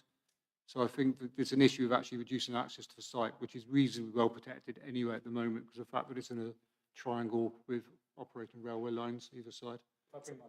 Yes, that'd be helpful. So yes, can I confirm that all of those things have been taken into consideration, and yes, that conversation has started, and as part of the wider conversation that was being touched on earlier with Network Rail. Thank you. So there are issues beyond really just the buffering of the concept plan, because the potential risks to the special qualities of the site relate to the special qualities. And I think that's the reduction of access to the site is one of the key benefits, I think, for a site that I understand is actually in favourable condition. Intention is that we would be seeking sort of diverting BNG towards funds towards that enhancement. But we're working with the statutory bodies to ensure that. I just don't quite. So will the concept plan that sits there be different? Is that being changed to remove? So where we've got to is obviously the concept plan has had several iterations, as discussed earlier. We've been also working up the bank of, well, there's a huge evidence base that's sat already behind this, the strategic, the framework that was submitted as part of the Reg 19. So we've taken that on, that work further on, and so we've created, developed that evidence base, and of course taking on board Natural England's responses, and so they are part of that, alongside the discussions with statutory bodies too. So in effect, reassurance that we are doing everything to ensure we meet and protect that SSSI. Thank you.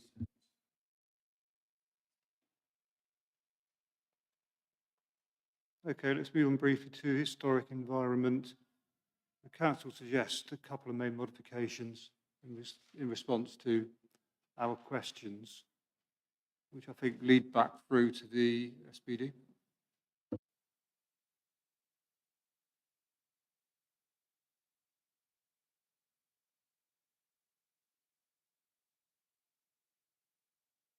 So again, so this is the proposed modifications. It's referenced back to the SPD, which was suggesting will include principles governing all phasing, sequencing, delivery of development and infrastructure.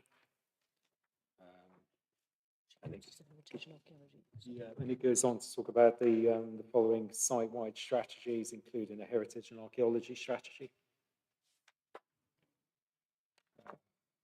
And that will detail how developments will conserve and enhance local historic heritage, local heritage assets and their setting. And through the site selection process, the council have considered the designated heritage assets in the area as part of that process, and it's reflected in the FA. That's correct, sir, and that's reflected in the concept plan. Thank you. Then the far end of the table, Planet.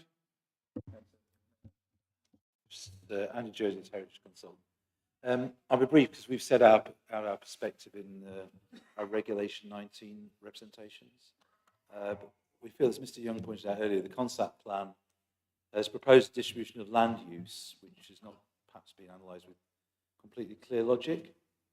The council's prepared a historic environment topic paper, reference exam 18, and an appendix 3, exam 18A.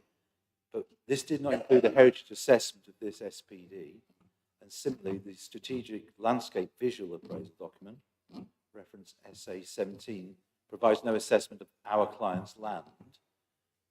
So in short, we feel there's been no analysis of our client's site's suitability for development from a heritage perspective. We explained in our Regulation 19 representations that the concept plan, as it is today, advocates built development on a more sensitive part of the non-designated historic parkland to the north of Norton Hall, that also includes veteran trees and hedges, and these are pretty much the sole visible reference remaining to that parkland. And elsewhere within this area, there's other important trees and hedges. Our view is that our client's site is less sensitive. It contains no trees, no hedges, and it's within a visual setting that's already largely affected by the large employment structures immediately opposite the site on Woodbury Lane. Paragraph 216 of MPPF requires that a balanced judgment is taken in relation to non-designated assets. And we feel that without consideration of my client's land, we would suggest that balance has not yet been fully assessed.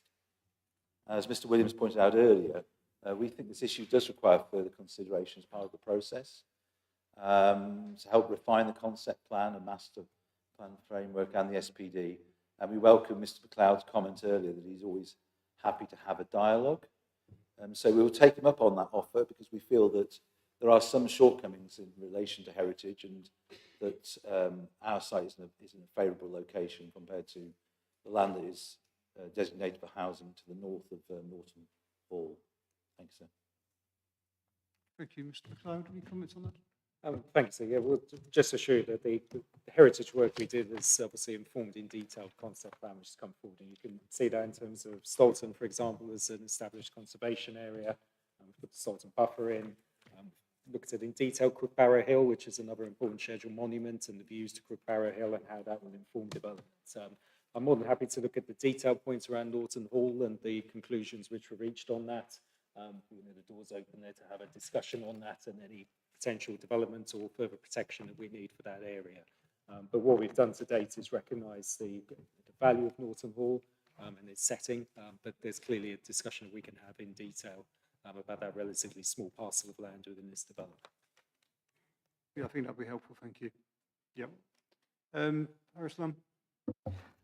Thank you. So I think we would also welcome a similar discussion about the setting of Mackerel Abbey as well, if that's acceptable. We've already said we'd do that, so yeah, more than happy to do that. Okay, thank you. Right, that's us on historic environment. The last topic, the final topic, if you please know, is infrastructure delivery. Now, we have been talking quite a lot about infrastructure delivery at different points, and appreciate we haven't got to an afternoon break yet, but I'm thinking maybe we'll press on and see where we get to on it. There isn't much more to cover, and if it looks like there is a lot to cover, we'll have a break. Unless anyone particularly needs a break now. No? Okay. Right, so where are we with this one? I think it would be helpful if the councils could explain where position's been reached in terms of the equalisation, section 106 discussions and the statement of common ground, and the suggested main modifications that relate to the overall infrastructure delivery. As a starting point, we've dealt with various detailed points about infrastructure delivery throughout the course of the day. And there's not much left and really on my list of things I want to explore, so maybe brief. Yep, thank you. The agreed statement of common ground with the landowners group reflects a sort of two-tier approach, strategic infrastructure covered across the piece, and then a more detailed Section 106 agreement reflecting the particular characteristics of the use that's proposed. At the current time, we don't have an equalisation agreement, but obviously it's something that we're looking to work with. We've appointed somebody to represent the councils going forward in that discussion, and I think the landowners as well have got somebody lined up to sort of start that discussion going forward in terms of how the costs are shared in a fair and proportionate manner, which I think is the phrase that's used in the document.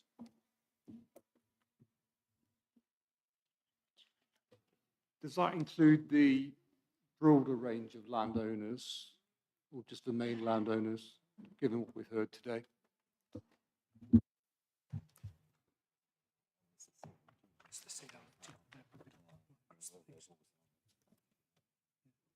It's the combined landowners group. So those are the principal landowners across the site. And I presume their principals are still as they've signed up to, because there's been some deviation from that in the discussions today. But certainly, as a principle, the combined owners land group have signed up to that document. I think going forward, if there's sort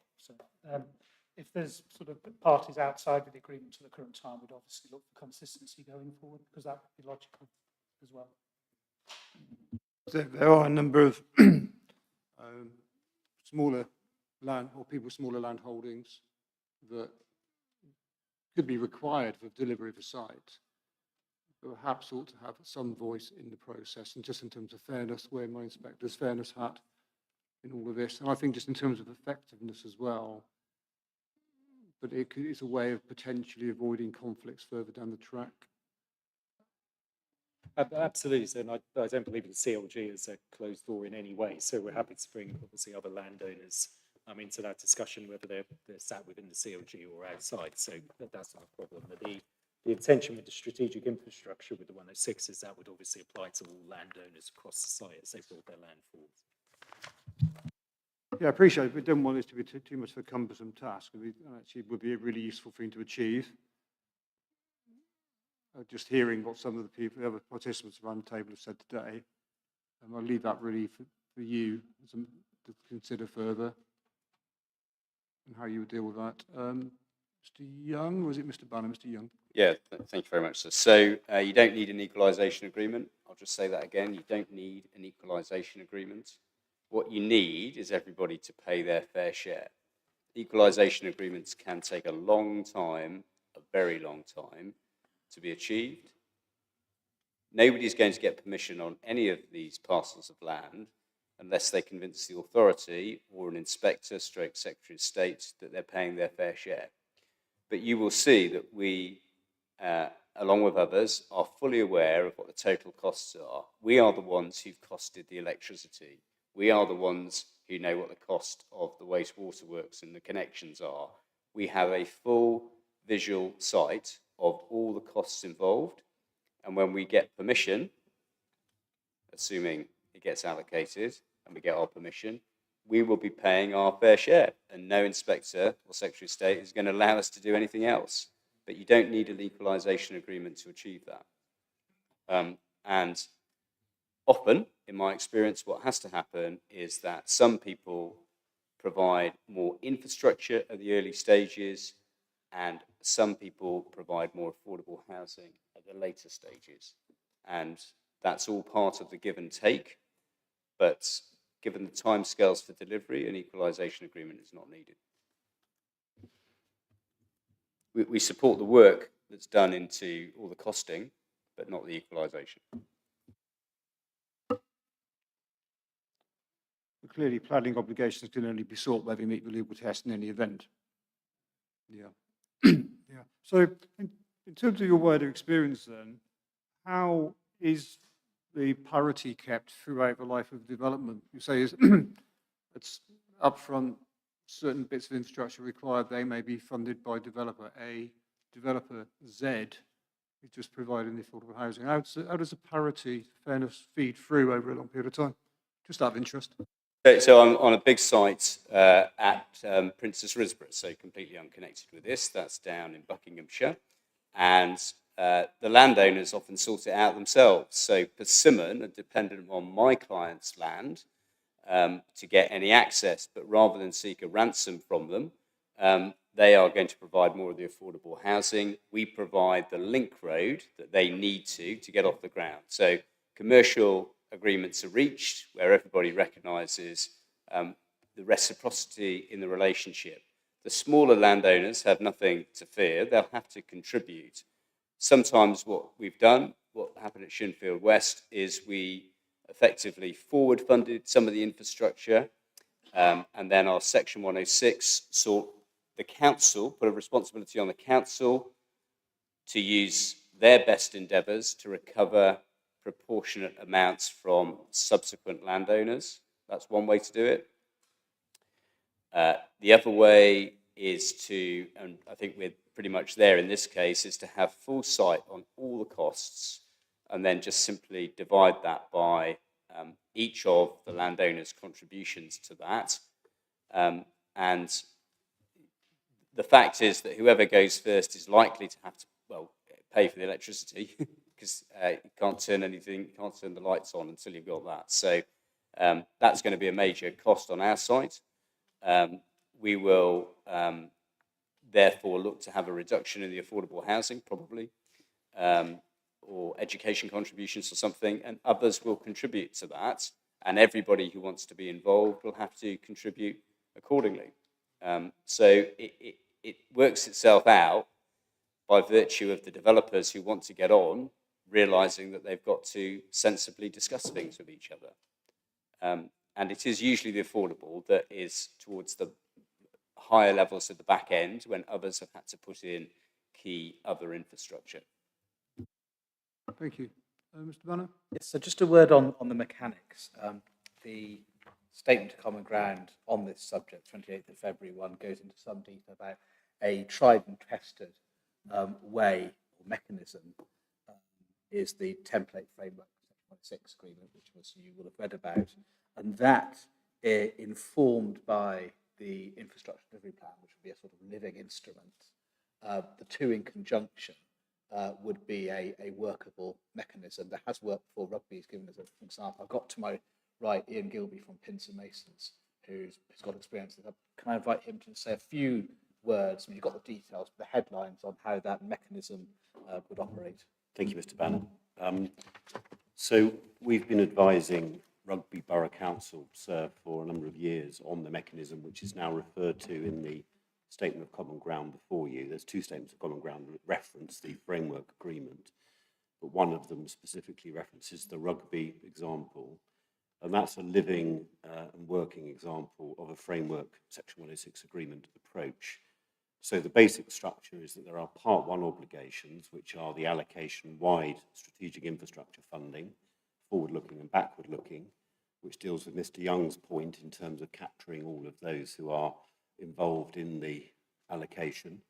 And then the second part of the agreement, Part 2, deals with the site-specific obligations in relation to each individual application site. This is the document that requires everybody to sign up to it day one. It is a template which can be rolled out as the applications come forward. There are two main advantages to that. Firstly, it doesn't require all-party agreement, which would be probably as difficult as agreeing equalisation, as Mr. Young has said. And secondly, it means that as the IDP work is updated over time, both the template 106 and the IDP talk to each other and can be adapted as the infrastructure burden ebbs and flows in the way that Mr. Young described. So, I mean, it is a tried and tested mechanism used on a major allocation. The rugby allocation is 5,000 units. The first 106 agreement under this approach has already been signed by a house builder, and the second is in negotiation at the moment. So, and Homes England, Mr. Prodsham and colleagues have been very closely involved in that project as well. So there's a degree of unanimity amongst the parties on this side of the table, and obviously the basic structure is agreed and signed up to in the Statement of Common Ground with the authorities as well. Thank you. Before I just give the council the opportunity for the final word for the day, Harris Lam. Thank you, sir. So just on the framework Section 106 agreement, the Rugby Local Plan was adopted in 2019, and we're now nearly 6 years on. We've had one Section 106 agreement signed on a strategic site. I think that just indicates the complexity of bringing forward large strategic sites and strategic allocations. So whilst I've got no qualms about it being applied, I think there's a way to go in order to get it set up to work appropriately. So may I just come back on that brief? It has been the small matter of a global pandemic. In the meantime, I'm told that the delays are nothing to do with the framework 106, so it's not a good point on the evidence. And actually, we have heard about the large amount of ongoing work which is evidenced on this site. Unlike others, I think there is a lot of evidence here to show that this site has actually progressed a long way on. It's not starting with a blank piece of paper now, is it? So we've heard that already. So really, thank you for the point. Robinson. Thank you. I'd just like at this point to echo the response that has already been submitted by our Joint Parishes Committee, which I think sums up very well local feeling and highlights the lack of clarity and confirmation of costs, time to delivery and associated challenges to infrastructure in the updated December 2024 IDP. And whilst I have the floor, so I'd like to mention, it hasn't been raised today and I'm surprised, huge concerns with hospital provision.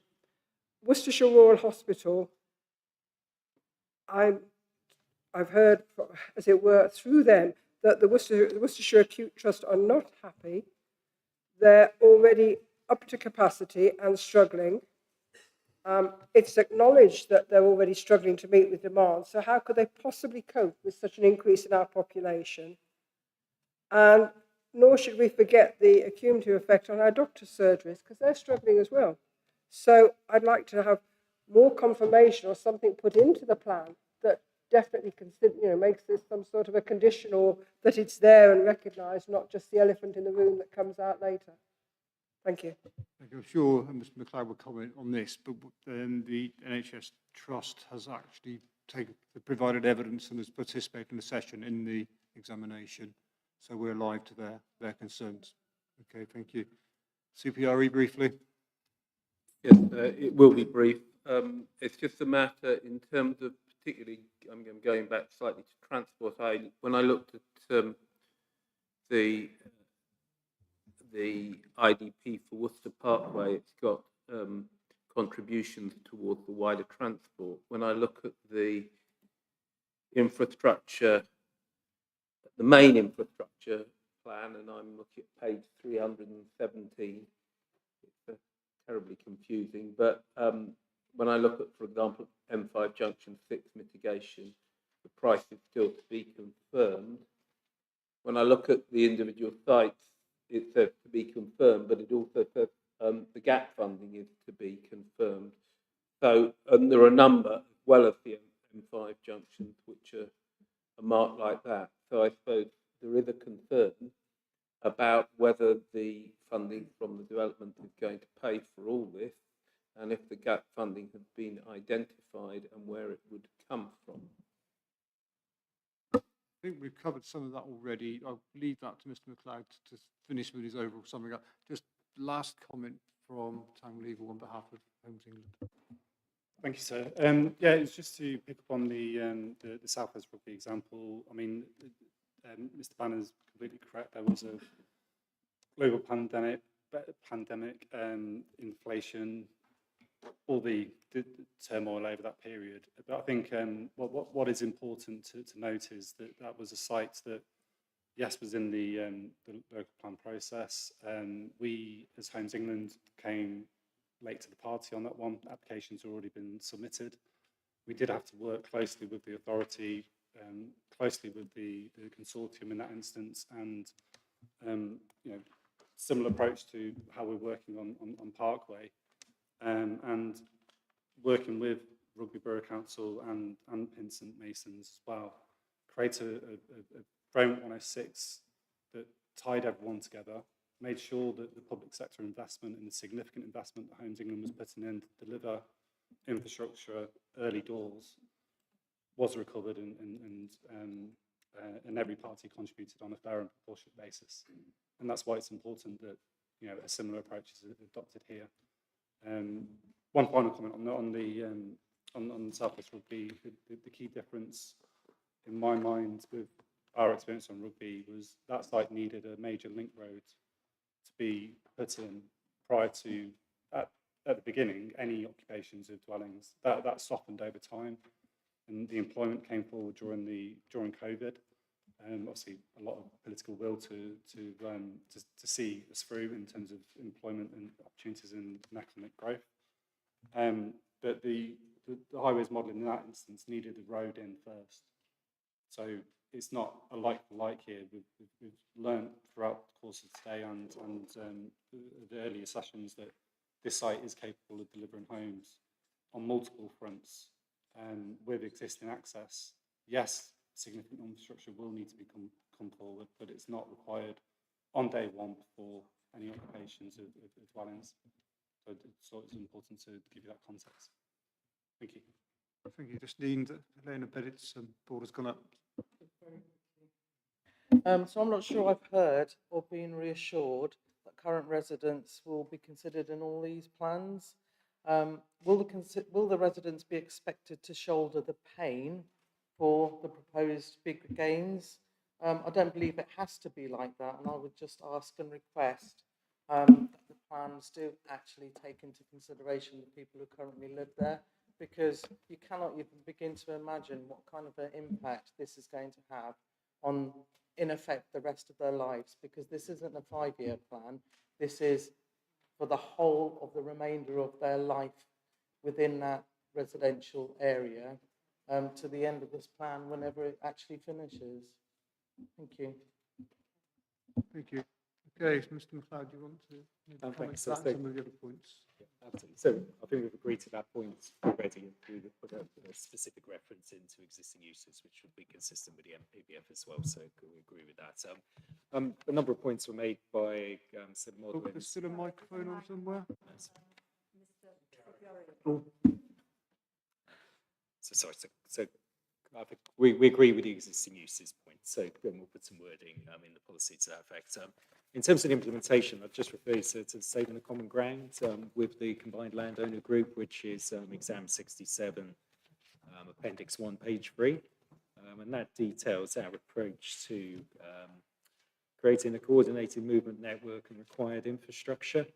And obviously it reflects a fair and proportionate approach, and the CLG have confirmed that with the exception of a minor change to item O, which replaces the garden community will and is replaced with in granting planning permission for any application for development within the new settlement.